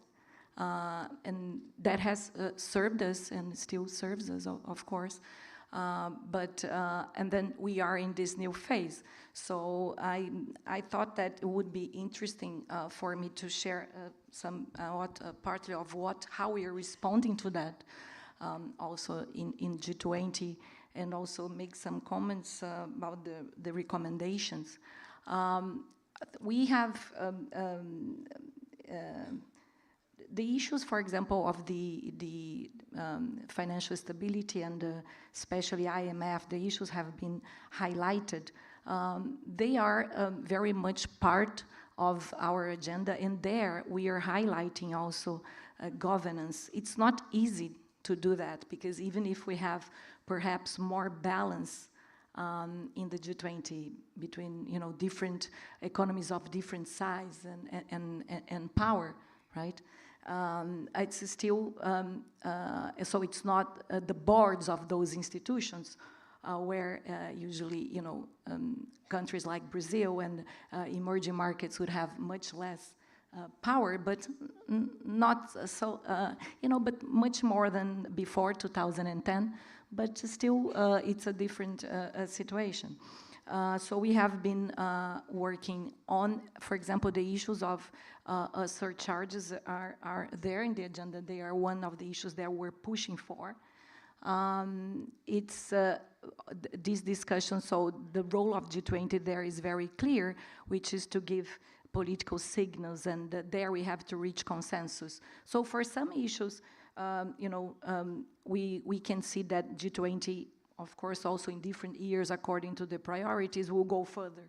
For some issues, we're discussing all of those issues in G20, but perhaps we advance gradually here and there. So what, in terms of governance, what we are trying to do is to offer a mapping of representation of, let's say, different regional representation and international financial institutions, to map that, and also relating to, gender. So I think that's, this was said, I think, before. We have to, I think, measure and to understand what is happening. I think just by putting the issue on the agenda and, exposing some of the imbalances, we are going to move ahead. Now, in terms of the multilateral development banks, I think this is one of the key areas, together with international taxation and the debt burden issues, that we are using to, this year to advance on our general priorities. We have taken the leaders' mandate from Delhi to build better, bigger, and more effective MDBs. So what does that mean? So that's what we're trying to do.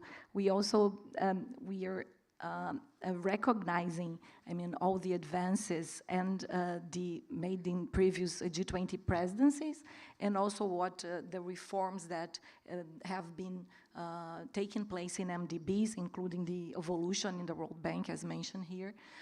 So we're building this roadmap together with G20 partners and the MDBs, and the idea is that we would have, at the end of this year, we would be able to adopt a strategy for, let's say, with a short to medium term view on where to help push the reforms, and especially where we could add value as, MDB as a system, as was mentioned to Sanya before. So what we're not doing is going into, details and micromanagement of MDBs, but we're trying to first to tackle issues where there are common hurdles for all the MDBs. And then the second is like to push also for the view of MDBs as a system, and for this, and to leverage the MDB's role in terms of helping to fill the finance gap for sustainable development goals and for the Paris Agreement goals. So in these three pillars, if we could, we are the way we are organizing these common and joint work is on the operational side, or the better pillar.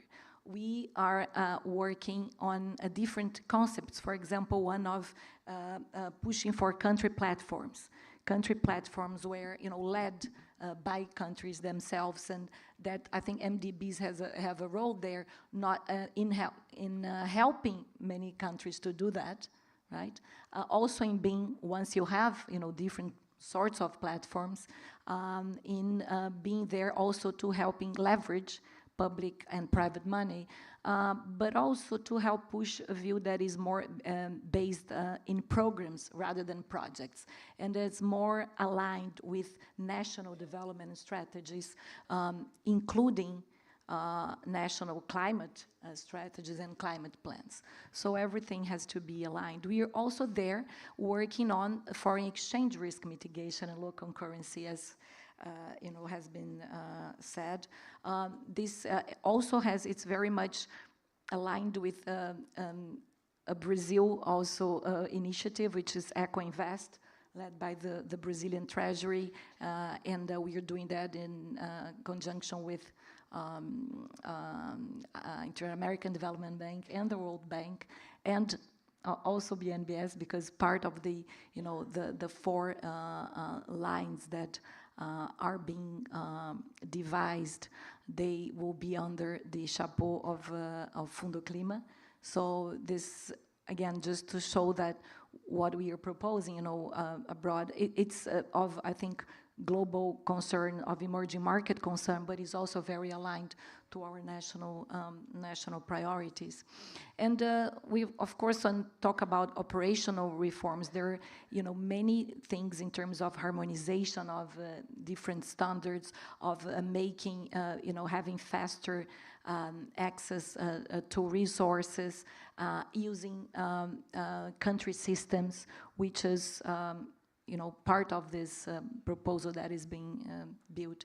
On the bigger pillar, I think it's worth also just clarifying that, because it has been a very important part of the G20 work in the last few years through the capital adequacy framework, and that's where we have started, because I think my understanding is that everyone understands that we need more capital, we need more finance. So we started by, saying, okay, let's use more our capital, and let's also then try to perhaps use our, balance sheets in a wiser way.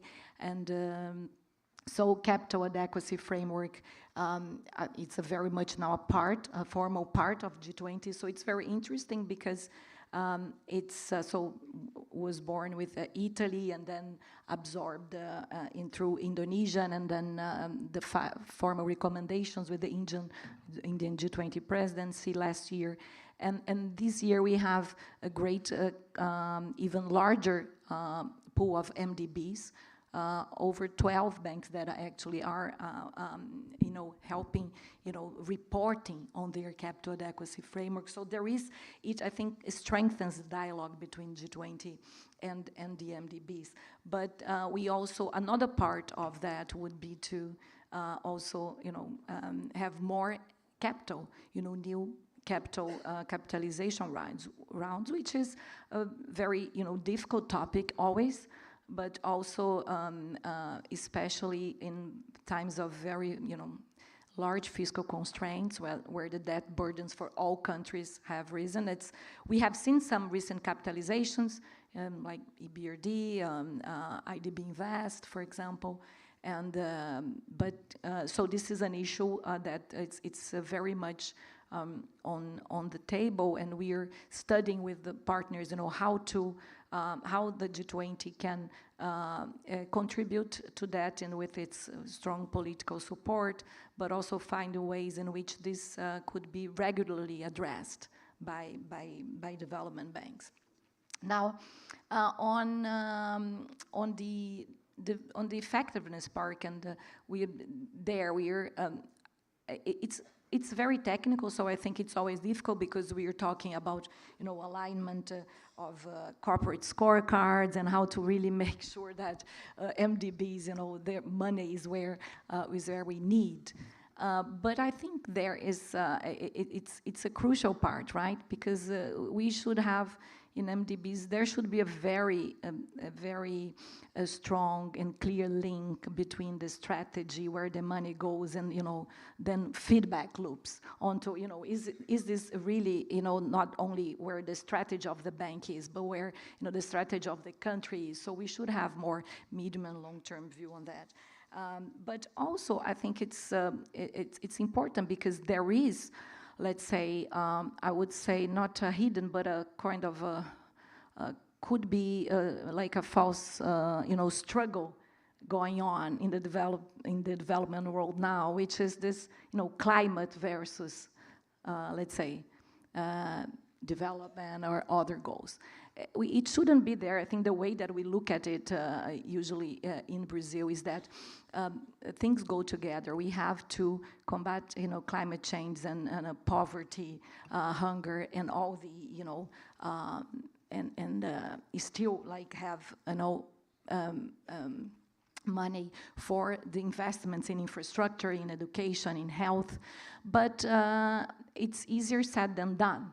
So I think, great part of what we are, I think what is important that also we all focus is to develop this notion. So I don't think it's mature, it's done. But in the World Bank is an example where, evolution is all about incorporated in the World Bank global challenges, like global challenges that, some, I think different countries have different perceptions.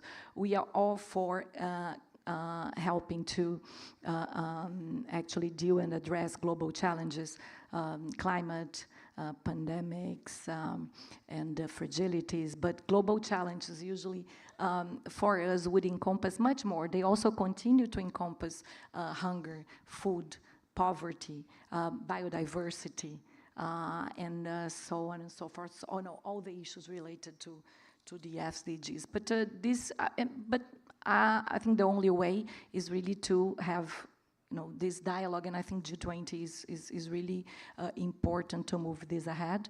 So also a word on the last, I have spoken too much perhaps, but on our very key also priorities besides this roadmap for MDBs, on the taxation front, as we have been, it's been a central piece, discussing wealth taxation and the taxation of high net worth individuals or super rich.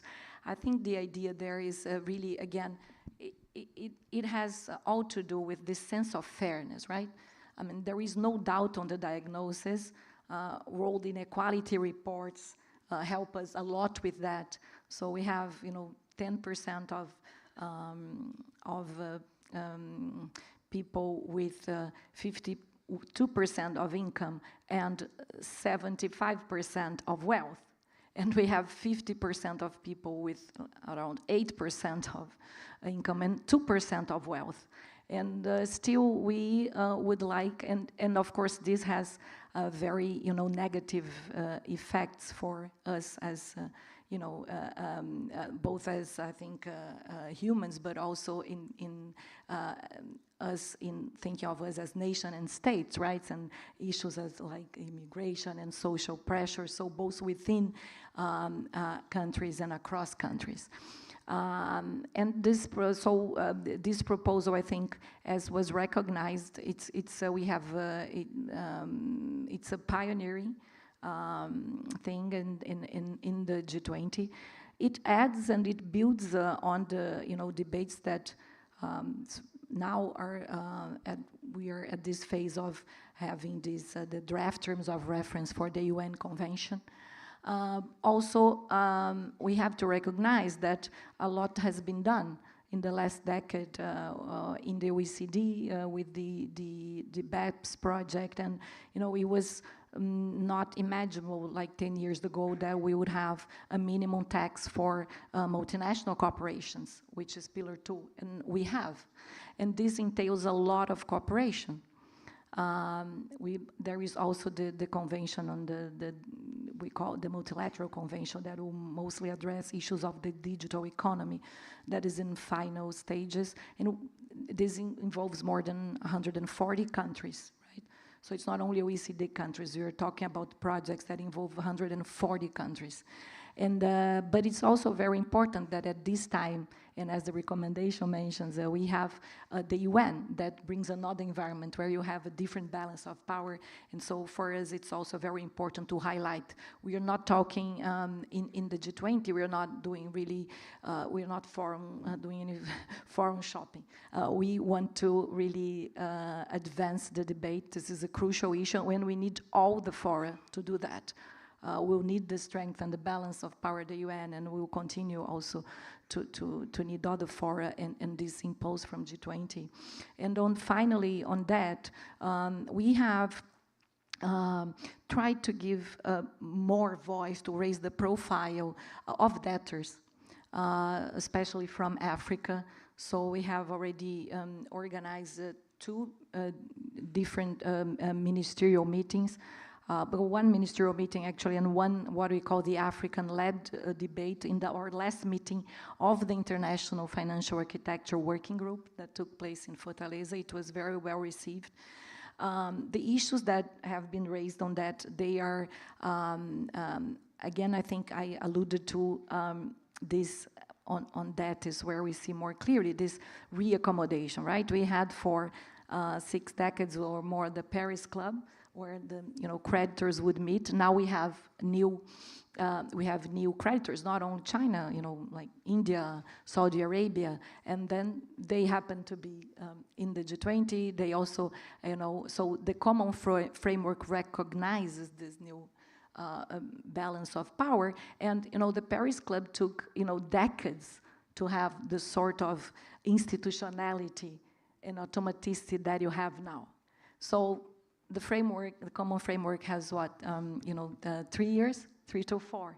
So we have to, I think, continue to work, and taking into account, I think the recommendations are very sharp and to the point. We are working a lot on comparability of treatment too, and some of the ideas that emerge, sometimes they challenge concepts, right?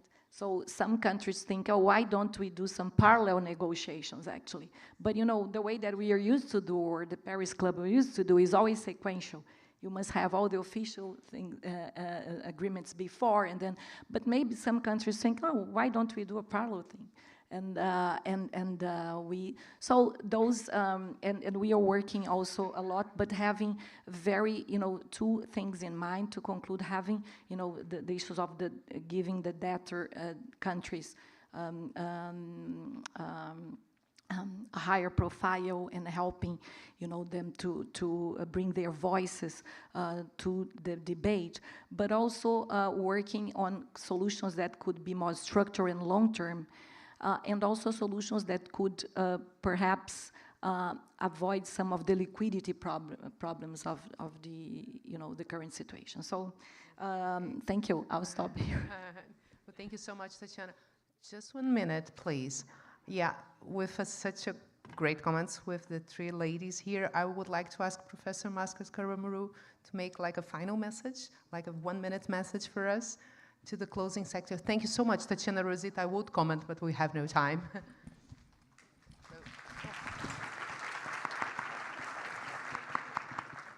think the message is that we need a new international institution to deal particularly with the transition to the low-carbon economy. And we need the old institutions to improve their capacity to deal with risk in terms of development and responses to countries that still feel they are lagging behind. Just sorry to come in again, but I think there is one issue that it's not in the recommendations, but it's crucial for us, and it was mentioned here many times. It's the role of the credit rating agencies. And we have been pushing for that a lot in G20, and I think it would be very interesting that the T20 could also incorporate this. So it's a reverse recommendation to help us. Thank you.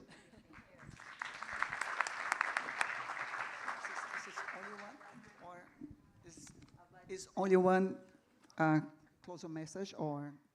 I mean, okay, so 1 minute. Now, I would like to, again, to thank you very much. It's very inspiring speech from Tatiana, but one thing that I'd like to reinforce here is to extend the working as a system concept to of the frontiers of the head of MDB's group.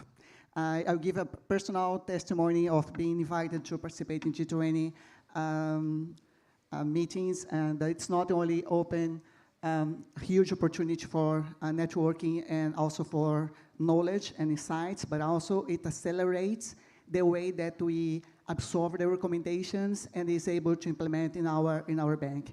It's always important to mention that although the major multilaterals has, of course, have the major, the resource for development, you cannot ignore the regional and the smaller MDB banks, and we should be embedded and be also part of this working as a system group. And thank you. I'd like to thank thank you very much. I'd like to thank our moderator, Lavínia Barros de Castro, and Tatiana Rossito, Laura Jaitman, Samia Paiva, Marcos Caramuru, and Yabo Masha. Thank you very much. I think she's still with us. Maybe.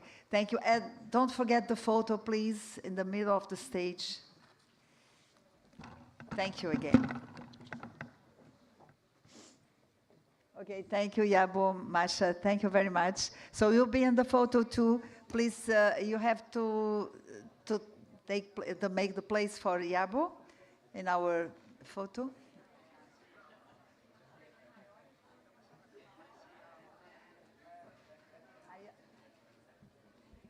Vejam só se a Yabo está na foto também, tá?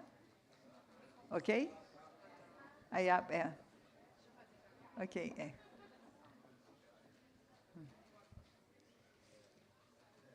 Okay, it's perfect. Thank you very much for your ideas, your propositions, this rich exchange of ideas. Thank you very much. We'll start now, starting panel. Thank you, Marcos. Thank you. Starting now, panel 4. Thank you very much. Thank you. Thank you. Thank you very much. Starting now, panel 4, investment and international trade. I have the honor to invite to the stage our moderator, Larissa Varholz, please. She's senior fellow at the Brazilian Center for International Relations, our SEBRE, and partner at Valia Participations. Thank you. I invite to the stage also, I have the pleasure to invite Ms. Elisa Fraga, Deputy Secretary of Foreign Trade at the Brazilian Ministry of Development, Industry and Foreign Trade.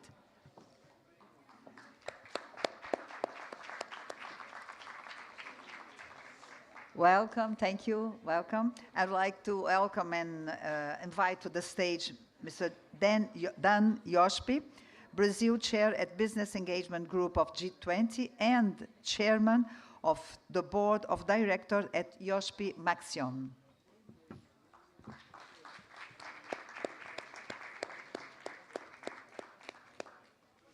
Thank you, welcome.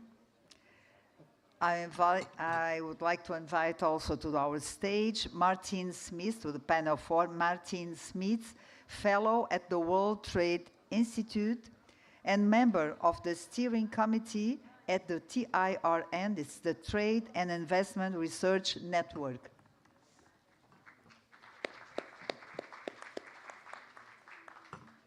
And invite Ms. Verônica Rezende Coelho, CEO at Equinor Brazil.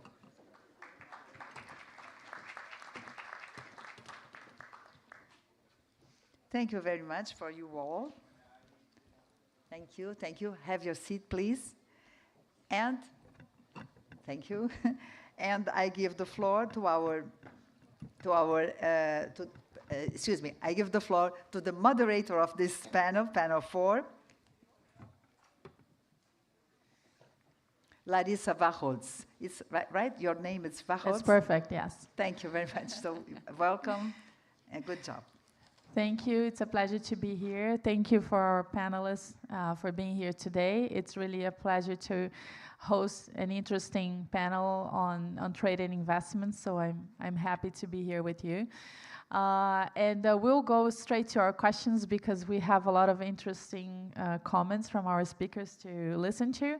So this is a panel that aims to discuss how the challenges related to trade might be addressed, what options we have, what are these challenges, and how investments can also play a role in solving some of these challenges. So this is the T20 Brasil Task Force 4, and some of the discussions, they have been centering on the following topics: trade and investment to fight inequality. So how can trade and investment be tools to fight inequality, poverty, and hunger, and add to social inclusion? How trade and investment relate to food security and climate action, which we have been talking a lot about today. How women and gender issues relate to trade and investment, trade and digital transformation, as we heard in the panel before us. And promoting greater participation of micro, small, and medium enterprises in trade and investment. And finally, how to deal with neo-protectionism and the changing features of global value chains, which is also a major topic of interest. So all these issues were addressed in the task force, and recommendations were made, and we're here to provoke our panelists in some of these issues. So I'll start with Martin Smith. And Martin is a fellow at the World Trade Institute and a member of the steering committee at the Trade and Investment Research Network. So Martin, the first question to you is, the Trade Investment Research Network participated actively in the discussions of T20 Brasil's Task Force 4. So which focuses on international trade and investment. Could you please share the main policy recommendations that this task force proposed to the G20? Well, thank you very much. Thank you very much, and glad to be here and to share some of the policy recommendations. Like you pointed out, our task force had a very simple task, that is to look at the question how trade and investment can contribute to achieving sustainable and inclusive growth. For economists, the issue of inclusive growth is one of the most difficult ones to tackle. And if you look at the state of the world economy, and particularly the state of trade and investment, then you understand the challenges that we were facing, because the economy and the world is facing a situation of fragmentation. Foreign direct investment is declining, trade is being challenged. There is, and we just heard in the last intervention, a lot about inequality within countries, but between countries, the issue of hunger, poverty, the issue of SDGs, which was extensively addressed in earlier sessions, the issue of food security, national security, the issue of climate crisis, climate challenges, the environmental goals that need to be achieved. We talked a lot about digital transformation.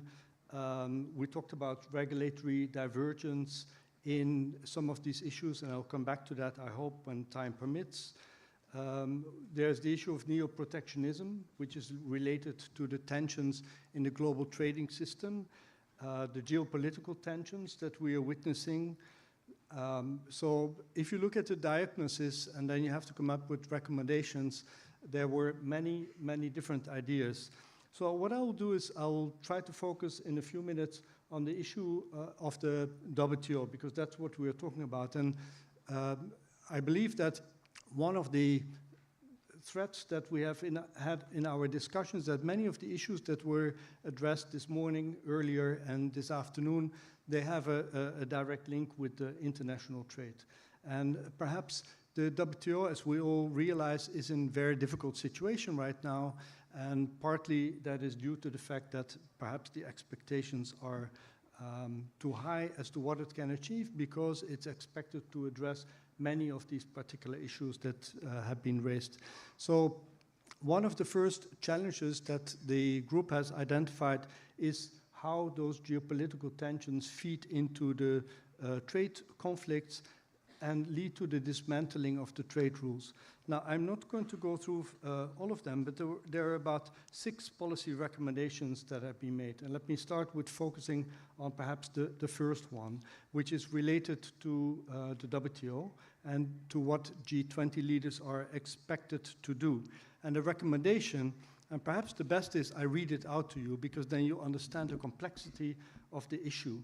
So the first recommendation is that the G20 leaders must instruct their ministers to prioritize the reform of the WTO to strengthen its role as the main forum for global trade, services, investment facilitation discussions, negotiations, including environmental rules, the transition towards a more sustainable economy, as well as trade agreements for the digital transformation.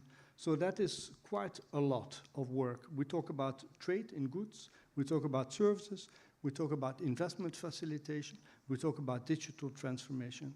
So how can all of that be achieved? And what kind of rules could be designed to address the issue of the nexus of trade and environment, for example, to address climate mitigation? So all of these questions are addressed in one way or another in the policy papers and the briefs that have been made.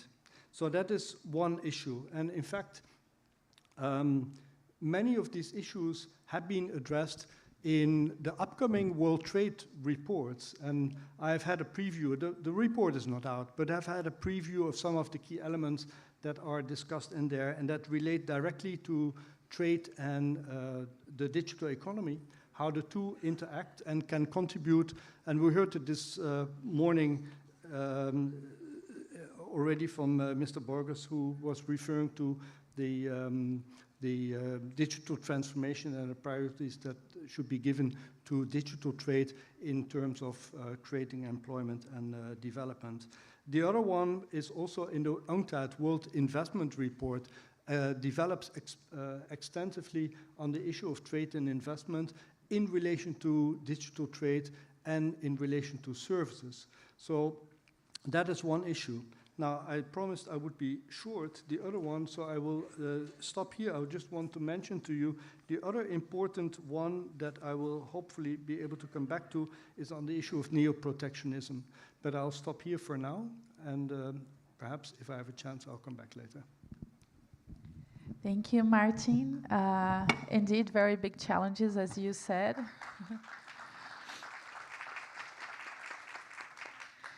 We'll now ask Dan for your views as a chair of B20 Brazil, so Business 20 Brazil. Can you share with us some of the discussions and policy recommendations that the Business Engagement Group has proposed to the G20 concerning international trade and investment? Thank you. Thank you, and thanks for the invitation. Pleasure to be here. B20 is completing now in this month of July its recommendations, so I'll share with you at this stage where they are, so we could have some changes up to the end. We do have 3 basic recommendations and 2 policy actions per recommendation. So if you have some patience, I'll try to cover them with you. So the first one is improving trade and investment governance. I think we all agree that trade is a key enabler of socioeconomic development, as well as food and health security. And I mention that because food is also an essential subject of the G20 overall. However, as we know, the multilateral trading system faces challenges such as inefficiencies in WTO and difficulties in reaching new multilateral agreements. Moreover, with the current challenging geopolitical scenario affecting global value chains, global governance becomes even more critical. And considering this scenario, we came up with 2 policy actions for this matter. The first one is restoring and reforming the WTO dispute settlement body, making it more efficient and formally engaging the private sector in the WTO. This includes, among others, filing open vacancies on the appellate body, identifying and implementing best practices to improve the dispute settlement body's efficiencies, establishing a B20 advisory board to the WTO as a permanent body, and promoting the engagement of external shareholders in the WTO committees to provide technical expertise. The Policy action number 2 for this matter advocates for upholding current agreements and advancing new multilateral and plurilateral agreements. This includes focusing on the advancement of negotiations on the joint statement initiative on e-commerce, for example, adding the investment facilitation for development agreement under Annex 4 of the Marrakesh Agreement to convert it into a multilateral deal, and accelerating and prioritizing negotiations on trade and sustainability, including trade-related climate measures, environmental goods and services, circular economy, and subsidies related to the transition to low-carbon economies. The second recommendation deals with promoting sustainable and resilient trade and investment. As we know, global value chains have been drastically impacted by recent shifting economics and geopolitical dynamics.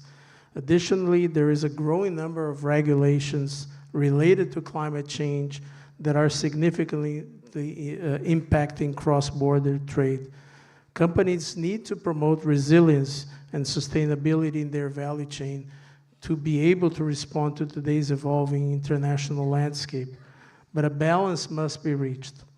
The proliferation of these regulations and different standards is creating complexities for companies to navigate. This complexity, of course, increases inefficiency in global value chains.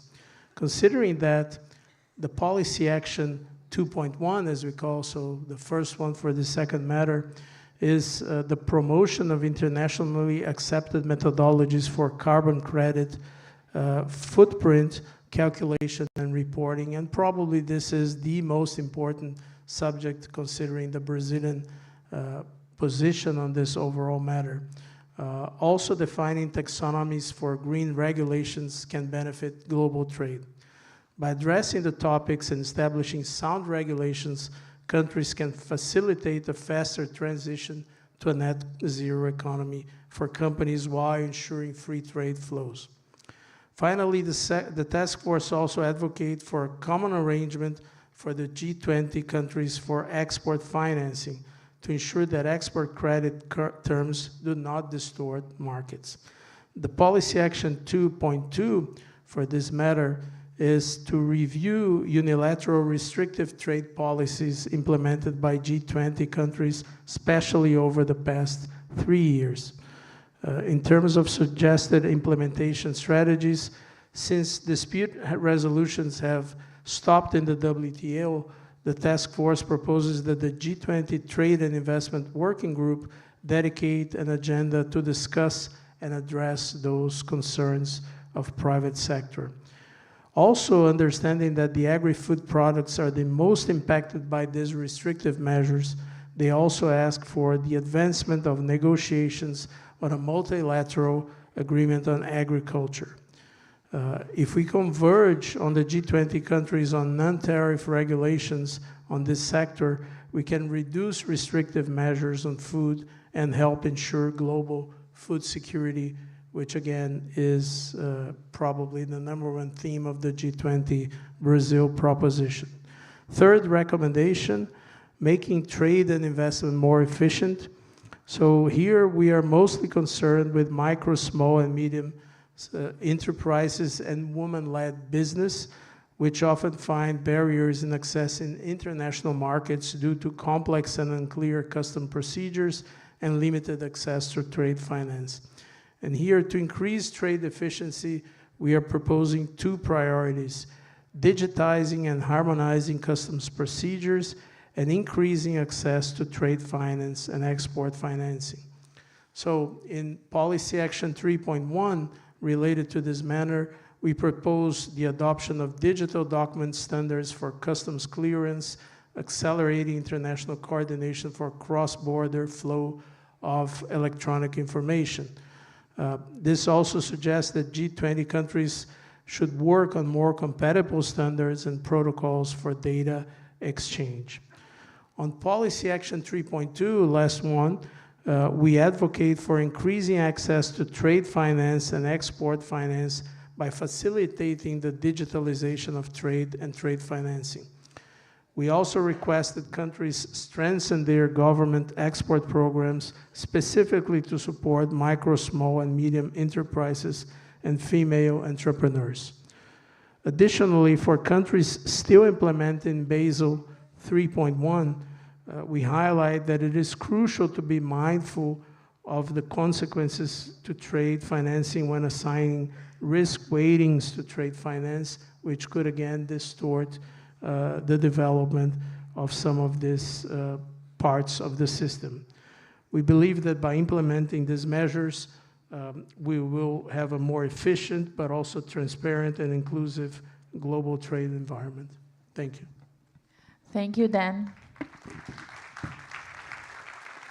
It seems that we already reached the first consensus here, which is that WTO, a functional WTO is of fundamental importance. So I'm glad to hear that first consensus was reached.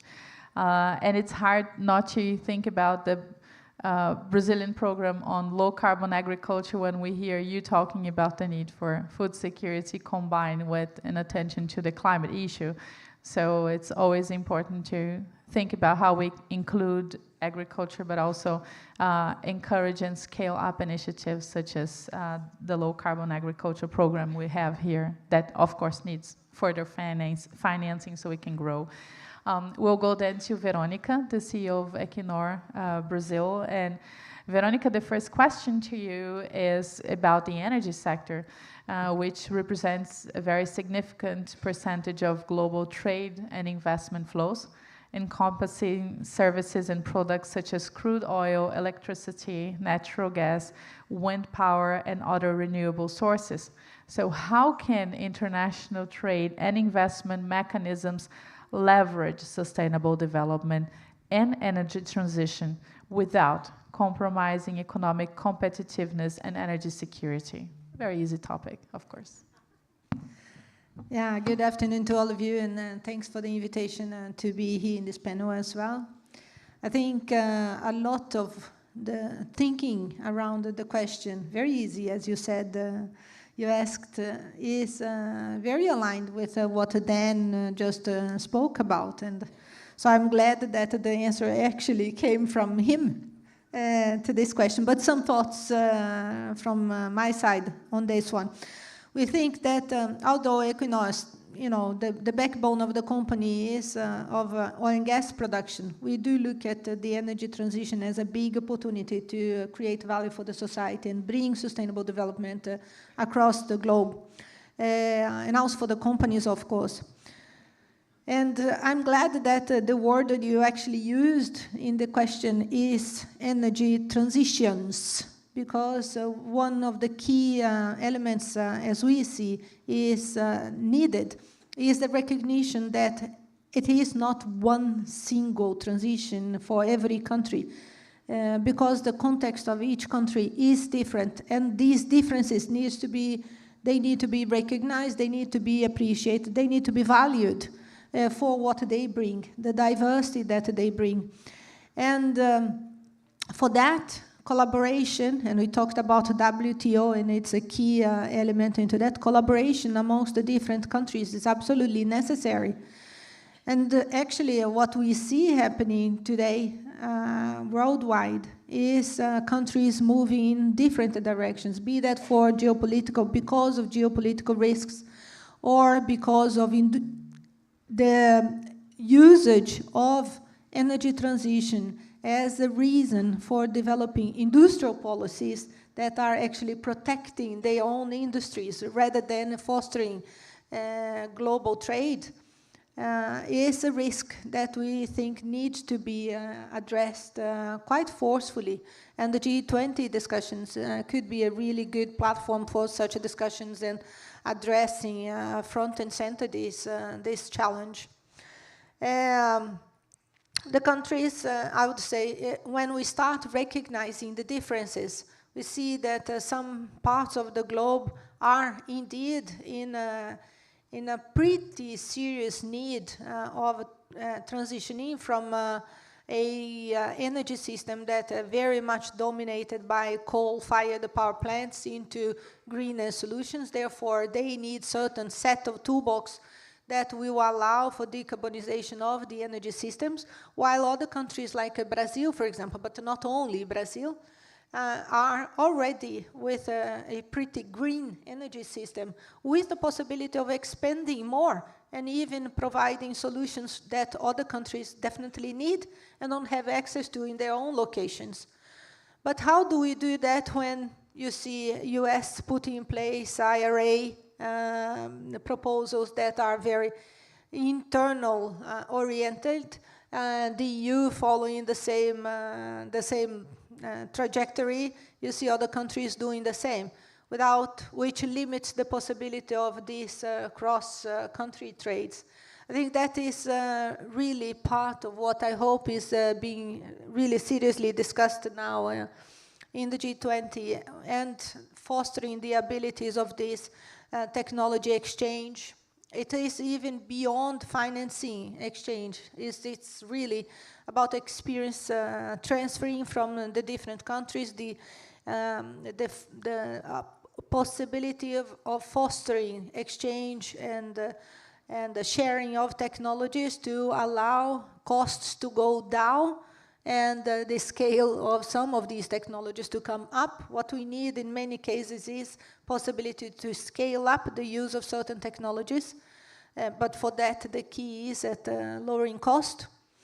And I would say even experience exchange and technology exchange to allow for speedier licensing processes, environmental licensing processes around the globe, while protecting biodiversity, of course, as there are no solutions that will come without environmental impact. And it's really important for the globe, so the global society, to understand what such impacts are and be prepared to manage them accordingly, while, again, I emphasize, protecting the biodiversity as well. I think we have learned that from the past. And then, once we address that, the solutions can be many and bring really concrete social development to populations and communities that would otherwise not have. One is to bring sustainable, fair, and just energy for across the globe to communities that today still don't have energy. And we talk a lot about energy transition, but the fact is that energy poverty is still a reality in many parts of the globe, and we need to bring those people together with us in this journey ahead.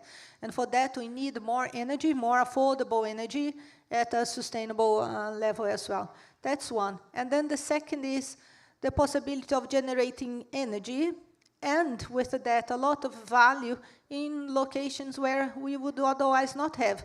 As one very simple example, but I think it make it very concrete for us, is the northeastern part of Brazil, where we have historically heard about the droughts and all the consequences of severe droughts, and today is a great location for generation of solar electricity and wind power as well.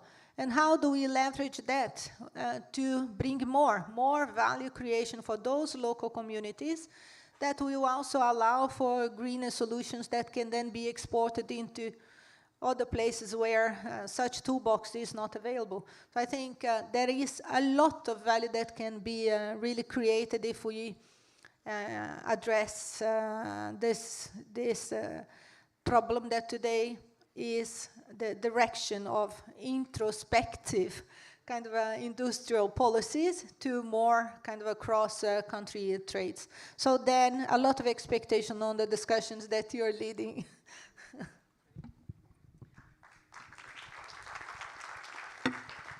Thank you, Veronica. And I think to your point, citing the Northeast region of Brazil as an example, I think maybe one of the things we also have to reflect on and maybe pressure governments towards is what are the low-hanging fruits available and what sectors should we focus first.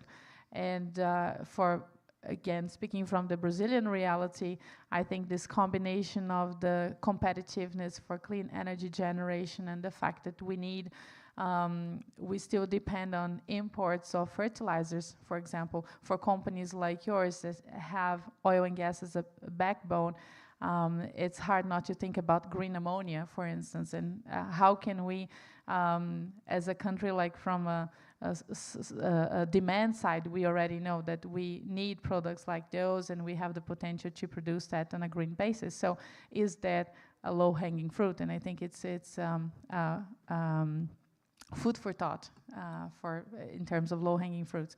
And then I'll bring Elisa Fraga in, and Elisa is it's from the Ministry of Development, Industry and Foreign Trade of Brazil, and she will please tell us about how the G20 Trade and Investment Working Group view the potential for implementation of the key policy recommendations put forth by the T20 and the B20 on this topic. So are T20 and B20 recommendations useful for the G20? Thank you. Thank you, Larissa. Good afternoon. Thank you for the invitation to the T20. It is a pleasure to be here. Yes, they are certainly useful. I would just like to start by recalling that it is an explicit orientation of the Brazilian presidency of the G20 to engage closely with the engagement groups. And we have been certainly doing that with the B20 and the T20 since the beginning of the year. Specifically in two of our priorities within the Trade and Investment Working Group, we have been working with those two groups. So the first one is Women in International Trade. We have been working with the B20, and since the beginning of the year, we have made a workshop at the margins of the second Trade and Investment Working Group meeting in April in Brasilia. And also, the B20 has been working together with us, helping us to map the challenges that women face while trying to engage in international trade. The B20 has been using its network, using, for instance, the co-chairs of the Trade and Investment Task Force to reach the businesses within the B20 countries. And with that, we have been able to get around 2,000 answers to questionnaires that were sent. And those answers are now being processed, and based upon them, we will proceed with our discussions within that priority. I'll talk a little bit more about that later if I have the time. And also with the T20 and in this priority together with the B20, we have been working within the intersection of trade and sustainable development. We have seen here that maybe that is the topic within the trade and investment discussions of the G20. And in that priority, we have also been very glad that the B20 and the T20 organized a seminar, also at the margins of the working group meeting. This time, it was at the margins of the third Trade and Investment Working Group meeting, just last week here at BNDES. So it was a very interesting seminar that united representatives of the private sector, big companies, small companies, representatives from the academia, from different regions of the world. And the most interesting part of that collaboration, in our view, is that at the same time that we have the opportunity to go to these events and listen to what the business and the academia has to say, we also invite the organizers of the event to come to the meetings, to the TIWG meetings themselves. So they come to our meetings, to the government meetings, and then they make brief presentations on what was discussed at the events. So we really try to foster that dialogue and bring those discussions close together. Just a brief comments on the recommendations, starting with the B20. I'd just like to comment on one of the recommendations, the one that regards sustainable and resilient global trade. We know that, as I said before, that is the issue for the Brazilian presidency this year. Under that recommendation, the B20 proposed, for instance, the adoption of sound green regulations and other specific policy actions. Those concerns are exactly at the roots of our decision to bring that topic as one of the priorities of the Trade and Investment Working Group. And we are listening, and they are part of the discussion, and they will probably also, in some form, help to shape the decision that we reach in that matter. Just a quick comment. Last week, we had the pleasure to receive Mr. Francisco Neto, CEO and President of Embraer, and also the chair of the B20 Trade and Investment Task Force. And he came to the meeting, to the TIWG meeting, and he presented those recommendations. And we think that it was very interesting. And again, an opportunity for the groups to cross-pollinate in a way. And then regarding the T20 recommendations, just quick comment also. There was a recommendation regarding non-economic objectives in industrial policy, the way they bring implications for trade cooperation. Again, we are listening. It is part of the discussion. In some shape or form, they will, those concerns will be reflected in the results of our discussions. Just finally, just a quick mention to the WTO. I know the WTO deserves more than a quick mention, but it is also a priority of the Brazilian presidency. The Brazilian presidency has 4 priorities, and one of them is the reform of the WTO and the strengthening of the multilateral trading system. So again, we are very much aligned there. Thank you. Thank you, Elisa. And with that, I'll go back to Martin and ask you another question, Martin, on how can the G20 promote the incorporation of common standards for the digital transformation and sustainability of global supply chains in international trade and investment agreements without serving neo-protectionist purposes? I see you have reserved the easy questions for me. Thank you very much. I'll try to answer your question, but perhaps in a slightly different way. That is that because these are all interrelated, but I'll try to bring out the interrelations between them. And let me, actually, I'm not sure which one I should start with. Let me perhaps start with the issue of fighting neo-protectionism. That's a big one. That's a very difficult one, because what are we talking about? We're talking about new forms of targeting, new forms of industrial policies, involving highly amounts of subsidies. We see a subsidy race taking place on the 3 continents, in Asia, in Europe, and in the United States, all under the guise of protecting domestic industries, creating jobs and employment, but the result is protectionist measures, is subsidies, is unfair trade, and is a new form of targeting and a new form of protectionism, which should be fought. Now, how to address that? It's a very difficult one. And by the way, it's part of the recommendations in the report that we make to review the subsidies that are being applied in the WTO. The subsidy agreement is outdated. It needs to be updated, taking into account the most recent developments. So there are studies underway, but how to address that? How can you know exactly the amount of subsidies that are being granted by country X, Y, or Z? Some countries have state-owned enterprises. How can you exactly identify and measure the amount of subsidy that's being granted? That's not a very easy one.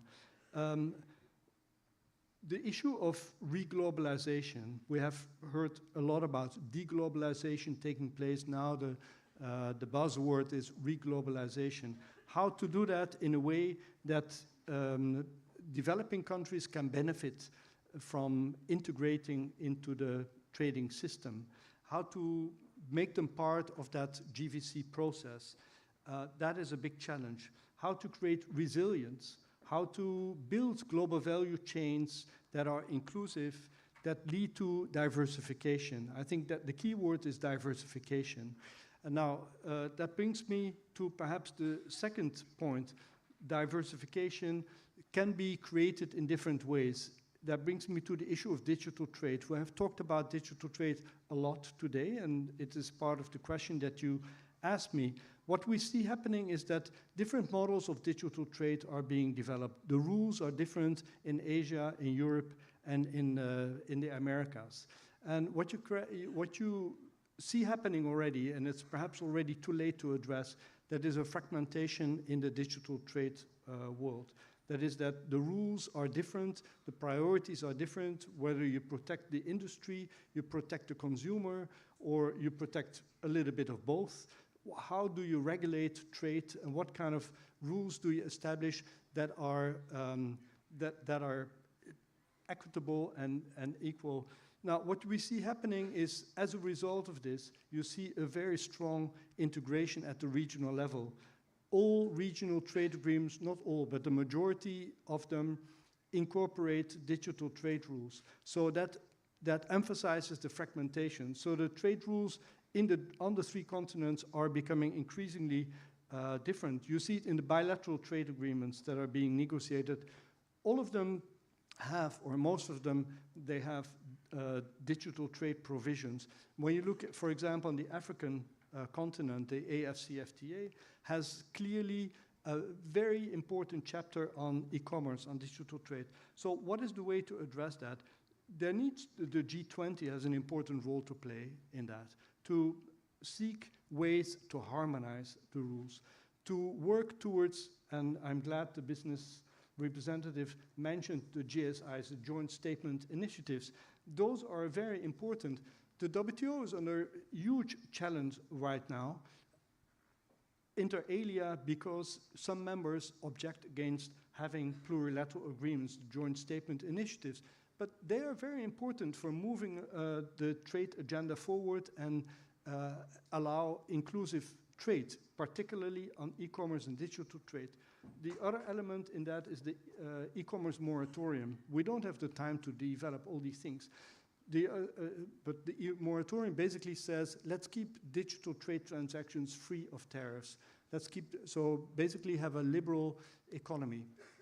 I could speak a lot more about it, but I'm not doing that now. The other one is, again, plurilateral agreement that you mentioned is the Investment for Development Agreement, the IFDA. It's such a straightforward agreement, and I know that Brazil is very supportive of that and has many laws and regulations in place that go in that direction and is one of the drivers of this discussion. And I'm very happy to hear that. And you are very much advanced, actually, on the issue of IFD. But there are countries who object against the IFDA for reasons that are sometimes very hard to understand, because the agreement is about transparency provisions, about facilitating access to investment and to allow actually that to happen. My final point, I guess, I don't know, we'll see, is how investment in new technologies can support the development of the green technology. I think that's a key element. Put technology and investment, FDI, to the use of green technologies so that you facilitate that transition actually to a more sound and sustainable economy. And I'll stop here for now. Thank you. Thank you, Martin.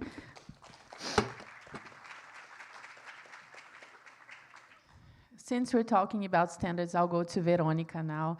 And I would like to ask Veronica how Equinor is adapting its investment strategy to comply with increasing sustainability standards for global energy supply chains. Yeah, we have been quite vocal on our strategic direction of making sure to be one of the leaders in the energy transition, and that has been a strong commitment from the company for many, many years by now. We were one of the first ones in the industry to put forward the energy transition plan, and that energy transition plan is what guides us in our investments worldwide. And that is based on a few pillars. One of them is absolute transparency in terms of our impact to the environment, transparency in terms of the emissions in our own operations, to payments that we do to all governments so that we comply to our very high ethical and compliance integrity standards, is absolute transparency from our side. And we have been working with our partners, with our suppliers, to foster the same level of transparency around as well.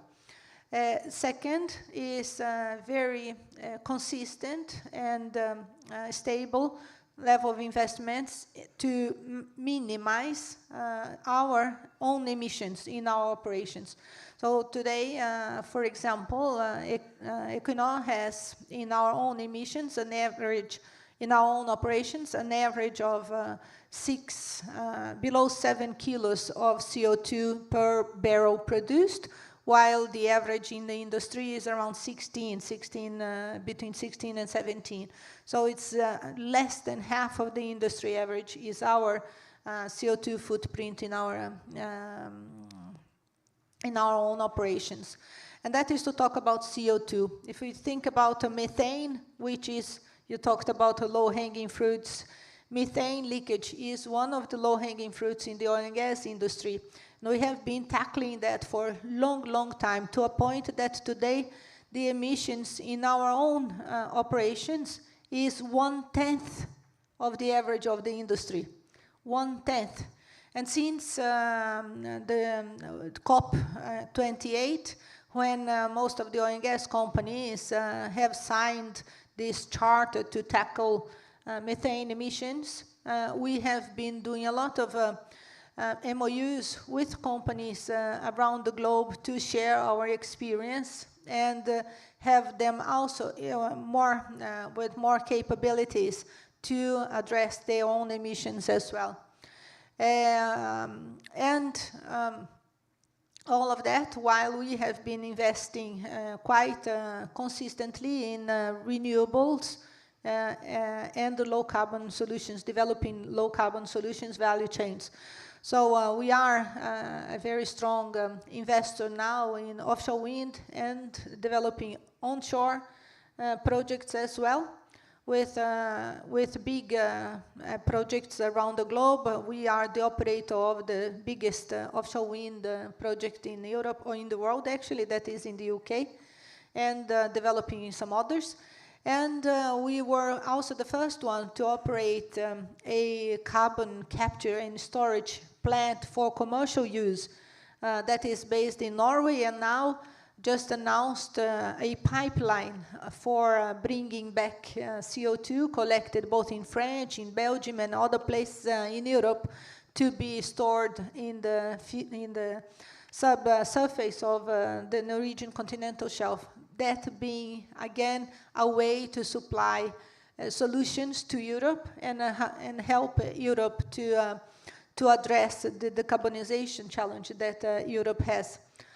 Now, we have the technology, the capability, and we are willing to invest in other countries as well, as where we have a big footprint. So we are developing projects in the US and also here in Brazil, irrespective of specific regulations that oblige us to do so here in Brazil, for example.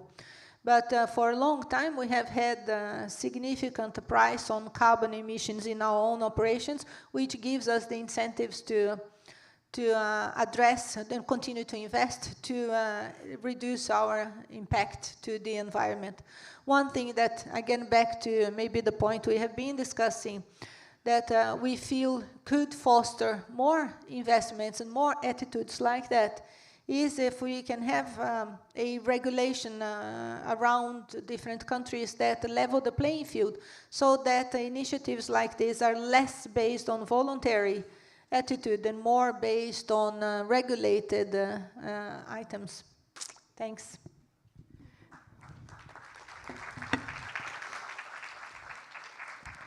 So for the sake of time, I will ask Elisa and Dan to be very short on their final comments, but I'll ask Elisa to maybe emphasize your work, as you mentioned before, you would do on women and trade, and some comments on your understanding of a fair, equitable, and sustainable international trade system. And later on, I'll give the floor to Dan, also in 1 minute, to summarize your views on micro, small, and medium companies. So please, Elisa. Thank you. So as I mentioned before, we have been working on 4 different priorities within the Trade and Investment Working Group. The first priority is women in international trade, just to briefly mention all of them here. The second one is trade and sustainable development. The third one is WTO reform and strengthening of the multilateral trading system. And the fourth one is sustainable development in investment agreements. Going back to women in international trade, as I mentioned, our work started with that big survey with companies around the world. We asked them to identify the main challenges that women face while engaging in international trade. The results of that survey will be fed into the TIWG group, the Trade and Investment Working Group. And then the next step will be for the delegations to present us what are they doing to tackle those challenges. So we have actually already asked the delegations to provide those answers. Each delegation will have the chance to identify up to 3 measures that they see as a best practice in helping women to overcome those barriers. And everything that we receive as a presidency will be put together in a compendium. The name of the compendium is long. It's a G20 compendium of best practices to increase the participation of women in international trade. And that will be the main result on that priority. As we see it, it would be a valuable information for all countries, not only G20 countries. Countries could refer to that compendium when they are designing their policies regarding trade and gender. The compendium will enhance international cooperation in that area and also foster innovation. Thank you. Thank you. So, Dan, please, your final words. Just to get on your point about low-hanging fruits, B20 will also deliver only to Brazilian entities, not to the overall G20. Besides the recommendations, a roadmap for some easy initiatives related to sustainable, renewable, and digitalization. So things like hydrogen, SAF, and some others, we intend to deliver a strong contribution for the local entities to try to build up a Brazilian roadmap for those matters. But basically on the SMEs topic, the micro, small, and medium enterprises, I think the first point is to acknowledge the relevance of them. They are, at the end of the day, the backbone in terms of job creation and GDP growth around the world. At the end of the day, more dynamic than the larger companies, by their nature, but often underrepresented in international trade. We did come up with some recommendations related to them. One of them is the establishment of dedicated divisions to those MSMEs, especially in agencies related to climate and to other sophisticated matters where these companies have a very hard time to cross the first barrier and they end up giving up on their route. So this would be an important one. The other is to increase collaboration with international regulatory bodies to review and address policies and regulatory concerns that hinder MSMEs access to trade and financing. We need a more supportive regulatory environment which can facilitate their activities and participation in global trade. The digital early payment initiative is also a good route where we can collaborate with fintech companies and regulators to speed up the cash flow cycle, which is very relevant for those companies, and they do not have the same access to credit as the large entities.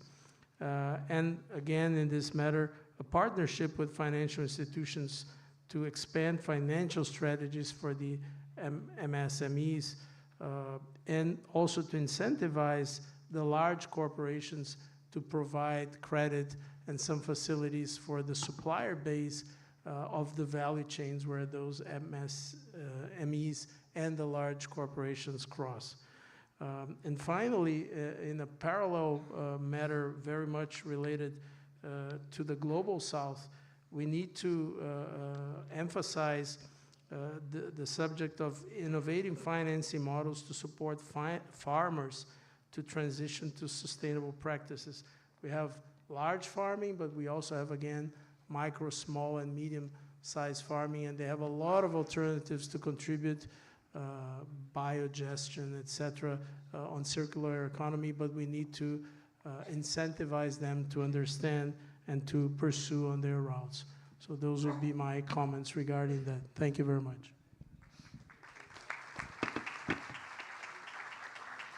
We will now close the panel with a message that it is very important to include micro, small, medium farmers and women in international trade if we are going to talk about equitable trade. And I think the message is also that international trade can be an opportunity for climate change, for the fight against climate change. It doesn't have to be only a problem that becomes neo-protectionism, right? So thank you very much for your time and attention today. We thank you very much. We thank Larissa Varholz for the mediation, for the moderator. Martin Smith, thank you very much. Dan Yoshpi, Verônica Rezende Coelho, Elisa Fraga, thank you very much. The photo, you don't forget, real in the middle of the stage. Thank you. Thank you again.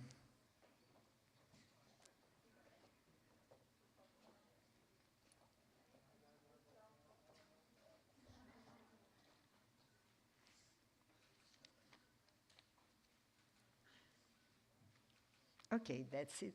Thank you very much. Thank you again for this rich debate and for your propositions.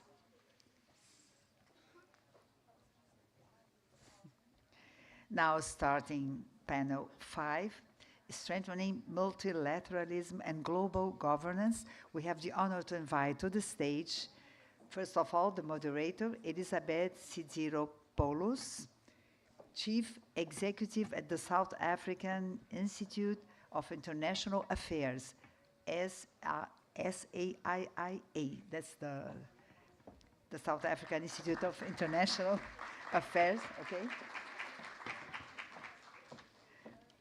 I would like to invite Mr. Felipe Reis, Brazilian Sherpa of the G20 at Brazilian Ministry of Foreign Affairs. Okay. Thank you. Thank you. Welcome to you. I have the pleasure to invite Pamela Gopal, head of the Africa Policy Bridge Tank Program at the African Union Development Agency. agency. Welcome. It's the NPAD. I invite Isabela Teixeira, Trustee Emeritus at the SEBRE, the Brazilian Center for International Relations, member of the Administrative Council of the Brazilian Development Bank, the BNDES, co-chair of the International Resource Panel of the United Nations Environment.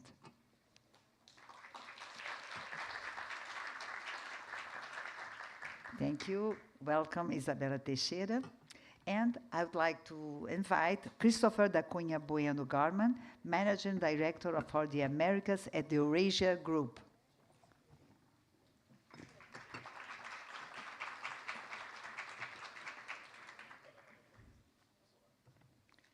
And I would like to invite Pilani Mtembu, Executive Director at the Institute for Global Dialogue. Welcome.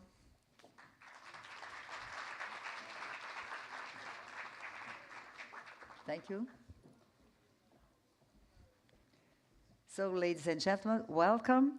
And I would like to give the floor to our moderator, Elizabeth Sidiropoulos. Thank you very much. Great. Welcome. Thank you very much. Good afternoon, everybody. I realize that this is the fourth, I think, panel session after lunch. So it's probably even more challenging than the first session after lunch.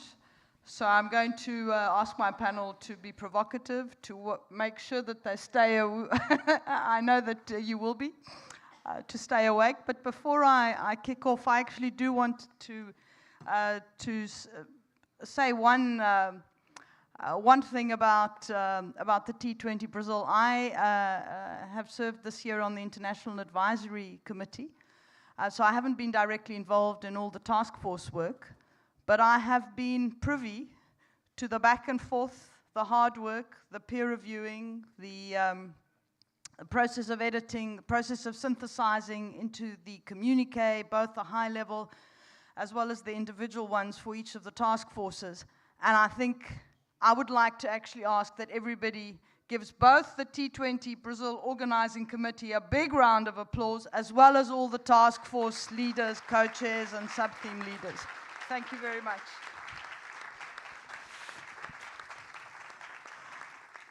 And now let's kick off with, a topic that I think is strengthening multilateralism and global governance. This is pretty easy, right?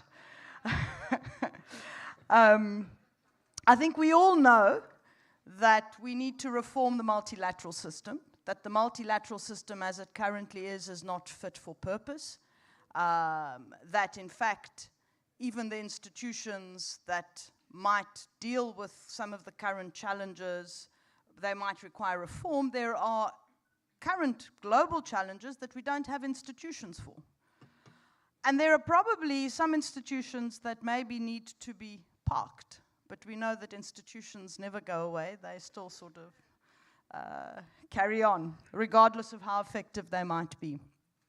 And what we've also heard during the course of this morning is that we see an increasing fragmentation in the system. Whether we're talking about trade, and we heard about it today, or whether we're also talking about the emergence of a number of other groupings or multilateral bodies, because often the pace of reform is such that countries and people get impatient. And so parallel institutions are created. And so if we're wanting really to think about a multilateral system that we're all part of, that we all stick to the same rules, we also have to recognize the urgency of the reform that is needed. Because if that doesn't happen quickly, people make another plan, as we say in South Africa. And I think this is part of the challenge that this task force had to work on, and had to come up with a series of proposals. And I'm just going to kick off immediately, but perhaps before I kick off, just to make one observation about the G20, which I think was also made in one of the earlier sessions. The G20, we all know, it's not the UN, right? It's not the inclusive body. But the G20 can be a space, and has been a space, for building bridges, for creating opportunities for collaboration. And I think we've had some difficult moments over the last couple of years, geopolitically speaking. But let's not forget, I think it's so important to preserve that space. And the fact that we've had 3 Global South presidencies in a row in the last 3 years has, I think, tried to contribute to preserving that space for dialogue, because I think dialogue is more essential than ever now. But let me first, turn to the co-chair of the Task Force Strengthening Multilateralism and Global Governance, Pelani Mthembu, just to outline for us a few of the key proposals and the ideas that the task force actually tackled during the last 6 months. Thank you very much, Elizabeth, and thank you to the organizers. I also like to thank the team that worked in this task force, from Igarape and, of course, Institute for Global Dialogue, and really did a lot of heavy lifting in this process. I'm going to just try to summarize the 5 key areas of recommendation that this task force produced. And of course, these recommendations emanated from just over 50 policy briefs and conversations that took place within the task force. The first one is around strengthening the effectiveness and efficiency of multilateral institutions by building trust, accountability, and inclusion. This one is especially important when we factor in a divided geopolitical landscape and the fact that we have been witnessing reduced levels of trust in the multilateral system. And so strengthening the effectiveness and efficiency of multilateral institutions is quite important. The task force essentially said this can be facilitated by ensuring data-driven and evidence-based decision-making on crucial global issues, and also agreeing on a code of conduct on inclusive multilateral processes. It also suggested that the G20 could endorse the UN Secretary General's proposal for a biennial summit to consider opportunities and address discrepancies in regulations that govern finance, aid, climate action, and also wider sustainable development concerns. And this is really about rebuilding trust in multilateral fora. The second key recommendation is around strengthening global governance through increased participation of non-state and also sub-national actors. Again, this relates to the first recommendation, because by including and ensuring increased participation of non-state actors and also sub-national actors, you're also embarking on a process of rebuilding trust. And this could essentially be done by the G20 prioritizing enhancing the participation of your non-state actors in the Sherpa and the financial tracks, but also leveraging digital tools and platforms to further involve stakeholders within both G20 processes, but also in the UN processes. And then lastly, I think what's important in doing this is also that the task force essentially recommends amplifying the participation of cities and other local and regional governments and related networks. So really building an ecosystem. And you can see how this reinforces also the first recommendation of embarking on a process of rebuilding trust. The third one is really around improving global cooperation and investments for climate resilient development. And that includes through reforming the financial architecture. And here, I mean, quite a bit has been expressed in previous panels, so I'll keep this one relatively short. But essentially, if you are to do that, you will have to embarking on comprehensive reforms of international financial institutions, strengthening the multilateral development banks for sustainable finance.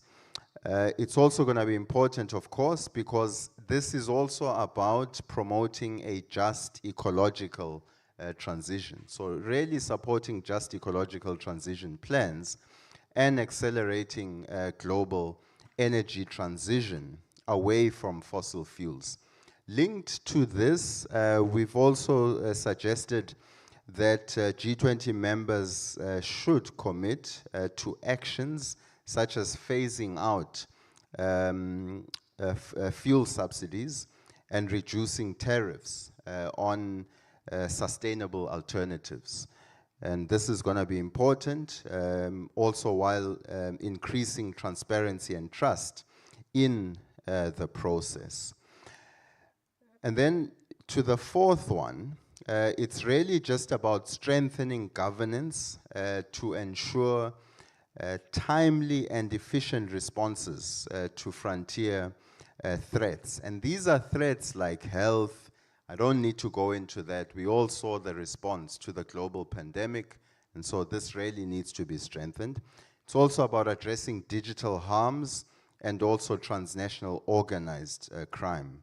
And then lastly, it's really just about advancing new norms and metrics for development cooperation and enhancing G20 accountability. And here are really two main points. It's really about G20 leaders committing to new, or at least new metrics of well-being that move us beyond a narrow conceptualization of GDP.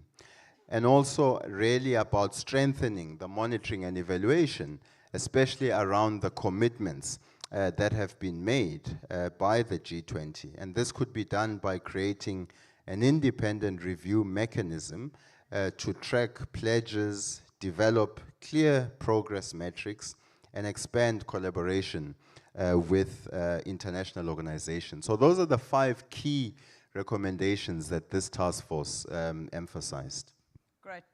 Thanks, Pilani. I might come back to... If we have time, I might come back to, I'd like you to unpack a little bit the M&E and the independent evaluation. But let me move on to the person to your right.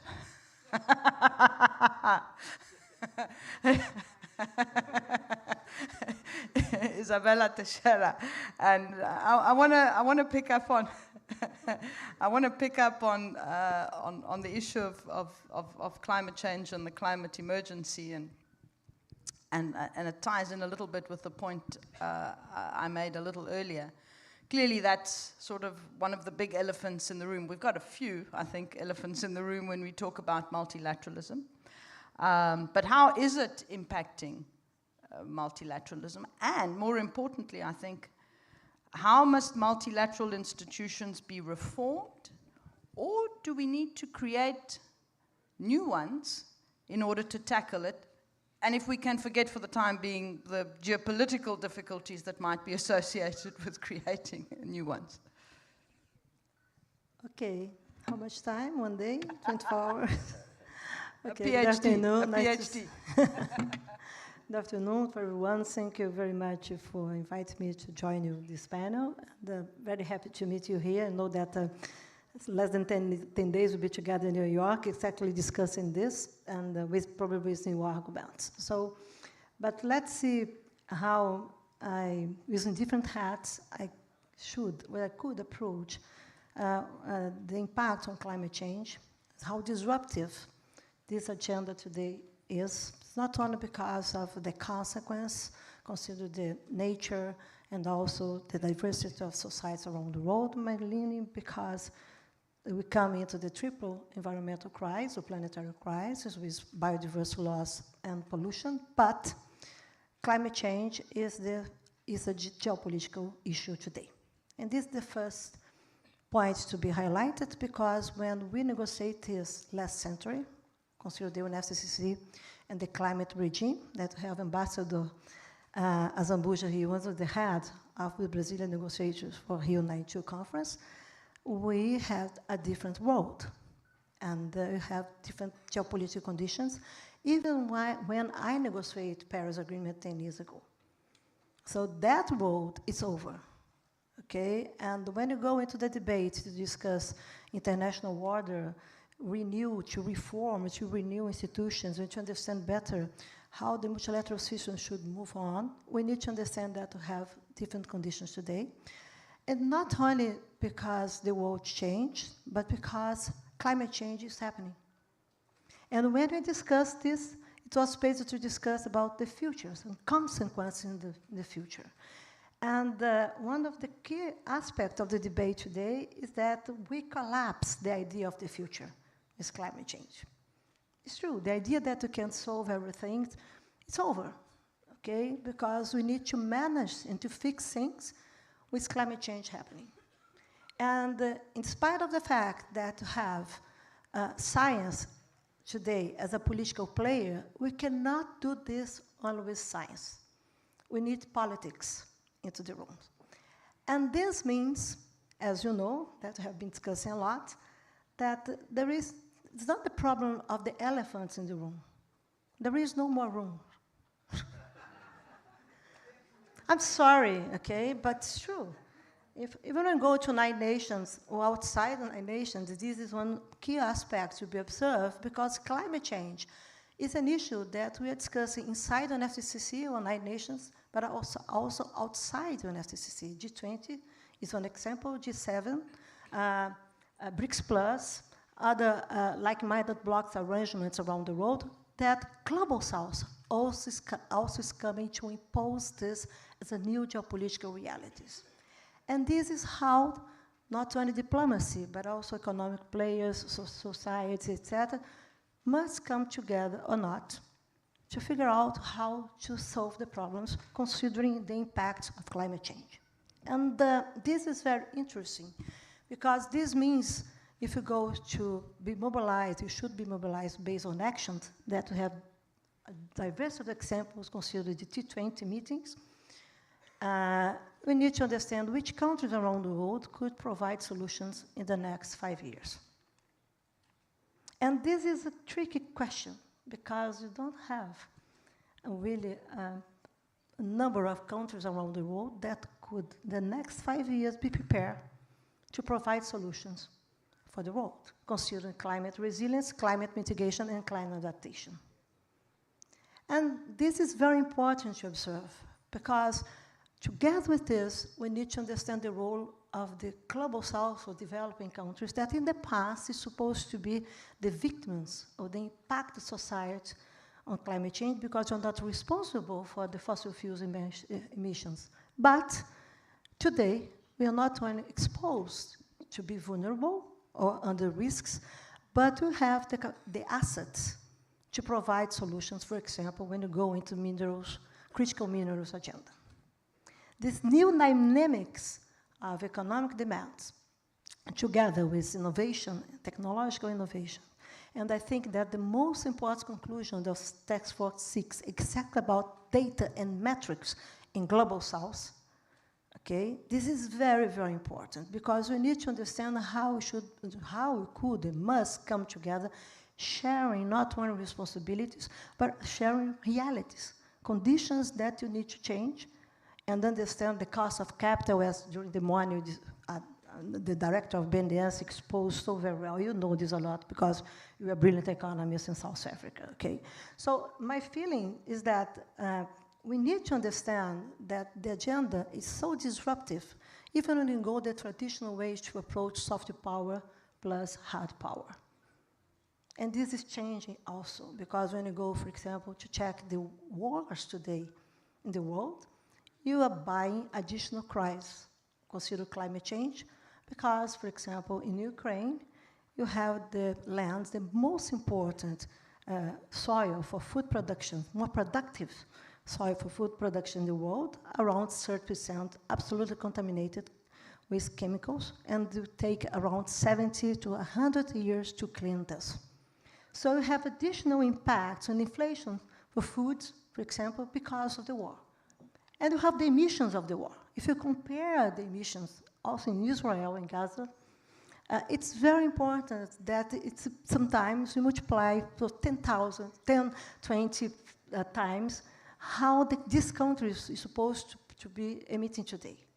So we are not only managing the short-term perspective that is based on the consequence of the emissions of the past, that's why we're exposed to, but also we are moving the pieces in the same direction, considering the additional exposition in the future. And this must be stopped. And to be stopped, we need to understand what tools and also which arrangements and institutions should come together, not only based on state members, on the government, in the countries, but also to understand how the societies are coming together. What it means that to go into this innovation, indigenous technological age that connects societies, consider the data flows and the dynamics of the networkings. And this is how the societies are coming today. We can come together, South Africa and Brazil, in bilateral cooperation, as used to be, but I can connect myself with people in Iran, people in China, and we can be together with South Africa and also United States as society. How would you like to approach resilience, climate resilience in the next 10 years? And this is something that we need to understand, because if you compare the flows, the data flows, and how we are managing the society today, this is absolutely different how we're taking decisions today in multilateral system. And this is the new world, if you like or not, like or dislike, this is the language. And we are climate influencer, okay? Forget it, the past. So what it means for me is that we need to understand how we should manage this new international order and what it means, considering the institutions that we used to play with us. Most of them should be renewed, I agree. But another ones, I'm sorry, they are over. And you don't have a tradition to close institutions in the world, even in Brazil. Okay? It's impressive how we are so, it's really a hard task to close things, we like to open things. And the second problem, our generation, my generation, I'm probably older, we like to propose solutions that we want to be part of how you act. It's like, I want to have my new political room in the future. Forget it. We need to understand the role of the new generations. And this is the new dynamics of the international political order. So my feeling is how disruptive climate change is when you go into multilateral systems. I agree that it's very important that we have scientific panels. I'm co-chair of one of them. But this is not enough to convince people. Even when you go, for example, to philanthropy, that you have the big philanthropies in the world coming that we need to have an open society, quote, and they don't know what it means. It's fascinating because people want to provide solutions without knowing what it means.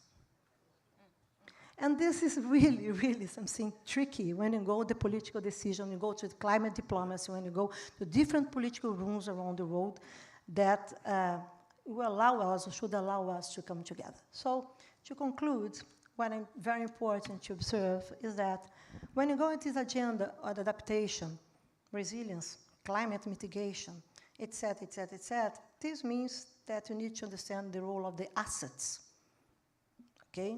And this means that you need to understand the role of nature politics.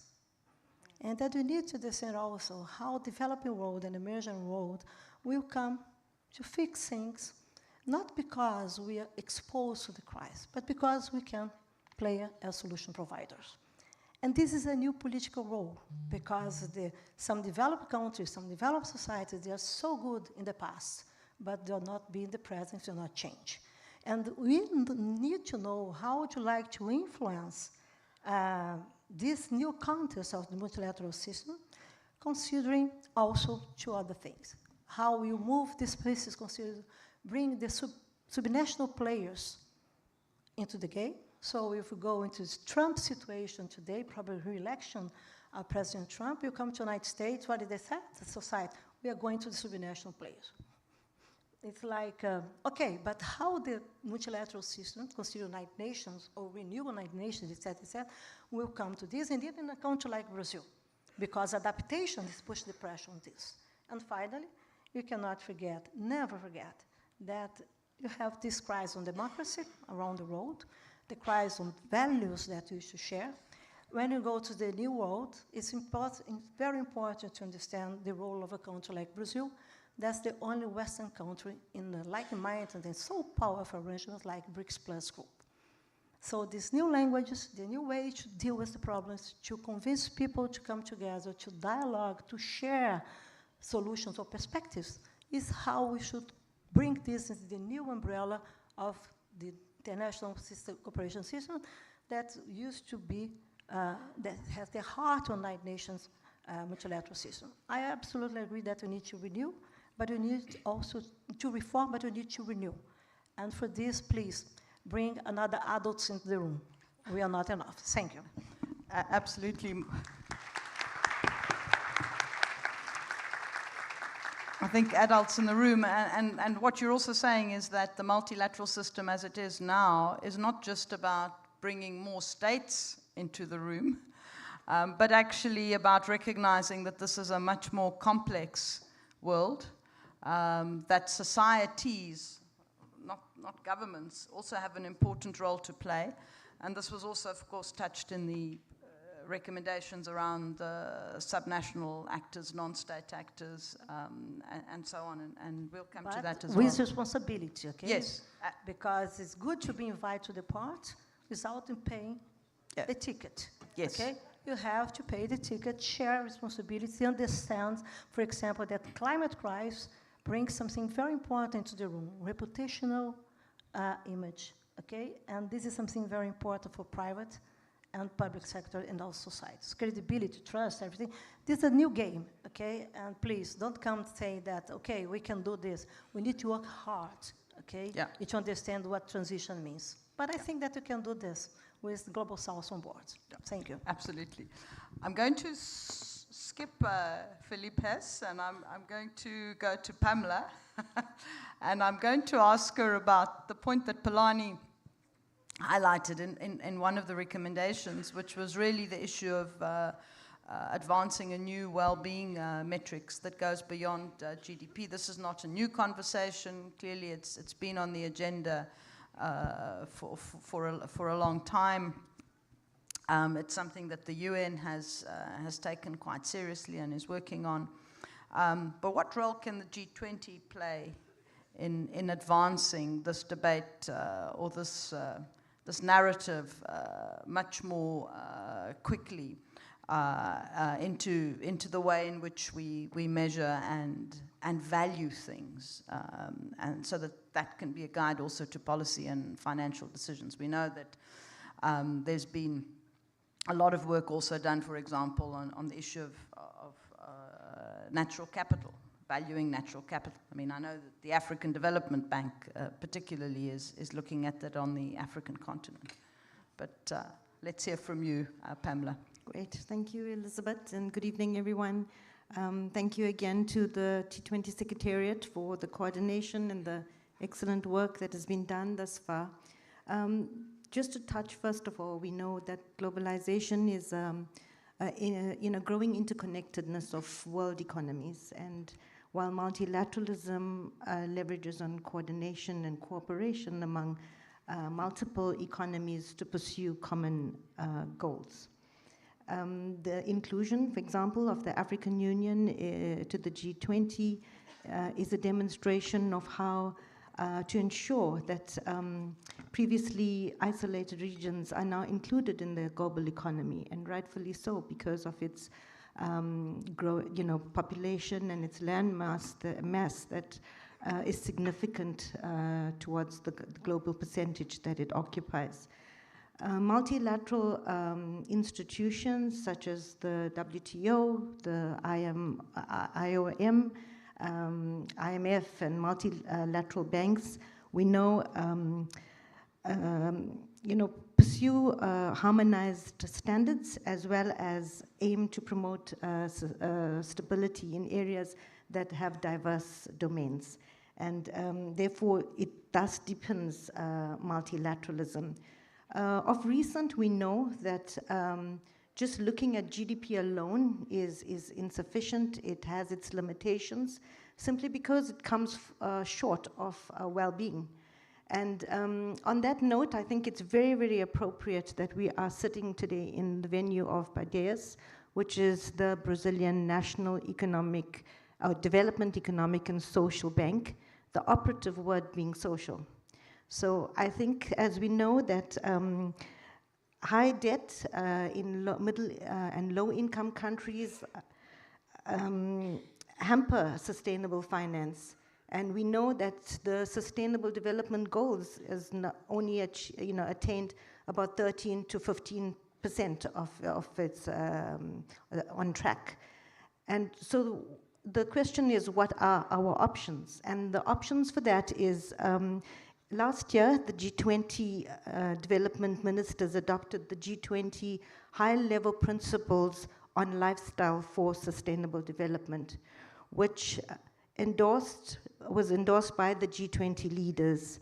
These principles emphasize integrating development, climate, as well as biodiversity agendas, which Brazil has pursued this year. Life economies prioritize long-term benefits, shifting mindsets and behaviors towards sustainable growth. And they also align to economic activities with the SDGs, benefiting societies through models of social enterprises, impact investment, and ethical financing. The shift from relying solely on GDP involves a more holistic approach. And this holistic approach is similar to that of the life economies that have been adopted last year through Gallery, which is the Global Alliance for Life Economies, Research and Innovation. Well-being isn't just about market income, but includes social and natural capital, as you just mentioned, which provides a more accurate view of long-term prosperity. And life economies actually advocates for these, for reforms for financial systems that prioritize long-term sustainability. The Brazilian government has explored this and sees the importance of aligning these principles for policies that link economic activities to social environment, well-being of all life forms, addressing challenges like inequality, biodiversity, and climate change. But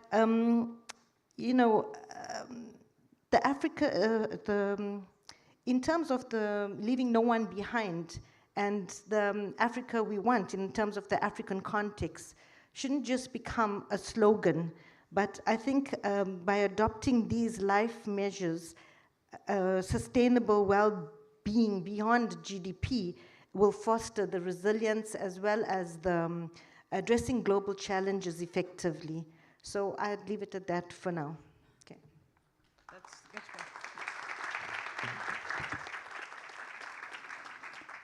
Thanks, Pamela. That's also part of this mindset paradigm shift that is, I think, so essential for us to deal with the global challenges. I'm now going to move on to Chris Garman, and he's going to answer the question that Celine refused to discuss today. And that is to talk about elections. And of which, France is in the middle of one. We thankfully have concluded ours very successfully, I might add. I'd be interested in your views, Chris.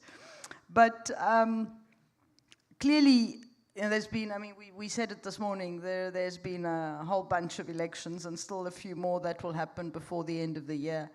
They actually do play an important role in how multilateralism or how global governance pans out or is used effectively. So sort of looking at what has gone so far, what elections have taken place so far, I mean, how would you assess potential impact on global governance? And perhaps a related question is, how can we mitigate against the swings and roundabouts of some of the election outcomes when it comes to global governance? Thank you so much, Elizabeth, and thank you again for being on this very distinguished panel. And to be fair to Celine, actually, she did take a stab at answering the question, despite the suspicion that she wouldn't. And actually, her answer was a very good one. But I think that this question is important, for the following reason. I'm a political scientist. Eurasia Group is a political risk advisory firm. And I don't think that in my career I have ever seen a moment where the need for multilateral governance has been so large, and the political headwinds to that governance has also been enormous, right? The need side, of course, we've been debating this over the course of the entire day. We have existential challenges with climate change. As Isabel Teixeira said, there's no more room left, with the elephant in the room. We have enormous challenges with digital transformation and AI, and there are huge kind of equitable challenges when it comes to addressing these growing dislocations. And at the same time, when we look at kind of the bottom-up political drivers and the geopolitical landscape, the bad news is that support for international governance may be weak going forward. It's hard to see kind of that the pillars and the political geology behind international governance is going to strengthen in the very near term. And I think that these elections are a clear sign of that. I think Celine, in her answer, she highlighted how the elections in India and South Africa and Mexico and the European Union, incumbents remained in office, but essentially we had a kind of a weakening of these respective incumbents, right? When we look at the elections in the UK or elections in France or in the United States, we may have well, in the UK we'll certainly have a turnover, a pretty significant turnover. But I think what's important to understand of all of these election cycles, if there is a unifying factor that I would point to, is that the levels of trust in the system are at historical lows. If you do any kind of global public opinion kind of assessment and trying to be able to measure this phenomena, it really is astounding. There's one comparative public opinion survey that we end up using a lot, Ipsos Public Affairs or the Pew Center or others, but you ask the question, do you agree with the statement that we need a strong leader willing to break the rules if necessary? The average response rate saying yes to that statement in industrialized and emerging market economies is around 45%.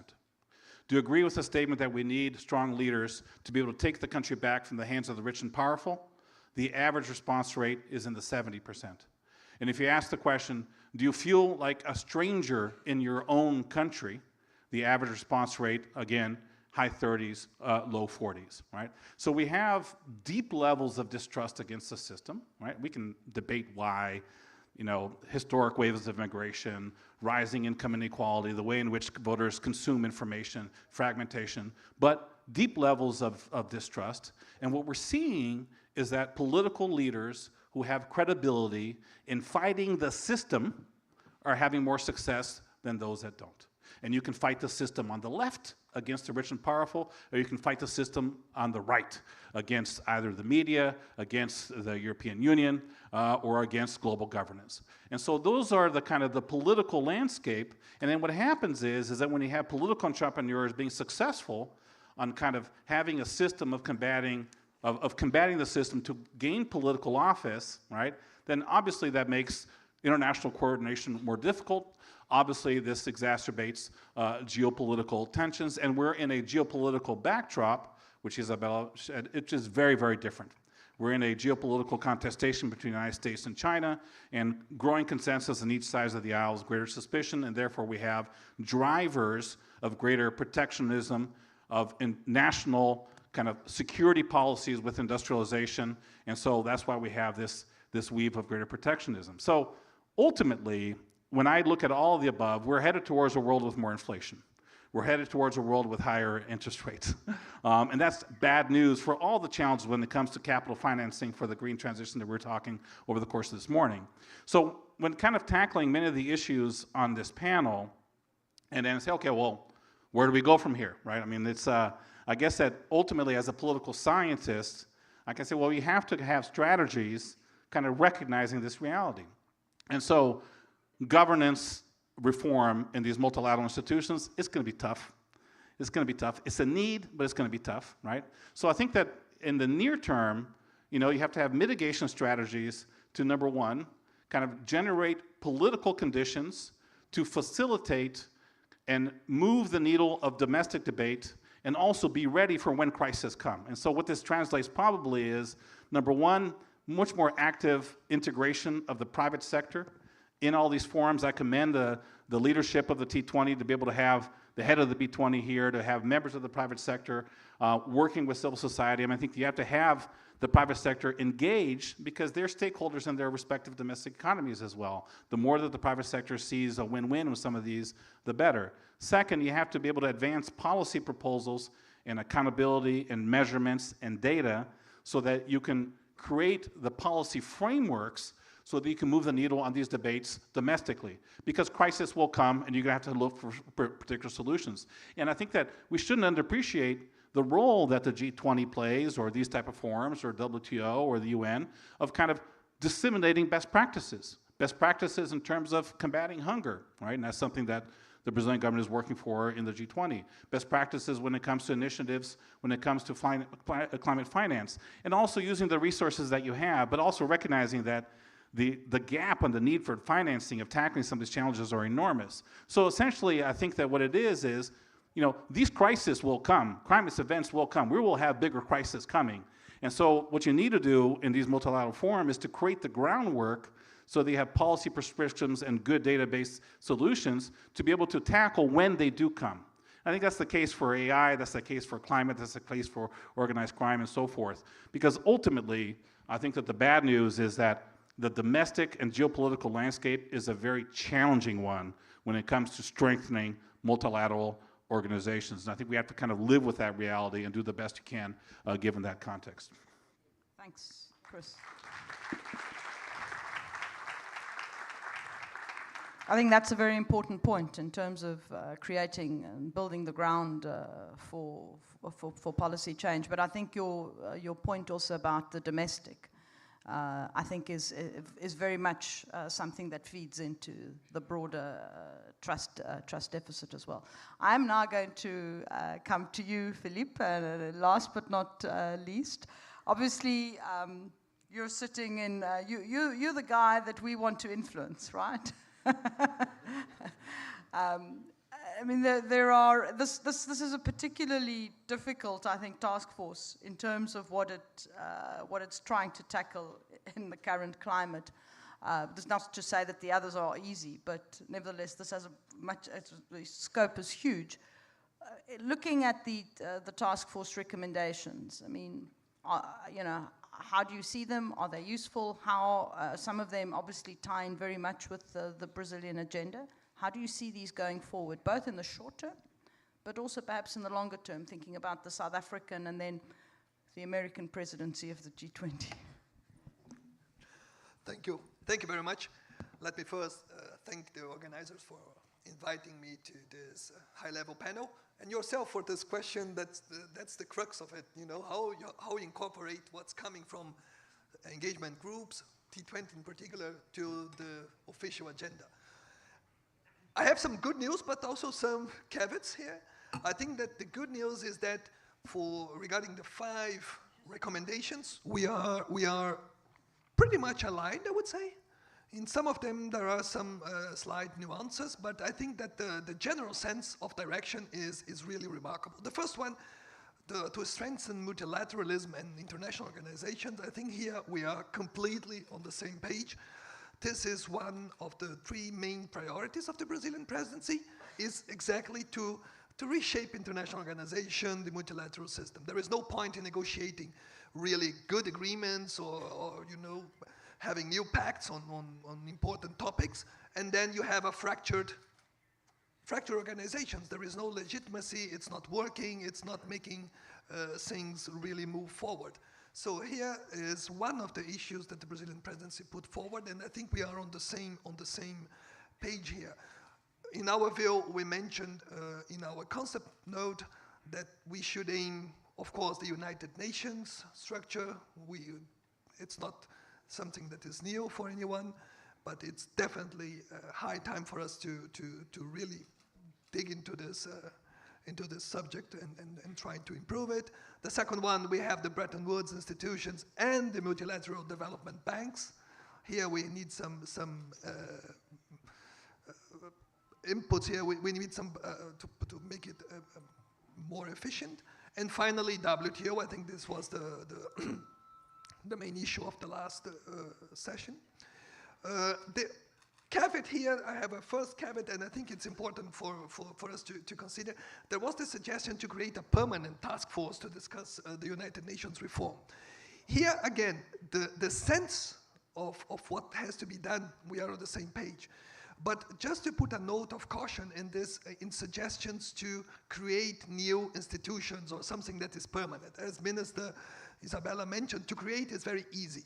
And then you get attached, and it's never out of the table. And you start, you know, piling up new structures. And for every new presidency, there is a concrete impact on this. You have to pay, you have to organize. So it becomes heavier and heavier for you to organize. Remember that we don't have secretariat, we don't have an agreement in G20, there is not an organization. So it's the country, the government itself, to run the show on all fronts. So we have to be extra careful in whatever we want to make permanent or new institutions.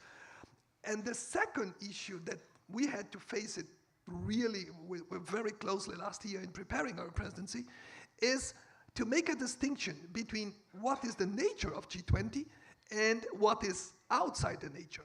And what I mean here is G20 is not a think tank. You are the think tanks. G20 is a gathering of leaders that put political momentum to move an agenda forward. So it's not an issue of identifying important topics, and G20 must discuss this because it's important, because otherwise we would have hundreds of topics that are important. But actually, would those topics benefit from political momentum from leaders? I think that the answer is no. It's not because it's important there would need to be a G20 topic. So I think that here is a fine balance. It's easier said than done, but when you organize a presidency, those are the concrete questions that you have to address. What will be the priorities? What actually can G20, during our presidency, really make an issue move forward? So here is a little bit the caveat in doing this sort of thinking of how G20 can help strengthening multilateralism, restoring multilateralism. Moving to the second recommendation, here again, we are fully aligned. It's time for us to include more and more sub-federal levels, civil society. It's not possible really to keep isolated from the real world. And what we are doing, our contribution to this sort of process is to make this a new way of engagement groups and Sherpas, government, to communicate. So we are providing during our Sherpa meeting that starts tomorrow an opportunity for engagement groups to come forward and to present recommendations, suggestions, how they think, what are the big issues, what governments should be considering when deciding on public policy issues. So it's an occasion for Sherpas really to have a direct contact, to listen. So it's an opportunity for civil society to be heard, to express their views. And also for civil society really to interact and to listen back what Sherpas, what government have to say regarding the issues raised. So it's a small contribution. It's not going really to change the world, but it's a little bit a sense of direction. This is the sort of exercise we should be doing. And also we are doing this exercise now in the middle of the year in order to really to give a concrete opportunity for engagement groups to influence ministerial declarations, if we have ministerial declarations, and also to influence the leaders' declaration. Of course, it's not automatic. No one should expect that the simple fact that engagement groups are presenting recommendations, these naturally would appear at the end of the day. But at least it is possible, if there is a consensus in G20, really to feel the effects of what society has to say. So that's behind what we organized this year, and I think it's fully aligned with the second recommendation by G20. Moving to the third one, again, another big coincidence here of fails. Of course, climate finance, climate change, this is core. There is no need to elaborate more on this. The only thing that I think we would add as Brazilian presidency to this conclusion is that sustainable development cannot be sustainable if economic and social dimensions are not incorporated. So it's climate, of course, environment, of course, but it's not only climate finance. If you don't have also the proper conditions for the finance of public policies regarding social aspects and economic aspects of the question, there will be at the end of the day no sustainable development. So we would add actually 2 dimensions of what you said, and actually this is exactly what is behind our initiative, the Brazilian Presidency initiative of having a global alliance against hunger and poverty. Moving to the fourth recommendation, here again we get the sense of making G20 discuss frontiers, challenges, or whatever. But again, here is where we have to be careful not to make it just a forum for discussion. We have to identify which aspect G20 can really contribute. And the second one, the second aspect caveat that we need to have in this discussion is to ensure that G20 is not going to duplicate or to replace the places where this discussion is meant to be. So G20, as I said, is political momentum, is not trying to fix things where other organizations failed or is not working. So again, we have to identify what is the real contribution of G20, of political momentum under those topics. So it's the direction, I think, is the same, but we have to be more careful in identifying which aspect. And regarding the final one, in having a metric that would really be in line with the big change of the mindset that we need. Pamela, you're right. I think that India, for instance, the lifestyle for sustainable development is a step in this direction. We have to change the way that we approach. It's not only GDP is going to fail to capture what we need to capture. So I think that this is a work in progress. I don't think it's going to end up in our presidency. I hope that this is going to continue through the South Africa and US presidencies and other. And I think that this is what I would have to say regarding how to incorporate. I would say incorporate rather to implement the decisions, the recommendations of T20, but I think that we are on the same page. Thank you. Right. Thanks, Philip. What is very impressive is that he remembered each of these recommendations without looking at a piece of paper. I have been informed that I have 5 minutes, and then we're going to be neutralized. I think Pamela also has to leave. She's traveling this evening. Perhaps just a couple of very short points. I'm not going to ask additional questions, but perhaps just ask you all to make a couple of observations in order to close the session. And maybe let me start with you, Palani, but in your observations and things that others have said, if you want to pick up on it, you may also just want to reflect very briefly on the idea that the task force had about setting up a task force to discuss UN reform. I think the points that you've made are all extremely valid, but perhaps you can elaborate. But if you can just keep them short, and then any final remarks, and we'll just go down the line. I'll be under a minute. I think the fact that he remembers all the recommendations is credit to the team here that was working so hard on these recommendations. But I think it's, you know, what's important is that you're absolutely correct. The G20 shouldn't replace, you know, existing structures. And I think what's important even about this recommendation around the task force that discusses, you know, issues around UN reform, it's also not limited to, for instance, the Security Council. But the G20 is strengthening its own role and its own agency to be able to actually strengthen those existing fora. And so, for instance, it's not really about being bogged down about discussing the UN Security Council, but it's also about ensuring that G20 countries, using their weight, are able to contribute to the strengthening of the United Nations and to dispel the idea that the G20 wants to replace, you know, the United Nations. And so there's very interesting, for instance, ideas around, of course, G20 lending its support towards strengthening, you know, for instance, your peace-building commission, enhancing its advisory role to the Security Council and the Economic and Social Council, but also looking at the landscape and the ecosystem of the UN system. And I think it's really about strengthening the UN, understanding the weight that G20 countries have, but not seeking to replace those structures. So I completely concur with that. Great, thanks. Isabella? I'm thinking about the elephants will survive, probably. Consider We're nature very crisis. glad to hear that from Southern Africa. Yes, but you know that I work in Angola. And after the war, we need to replace the elephants in Angola that came from South Africa and Namibia. And I managed this program. It's crazy, no? It's true. My past. It's true. But probably two things that I want to highlight here.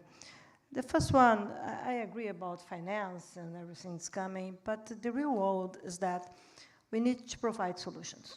And this means to understand not only which countries and society would provide solutions, short-term perspectives, and consider what we need to do to be a solution provider. Please, don't come with low-hanging fruit, okay? Please.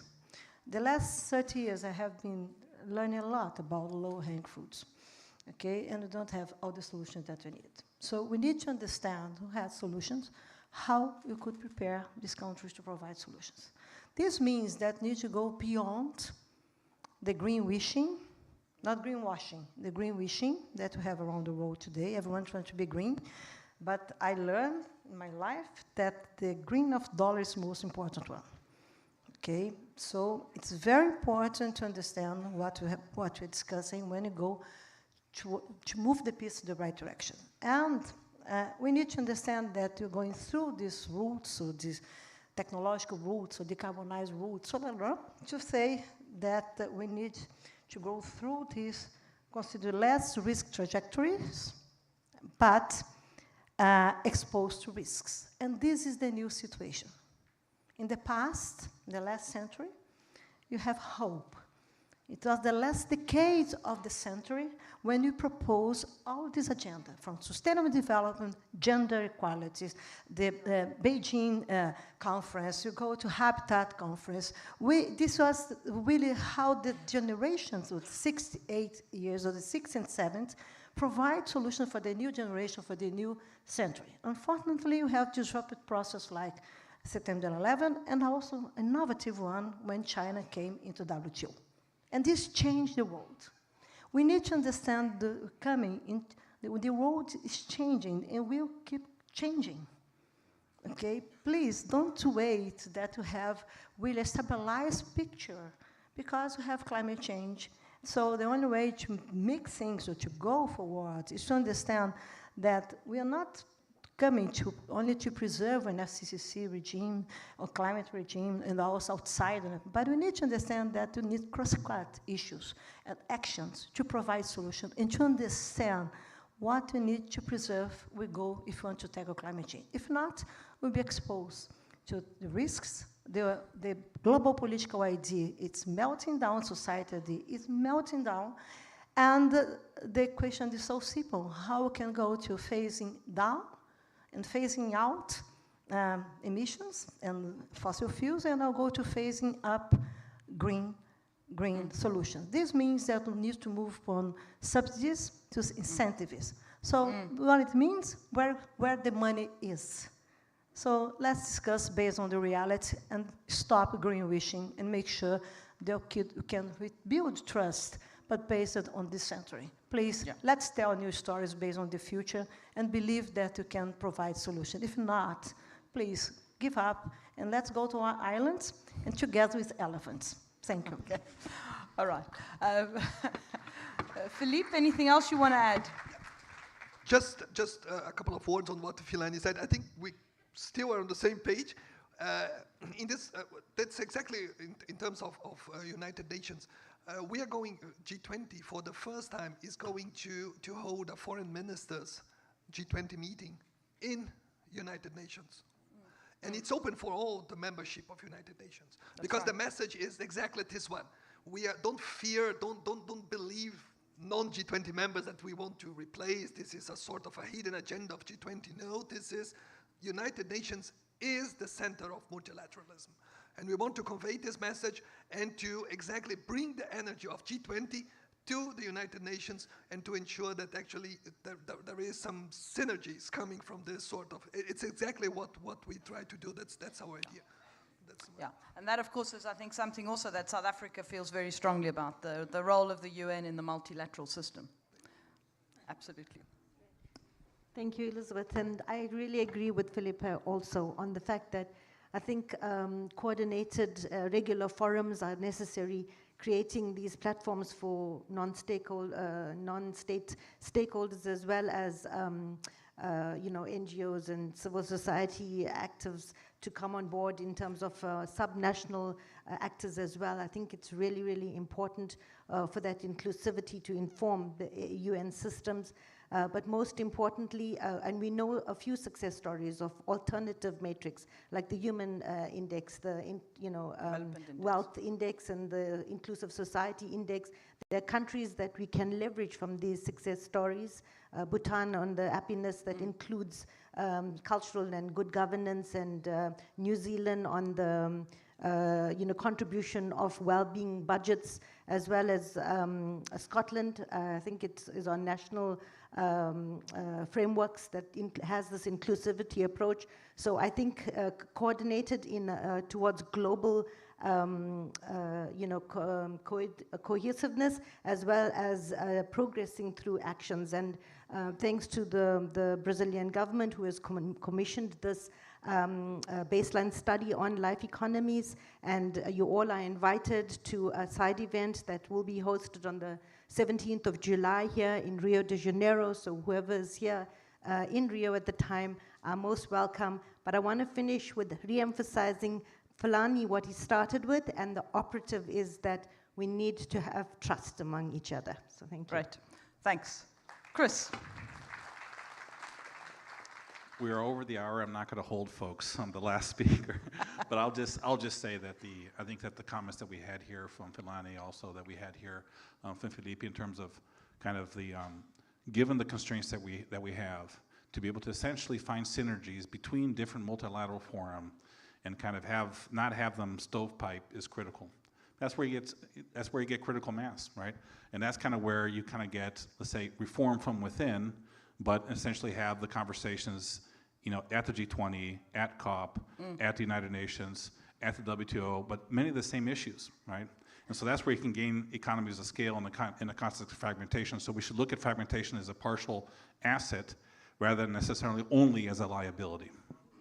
I think that's a very good note to end on, that certainly the G20, which is what we're discussing today, is really a very important forum to build consensus, to strengthen multilateralism, not to be a liability.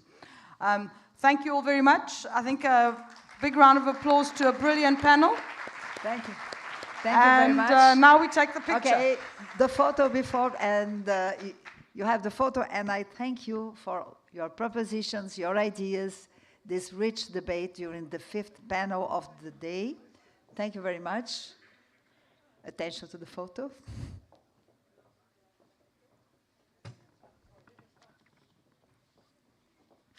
So thank you, Pamela Gopal, Christopher Garman, Isabella Teixeira, Pilani Mtembo, Felipe Reis, and our moderator, Elizabeth Sidiropoulos. Thank you very much. Thank you.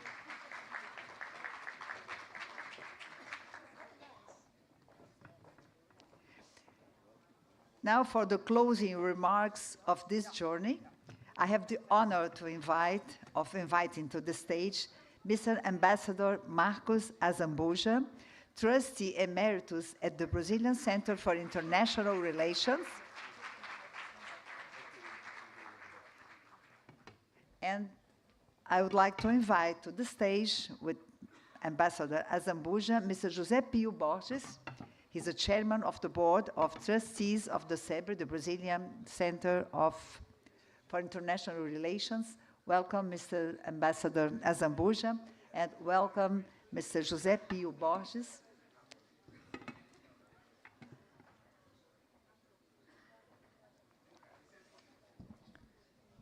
Thank you, Mr. Ambassador Azambuja. Thank you very much. And Mr. José Pio Borges, you're welcome. And Ms. Isabella Teixeira with us in the stage. Welcome, thank you very much. Mr. Azambuja, Mr. Ambassador Azambuja, I give you the floor. I have the honor to give you the floor. Well, I thank you very much. I was tempted to speak in Portuguese, but Portuguese is such a lovely language that one extends oneself far beyond limits. In English, I'm not wiser, but I can be briefer. So I thank you very much for this opportunity, José Pio, to close this meeting and to envy you, because my role is somewhat ceremonial.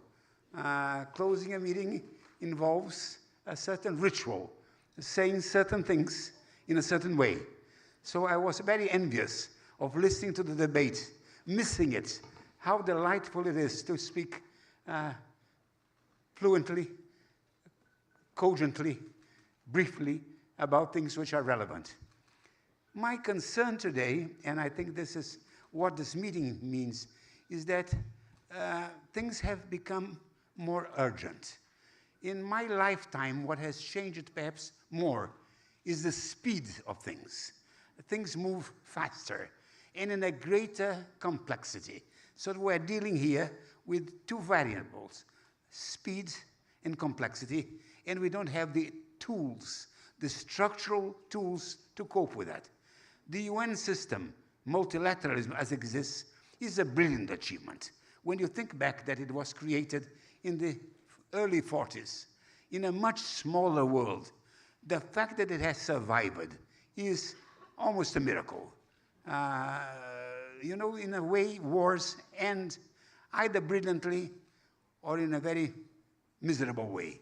The First World War ended with very modest results. The League of Nations was a failure from the beginning. The UN system, on the contrary, is something of a magic element. For 70 years or more, it has been with us, imperfect, not satisfactory, limited, but the best we have achieved. When the Cold War ended, there was an opportunity, and we failed to use that opportunity to recreate a new multilateralism.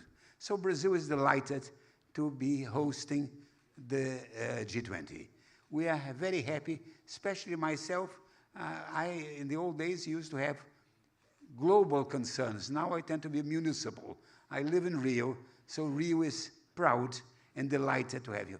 And SEBRE is a host, which is also delighted to have all of you come here and share with us our perspectives. I have a feeling that we are going through a period not more dangerous than others in history, but lacking individuals, leaders, to cope with it. What amazes me now, not so much what is happening in Europe and the war, what is happening in the Middle East, but the lack of true global leaders, people who speak with the authority. When I think back to the end of the First or the Second World War, one is amazed at the generation of giants which came out of that war. The First World War did not produce that same crop. Woodrow Wilson failed. And the Cold War ended dismally. There's no one that comes and says, well, we have a new vision. Two things have emerged, I think, from German reunification, the fall of the Wall of Berlin. One of them was the concern for human rights, the other for climate change. These are the two areas in which I think we have truly created new ways, new visions. But even in terms of the climate, I was very much involved in Rio in 1992 at the conference with Maurice Strong and a few other people. And we failed to, really failed, to envisage that climate change would deteriorate as fast as it did. To me, I remember very clearly when we started drafting the draft convention on climate change, the feeling we had was that it was a task for generations, 50 years, 100 years, that this was the kind of very serious issue for which we had the luxury of time. What I have found out that time remains a luxury in all senses. We don't have the luxury of time. Things are more urgent, more necessary. And what concerns me nowadays in Ukraine, in the Middle East, is that we are wasting time. What I fear we are not doing is that we are not having the meetings, the efforts to accommodate interests. Even when we have a conference which says it's for peace, it does not involve the other. Peace basically is talking with people you don't agree with people you sometimes despise. Peace is larger than your convictions. Peace is a value which justifies sacrifices for it. So let me tell you that what I heard today was very exciting. The intelligence, the cleverness, the urgency, the enthusiasm, things which I have not abandoned. I simply don't have anymore the legs for it. So basically, my spirit remains available, but the energy simply is not there as it should be. So in a sense, let me congratulate the organizers, the participants, the panelists, and saying that Rio is, first of all, delighted to have you here, proud to have you here, and that, in a sense, I think that the substance of what we'll be doing in the G20 really is what you have done. The intellectual content of this meeting is greater because, you know, when you are in a governmental position, the constraints are so many, the limitations are so clear that you fail. So I want to thank to José Pio Borges, who in a sense invented all of this, SEBRI, and this effort, that you are all very welcome. If Brazil serves any purpose, it's a melting pot. Our only function in the world is to suggest that we're a microcosm, that this country, imperfect, clumsily, incompetently, tries to be the world, accommodate all ideas, races, convictions. So on behalf of Rio and its spirits, I welcome you, I thank you for having come, and I think I fulfill within 10 minutes my duty. Thank you very much.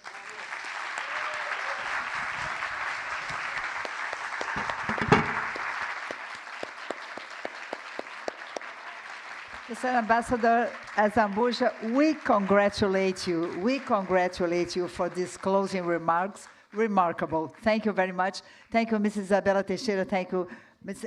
José Pio. Thank you very much, Mr. José Pio. Okay, now it's really closing this event. Thank you very much for all of you that participate today with us, for your contributions, for your presence.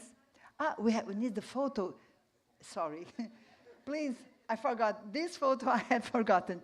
Please, Ambassador Azambuja, Isabella Teixeira, Pio Borges, José Pio Borges, the photo, please.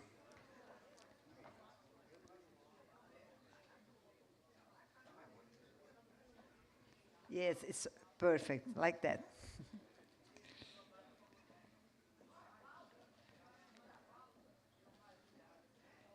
So thank you very much again. Thank you for you all. And we look forward to seeing you all tomorrow from 9 a.m. for our welcome coffee and from 10 a.m. in this theater for the T20 Brasil Midterm Conference. Have a great evening. Thank you very much.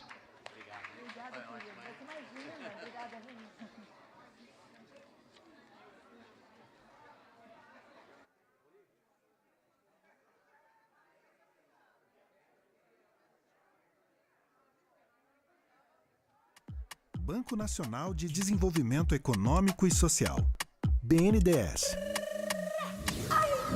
Com certeza você já ouviu falar, mas talvez não saiba que todos os brasileiros e brasileiras são beneficiados pelo BNDES. Quando ligam um aparelho, o BNDES está lá, ajudando a gerar, integrar e distribuir energia. Quando saem de casa, o BNDES está lá, modernizando a infraestrutura, gerando emprego, renda e até mesmo financiando produção de tecnologia para aeronaves.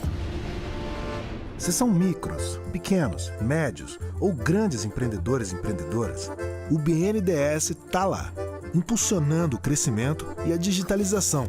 Onde estiverem, o BNDES está, valorizando a cultura, preservando o patrimônio histórico, como o Museu de Mariana, o Itamaraty, o Museu das Amazônias, o Museu Nacional e a revitalização da pequena África.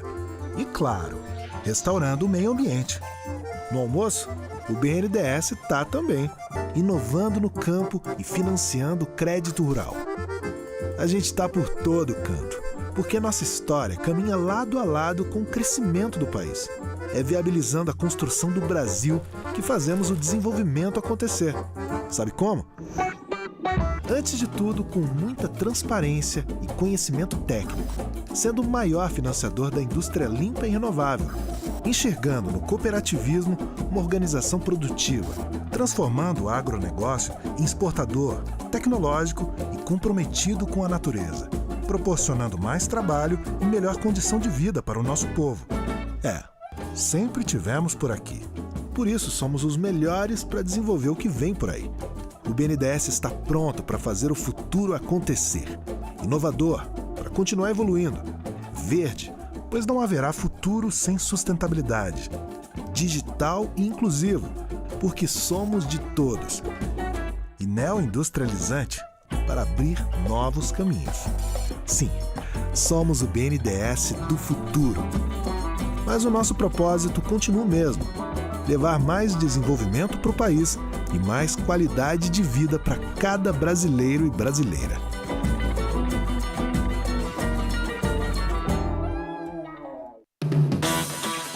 Rio, capital da cultura e da alma brasileiras.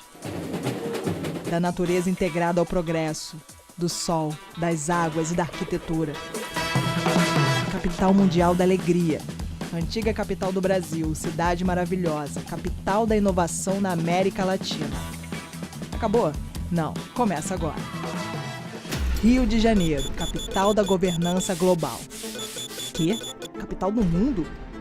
O Rio vai sediar em 2024 a cúpula do G20, encontro anual dos principais líderes do planeta, além de uma série de outros eventos do grupo das maiores economias do mundo.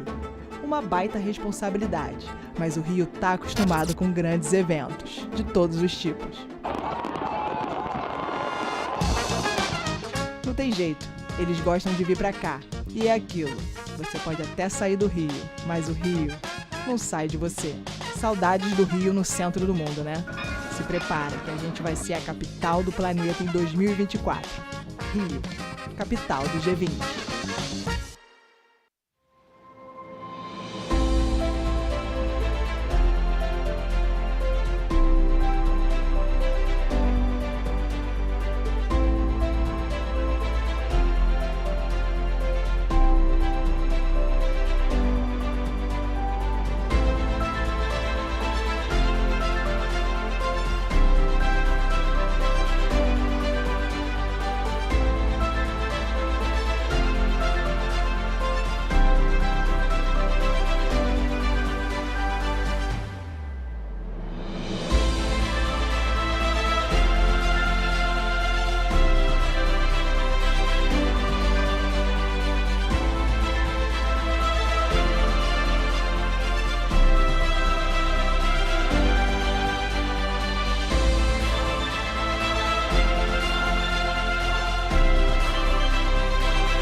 A energia da Equinor está em linha com a mudança, buscando energia mais limpa,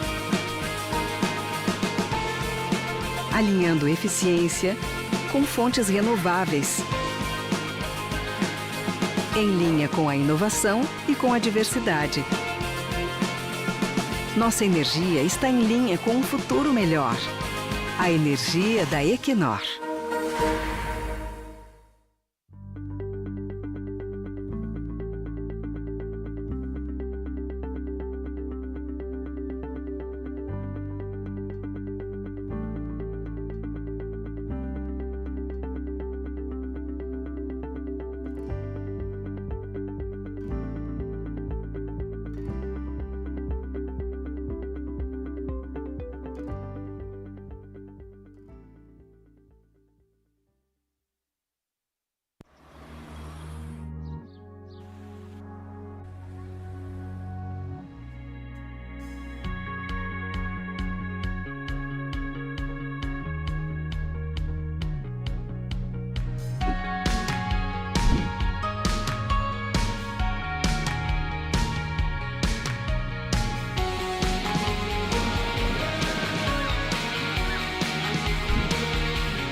China. Takoyaki.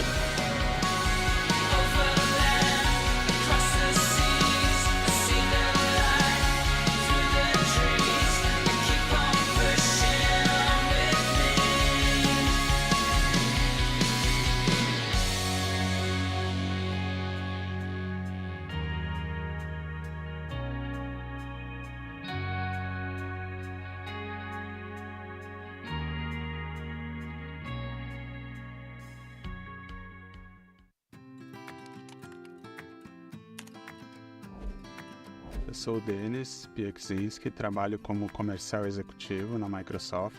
Durante as minhas demandas eu tinha bastante dificuldade para digitar textos muito extensos, me concentrar numa reunião que tinham muitas pessoas se comunicando, algumas multitarefas, e o Copilot veio para me ajudar dessa forma, facilitando toda a questão da conexão da escrita com a execução das minhas tarefas. Por exemplo, quando a gente está numa reunião muito longa, é muito complicado fazer as anotações e prestar atenção na reunião, então eu utilizo os resumos de reunião e ainda consigo demandar esse tempo da reunião sem ficar pensando nas tarefas que ficaram pendentes. Quando eu vou fazer uma apresentação, em vez de começar do zero, eu já começo sugerindo para ele de uma forma bem genérica o que eu quero apresentar, como que eu quero apresentar, e aí ele já cria uma apresentação e isso daí facilita muito na vida no dia a dia. Todo mundo pode passar em algum momento por uma dificuldade, seja por uma deficiência ou quando a pessoa fica doente, seja no auxílio de visão, auditivo, de comunicação, de uma forma temporária ou definitiva, uma necessidade diferenciada e que a IA pode com certeza apoiar.